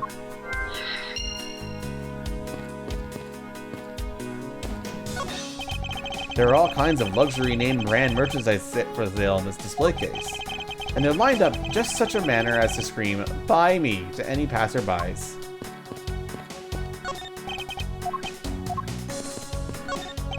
Stuffed toys, just like the one Miss Melee is holding, are on display here. They're relatively cheap, which explains why they're displayed so haphazardly. How about it, Mr. Edgeworth? You know you want one too. They're great for when you're stressed. Why do I envision stuffed animal abuse when she says that? What are these? Oh, those are our company's completely original line of suitcases. They're practically flying out the door. That's how popular they are. You should buy one and see how you like it. You won't regret it. Perhaps that's how things work on this flight, but in the real world, you try, then buy. No way. Either way, it doesn't really matter. True, either way, why would anyone buy a suitcase after they've boarded the plane? Anyway, see that? Just look at all the Captain Hugo heads printed on there. Cute company mascot, isn't he? They're painted on with a lot of care. Doesn't he look like he's about to jump out at you? This is certainly making something jump inside my stomach. Oh, I guess there's no fooling your refined tastes. You look like you really wanted to get one. And I thought I was gonna finally make my first sale, but you saw right through it. Glad that's done, though. Never make me try to give you sales pitch ever again, okay? But I never showed any interest in it to begin with. It really is pretty horrible, isn't it? You want to know something? This suitcase was designed by Miss Rhoda. Miss Tenario designed this? Yeah, it was a company-wide contest. Well, it does have very sharp design sense. Sharp, like stinky sharp cheddar, maybe.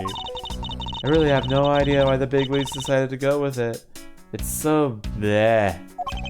Miss Tenario designed this, did she? It's definitely not what I would have expected.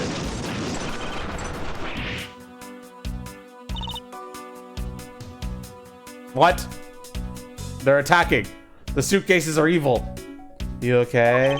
I'm fine. Please watch yourself, Miss Melee. Letting a suitcase really roll around has got to be a safety violation. Planes shaking cause it to roll. In-flight suitcase displays can be hazardous. Here, I'll put it back.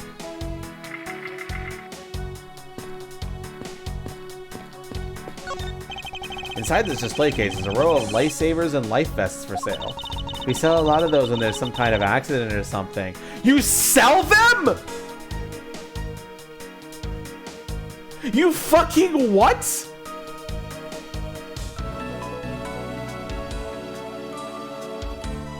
You want to run? You want to run that by me again?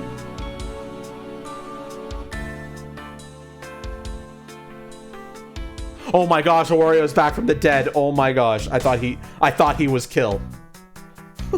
Now it's a ghost and they're haunting me, getting revenge for me saying they're stupid. No, I'm kidding. Feeling better slightly. You're fine.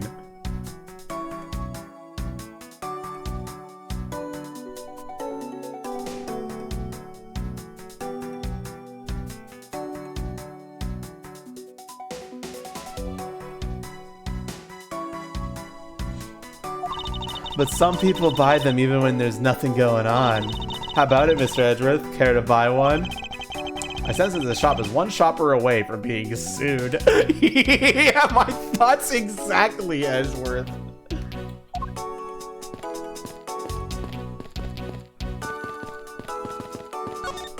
There's a wide selection of souvenirs for sale in these display cases.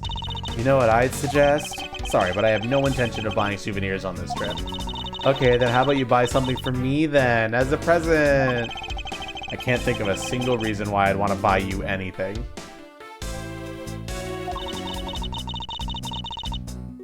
You at least expect it. Zoldo, I don't know how I would feel about that. But I've had my eye on that pendant for such a long time. Try paying some attention to me when I ask you something, and then we'll talk.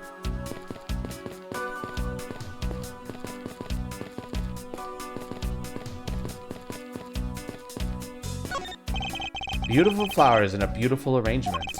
I feel cleansed just by looking at them. Well, you're kind of stepping on a few of them, you know, Mr. Edgeworth. Oh, excuse me.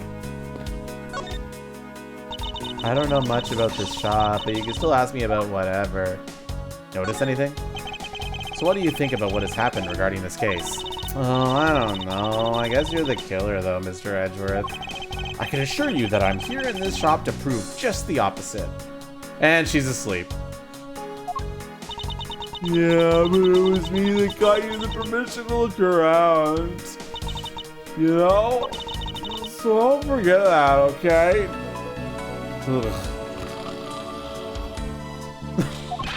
How am I supposed to thank you properly if you insist on falling asleep? Well, you know what would really show your thanks? See that item for sale over there? Sorry, but you're going to have to make do with my words of appreciation. Absolutely on more than 4 brownies. Any logic that you can see here, chat, that can be put together? Broken glasses, suitcase, tiny captain's hat, murder weapon. Any links here?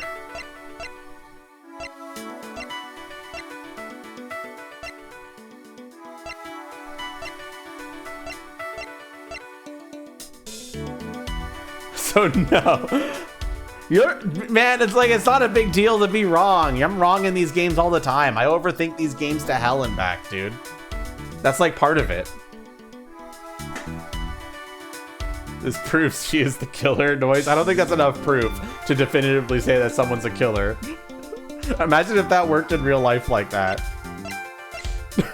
You're holding a plushie that has that hat? You're a murderer. Did the hat and Hugo connect? Don't think so. You don't know if it's relevant at the moment? Let's hold off then. I'm gonna see if there's more examining to do before I force you to do a logic thing. Because I'm gonna be honest, I don't think any of those connect. I can't think of a way that they connect.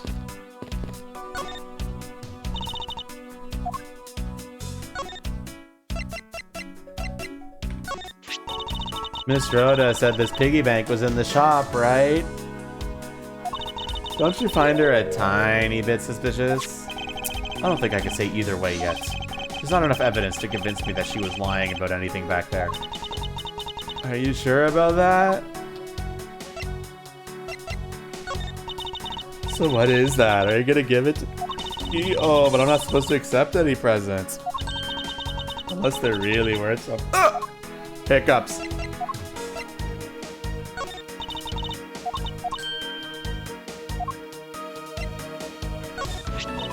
Like I said earlier, I was the one answering people's calls while we were refueling in Zhengfa. And Mr. Hicks was in his seat that time. What time was that again? He called around 5 a.m. You were at your seat around then too, you know.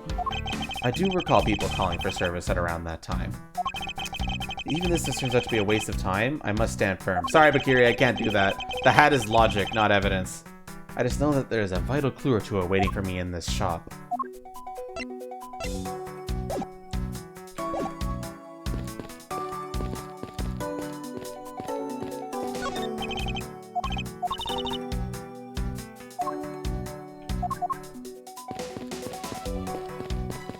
Yeah, I think I've examined everything.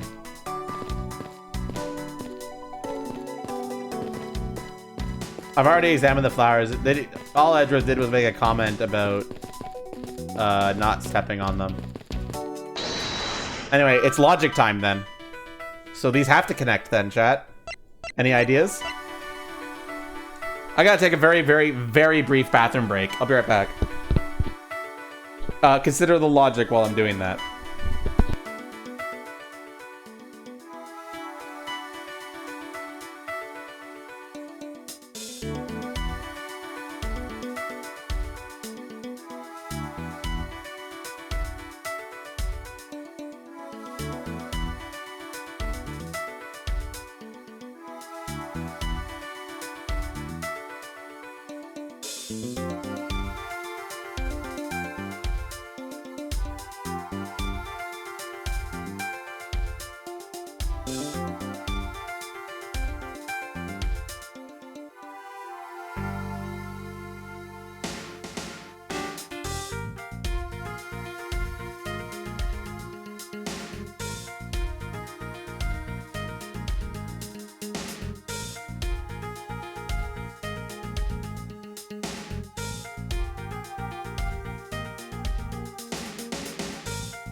Alright, I'm back.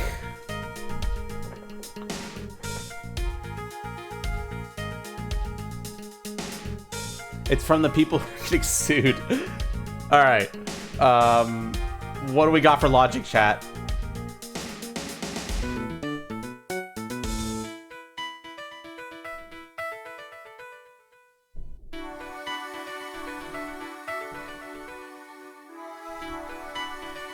Give him the hat. His hat. Okay, we're giving the boy his hat.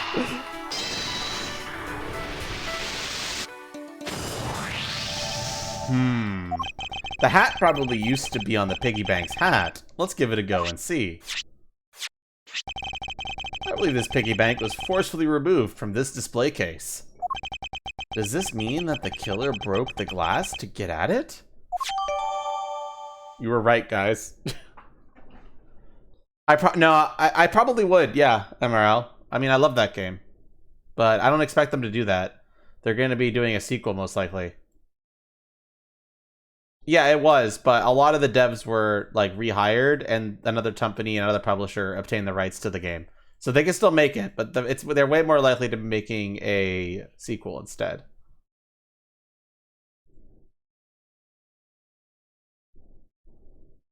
I don't know how I feel, MRL, about you telling me that you can't wait to see me be bad at a game.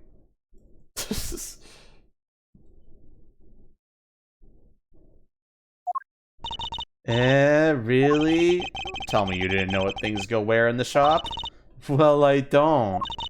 Miss Rhoda is in charge of this place. Come on, how should I know anything? I sense that further inspection of this display case is needed.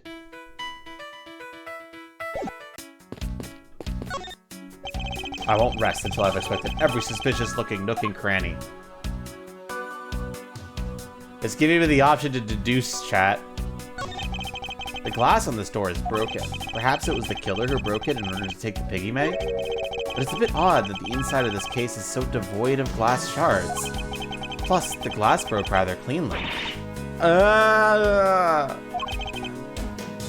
What is it? I touched the glass and it cut my finger.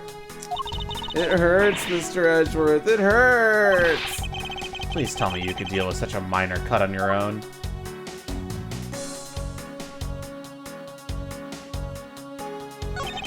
Is this the same man as the one portrayed on the statues on the elevator? Yeah, that's the paperweight of the founder of Go You Airlines, Mr. Ugo Hughes. On the bottom shelf, we have the cute one, the middle shelf is the realistic one, and on the top shelf, that's the floral version. Floral? Are you sure about that?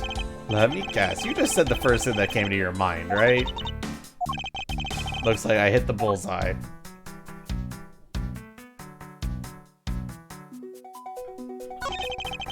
Go You Airlines related books line this shelf. The history of Go You Airlines.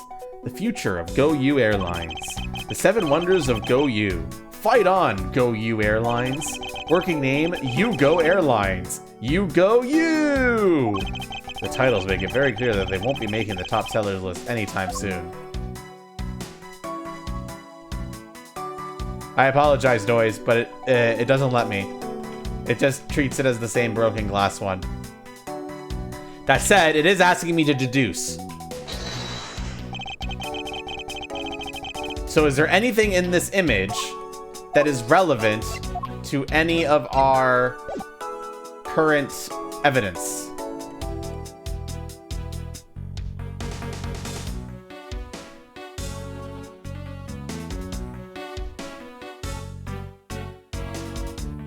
Is there anything in this image, chat, that is unusual? Can you tie it to the suitcase somehow? Well, we don't have the suitcase as evidence. It's only in logic right now.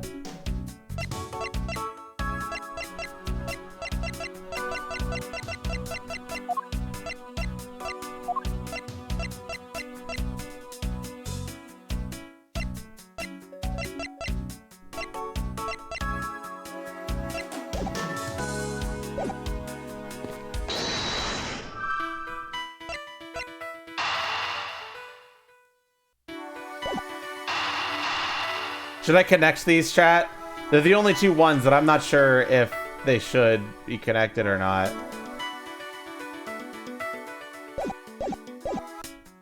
Why not? Yeah, let's try.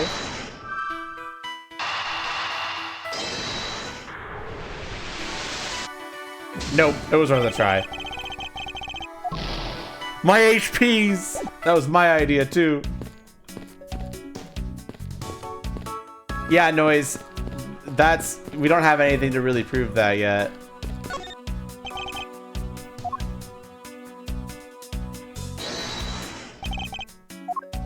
So what do you guys think? Is there a specific thing here? Maybe you deduce it. So Noise currently is saying we click this and we present this. Any objections to that?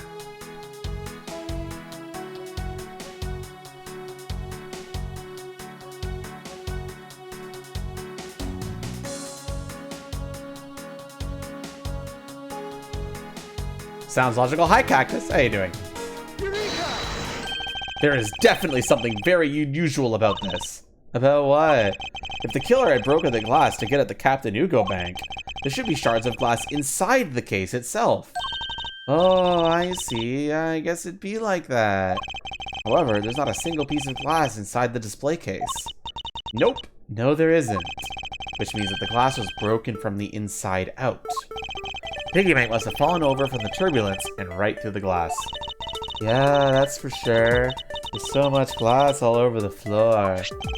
I'm willing to bet that this hat was knocked off its head at that time, too. Yeah, that's nice. Which leads me to believe that the killer took the Captain Ugo bank from here after the turbulence.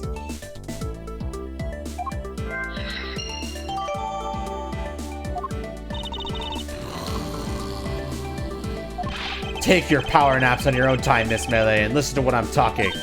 What? The murder occurred before the turbulence, which rules this piggy bank out as the murder weapon. So you mean the bank's not the real murder weapon? It's a fake? Yes, at this point, that is a very real possibility. But then what if the killer went to take the Captain Ugo? They broke the glass by accident. The display case is locked, so that's highly unlikely. Yeah, but there's one person who could have. Oh, and who would that be? Miss Rhoda, of course. I mean, she's the one in charge of this place, so she has the keys to everything.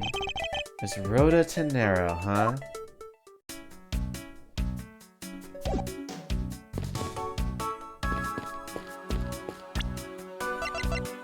Taken out of its display case in the in-flight shop after the turbulence.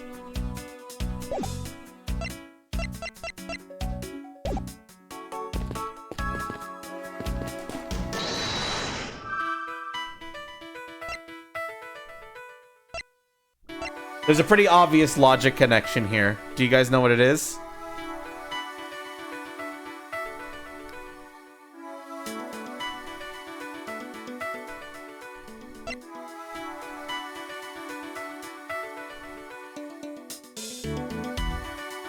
Alright, Awario, I understand.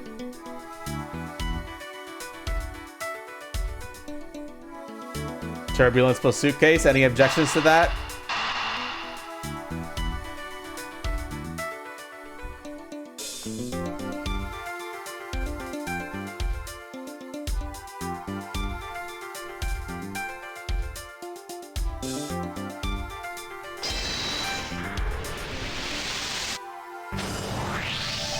Yes, there is definitely something wrong here. But what's with the sudden yelling? Tell me, Miss Melee, don't you think there's something strange about these suitcases? Oh, well, sure, they totally ooze strange, like the color and such. That's not what I'm talking about. Now pay attention. You're scaring me, Mr. Edgeworth. Sorry. These suitcases are lined up a bit too prim and proper. Yeah, they look a bit uptight, don't they? But I guess they take after their creator. Again, that's not what I meant, Miss Melee. Don't you find it unusual that these cases are the only things undisturbed by the turbulence? Never mind. I'd sooner find an answer by inspecting these suitcases myself. On closer inspection, they really are quite hideous. I wonder how Miss Rhoda would react if she heard what you just said. What's wrong? She makes a good point. It would be wise of me to watch what I say out loud. What's this? I spotted something that's not quite right. What is so unusual about this suitcase? What's unusual about this suitcase, chat? Bakiri is saying the wheel locks. There's something very peculiar about these wheels. Huh? As in? As in, there are no stoppers in place on these. Without stoppers, one would think that the turbulence would have sent it flying. And so, it is very likely that this case was placed here after we hit that turbulence. Let's take a closer look at it, shall we?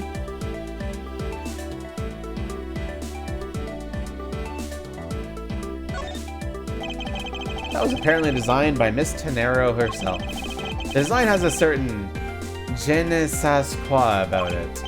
Yes, perhaps that is the best way to put it. It would appear to be unlocked. Let's take a look at what's inside. A piece of cloth. And it's soaked with blood. It's blood!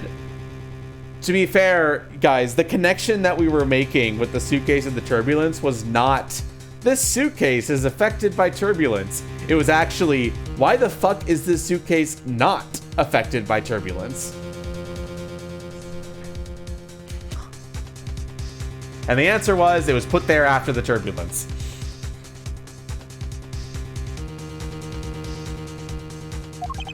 It appears that this suitcase is very strongly tied to our murder after all.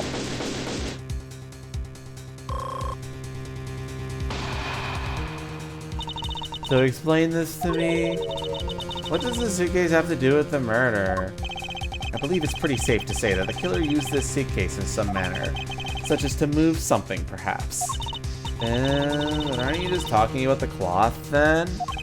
That alone is too small. A larger item would be need to move what I'm thinking of. The thing I believe the killer used this suitcase to transport is... What did the killer use to transport in the suitcase, chat?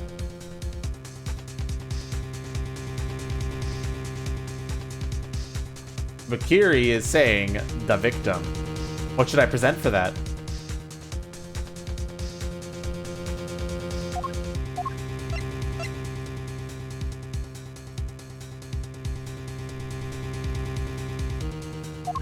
So people are saying to present the crime scene. Any objections?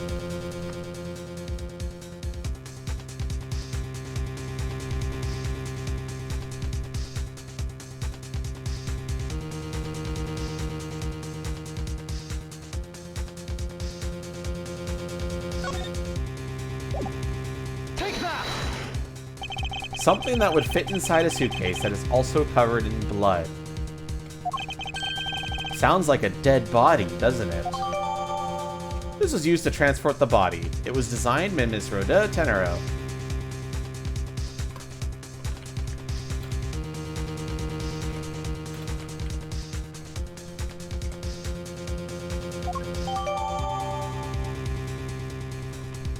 A 2-for-1.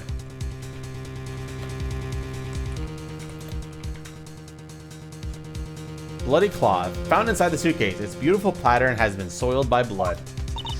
But, in light of this, I'd say that Mr. Hicks was moved into the elevator from somewhere else. Which means that the murder was committed in an entirely different location. So you're saying that after moving the body into the elevator, the killer brought the suitcase in here and just left it? Exactly. What is it? Nothing. Just that I was thinking about what Miss Rodea said about coming here for something. Excuse me, Mr. Edgeworth. I wanted to give you a bit more time, but I'm afraid I wasn't able to convince the captain. I'm very sorry, Mr. Edgeworth, but the captain feels that he's allowed you ample time. He says that he'd appreciate it if you could wrap it up here and return to your seat. I understand his sentiments. However, if I'm not allowed to complete my investigation, the crime scene may become contaminated by the time we land. If I must stop, then I insist I be allowed to oversee the preservation of the two sites. Under your supervision, of course. If that's your only condition, then I believe we could accommodate your wishes. I'm here to assist you in any way I can, Mr. Edgeworth. Sounds like fun. We could camp out and watch over everything together. I found proof that the real crime scene was not in the lounge, and I have enough evidence to prove myself to be innocent of any wrongdoing. And yet, regarding what Miss Melee reminded me about Miss Tenero, I can't allow my investigation to end here. The truth must come to light. To be continued. Perfect time to stop the stream. If you want to see more, be here on Saturday.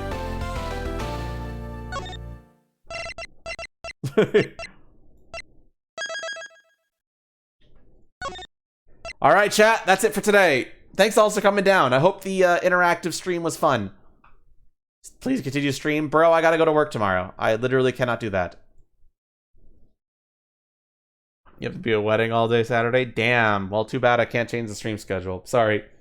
VOD will still be there, but unfortunately that does mean you won't be able to interact with it. I'm sorry about that. Thanks for stream. Thanks for being here. I hope the interactive stream has been fun. I'm sorry if it wasn't very fun for you, Owario. I do apologize for that. I hope that the future ones will be better. Is there anything that I could do to make the experience better for you? Was it because I was like joking around too much? I apologize if I was.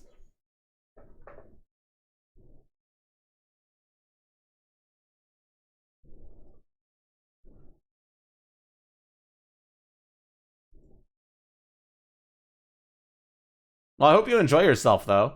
Should be fun. Mondays can always be fun. But yeah, it's time for me to go to bed. So I will see you all tomorrow. We're going to be doing Gunfire Reborn. And then Saturday, we're going to be playing a shit ton of this game. Like a shit ton. I'm aiming to beat both Case 2 and 3 on Saturday. That's the game plan. Both cases. Crazy stuff. I know. And then Case 5 is like fucking half the game. So... All right, everyone. Take care, everybody. I hope we get a good chunk of people for Saturday. I want to get through this game somewhat quickly, because Zelda's coming out next Friday. But I should be fine, especially if I complete Case 2 and 3. There shouldn't be any problems there, because then I'll have Tuesday, Wednesday, Thursday the week after to clear out 4 and 5. 4 is a short chapter from what I know, and 5 is long as fuck. Wait, is he still live? If he's still live, I should. But like, I got like nobody today, which is a little lame, but that's life, ain't it? Oh yeah, he is still alive. No, I didn't want to fucking click that button! I better not have actually done anything.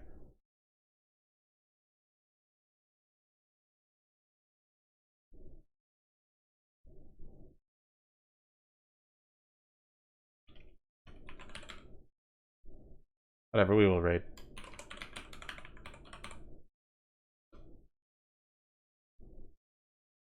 Alright, everybody, go say hi. I'm gonna go to bed.